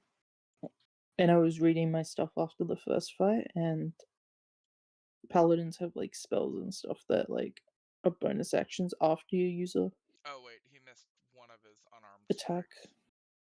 Okay, so he with a does weapon. 8, 9, 10, 11, 12, 13, 14 damage in one turn. Just going karate monk chop on that fucking dude. So you just see him going pop, pop, pop, pop, pop, pop, pop with his fists. And this guy takes 13, 14 damage, I think. I'm going crazy. 8, 9, 10, 11, 12, 13, 14. Oh, okay, yeah. Alright, Alejandro's done. And then Amogus Man 3. Yes, I called him Amogus Man. He's going to run up here. And he's going to stand next to Amogus Man 2. And because of something very deadly, this creature is going to get attack advantage rolls. Because of pack tactics. Whiffs the first move. Because Alejandro has 16 AC, I think. Sorry, this shit's slow as fuck when I'm doing Alejandro's sheet. Because I have to open it and close it. Open it and close it. Open it and close it. You know you can minimize it on the thing and it stays on the sheet, right? What is it? Oh my god, I can? Oh my god. Yeah. You see this? Like I've how I been have Junni's opening sheet, and I can literally closing it minimize it. every time, bro. Every Yeah. time. You can minimize that thing. It's so much easier that way. Okay, first flurry misses. Second flurry hits Alejandro, but Alejandro gets his deflect attack on reaction, which completely negates all damage. Bro is a freaking... He's literally the Iron Monk, yo. Yeah. So, Amogus Mans have done nothing this turn. Bodin, it is your turn. So I'm after them. Yes. That's so gay. I hate you. You rolled a 4 on your initiative, so you literally have to act last. Can I move closer to them? Yeah. How Move me where as do you wanna close as I can to them. Alright, I'm moving you 25 feet next to Alejandro. Alejandro! Alejandro! What are you doing, Alejandro? Okay, I'm gonna hit them with my hammer. Okay, you wanna hit a My Mogus smithing Man 2 or hammer, 3? my light hammer. Huh? You wanna hit a Mogus Man 2 or 3? The one I'm in front of? Yeah. Okay. He's the most damaged one so far. Let's finish the job. Does a 14 hit? No, I'm kidding, it does. That's what Oh wait, I have advantage anyway. From what? Because of my guiding bolt. Oh yeah, I forgot about that. Wait, no, you hit Dirty 20s don't crit, right? It has to be a nat.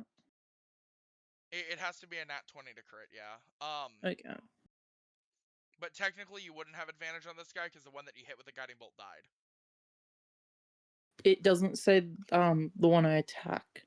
Oh. It says your next attack. Oh no, it does okay. against it. It doesn't matter. The 14 hit. Yeah. So I then bonk it for 6 damage, Okay.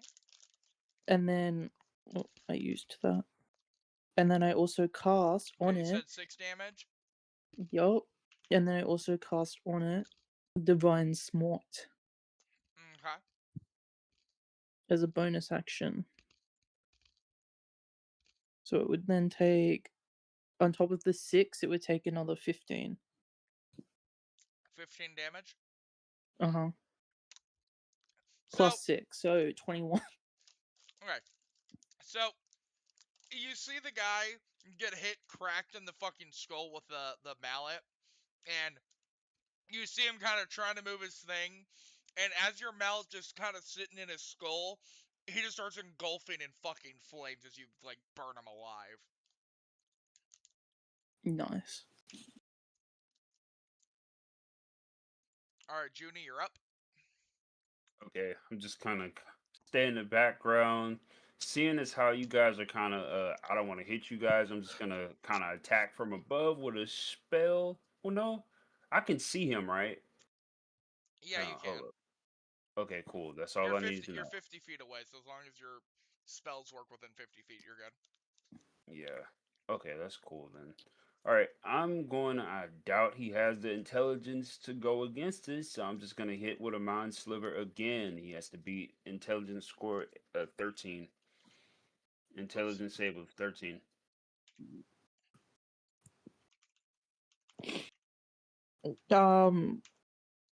Let's not Okay. kill him. Yeah, he failed. Alright, he took 6 damage. Oh, Well, I rolled damage, my 1. bad. Whoops. 1 damage. Oh, okay. I read my own thing. He now has disadvantage with that dice that I mentioned. Yeah. It's like, Yeah, the one. my brain! My head! Brain freeze. Brain freeze! Dusty! No, he has disadvantage. Alejandro is gonna just start fucking fisting him. Ooh. Principal vagina. Yeah, what is this about? You're not a leader. You don't know Okay, so we got 1 martial hit and 1 unarmed strike hit. Because he's just burning through his flurry of blows.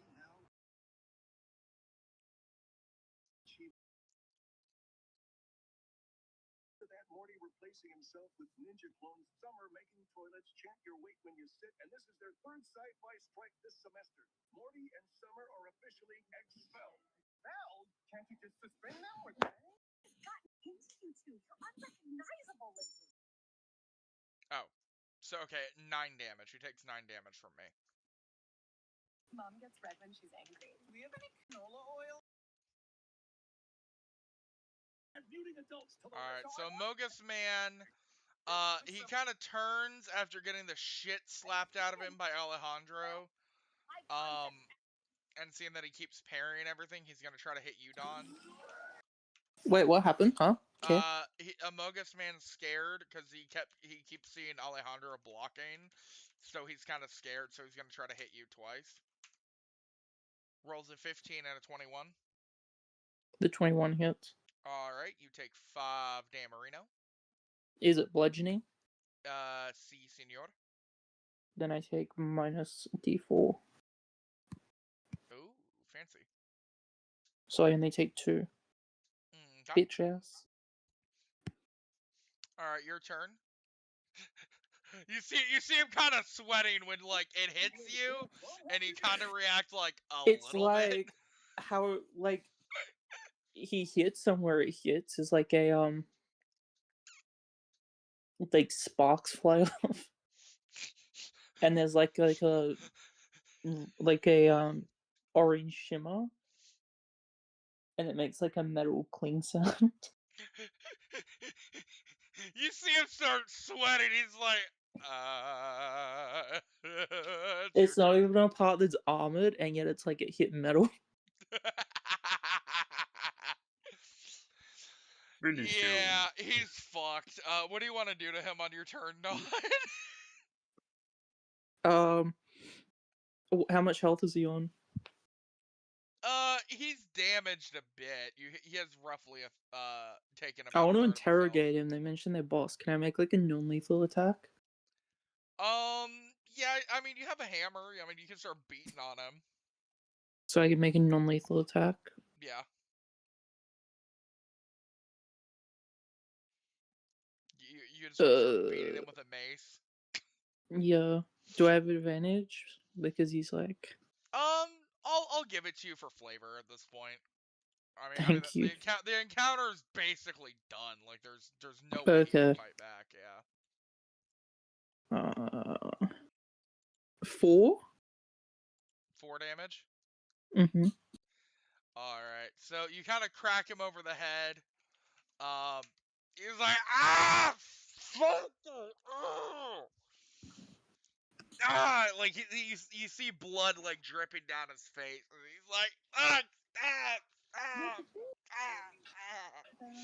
You see him kind of drop the mace. It's like, mercy, mercy. And he just drops his fucking weapon at this point. What do you want to do? What y'all want to do? Time to a tree. All right, so he stops fighting entirely, and he lets y'all tie him up to a tree. You have some rope in your area, and you tie him up to one of your trees. And Yeah, I have rope in my inventory anyway. Oh, you do? Okay. So you just find the closest tree and start tying him up to it. He starts screaming. He's like, please don't kill me. Please don't kill me. Please. He may look big and beefy, but bro, he's a fucking pussy at heart.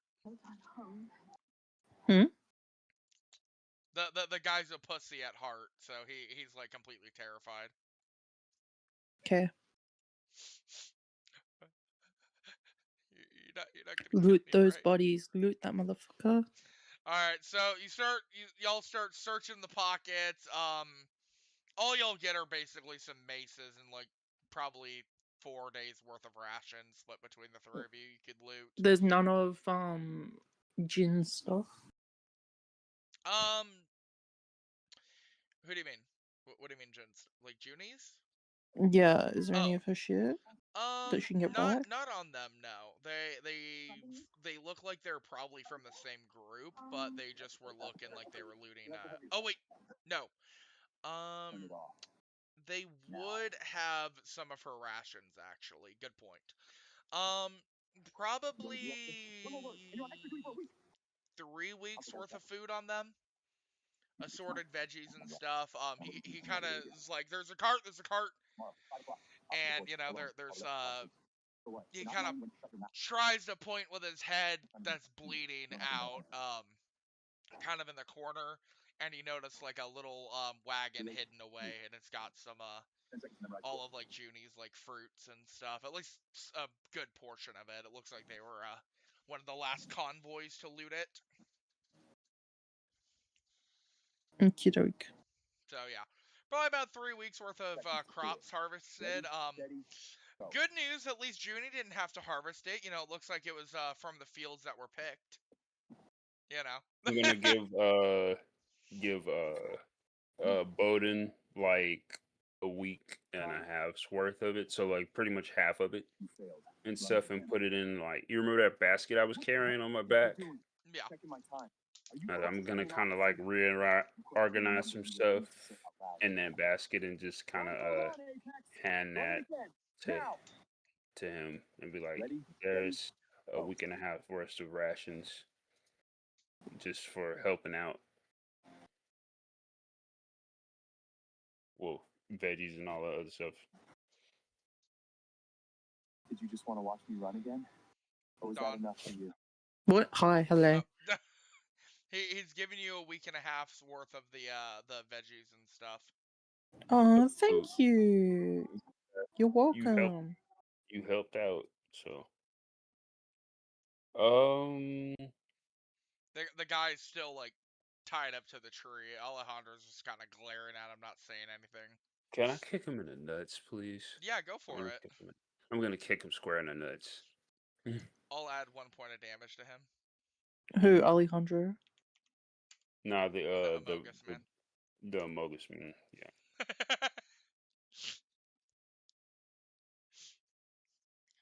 So he's reeling. He's like, I want you to tell me about your boss. Boss.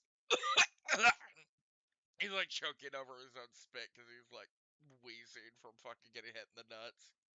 Listen to me now. If you don't give me the exact location of wherever you guys were handing out every single one, I heard y'all talking about a boss. I want to know where this is. If I don't get answers in the next 5 seconds, you know how I was casting freaking spells and stuff? I'm gonna freaking incinerate your family jewels, okay? I kind of like cup them. I kind of cup them and stuff, and Bodin's I'm ready to just cast the gonna spell. like gently put Junni to the side. I kind of get gently pushed to the side. I'm like, what's going on? And he's gonna like grab the bandit like by the throat. And he's gonna like slowly start channeling his magic, and like his hand's gonna start heating up and burning around his throat. You hear like guttural screeches from his fucking throat as it's getting burned. And he's gonna be like, "You're going to tell her what she wants to know." And then he's gonna let go. Stop. I'm just trying to live. The boss, he's from the Western Province. I don't know his name. He just started saying that we need to loot everything from Hempstead and that they're he's like choking over every fucking word. I don't know his name, but Western Province, and he just keeps repeating Western Province. Is that That all he knows? he just kind of nods. All he knows is all you can get from him basically after that point is that there's some guy that was from some faction that was one of the cannibals, and they kind of got into his camp and started killing and eating his people, and the only way he could live was to start ransacking people's shit in Hempstead. And for some reason, they're specifically targeting Hempstead, but he doesn't really know why. He's Can just kind of I a cast slightly good higher. and evil on him? Yeah, go for it. Okay. It would say that he's relatively neutral. Like chaotic neutral, probably. He's not inherently like evil like most of the thugs. You guys spared basically the one that was actually kind of neutral on the end of chaos. He's not really trying to kill people. He's just trying to do a job. Okay, is my cave like mostly looted? Is my shit gone? Most of your shit's in the wagon. The wagon is gone? No, the wagon that had all the stuff that you got Yeah. the crops and stuff. Uh, They were midway looting your shit, so I'm not they getting didn't get pissed. to move it. He's gonna like do like a little flick with his hand and like cut the rope. Like a little flame is gonna like sear the rope, and he's gonna Yeah. like drop the healing potion at the dude's feet, and then he's gonna be like, "Let's go," to everyone else, and start heading towards the wagon. Okay. So when you guys get into the wagon, again, you do find all of your stuff mostly. I mean, there is still some like iron and stuff missing. Like people have like come and gone from your cave since you've been gone, but it looks like mostly everything's here. At least all your tools are. Mm-hmm.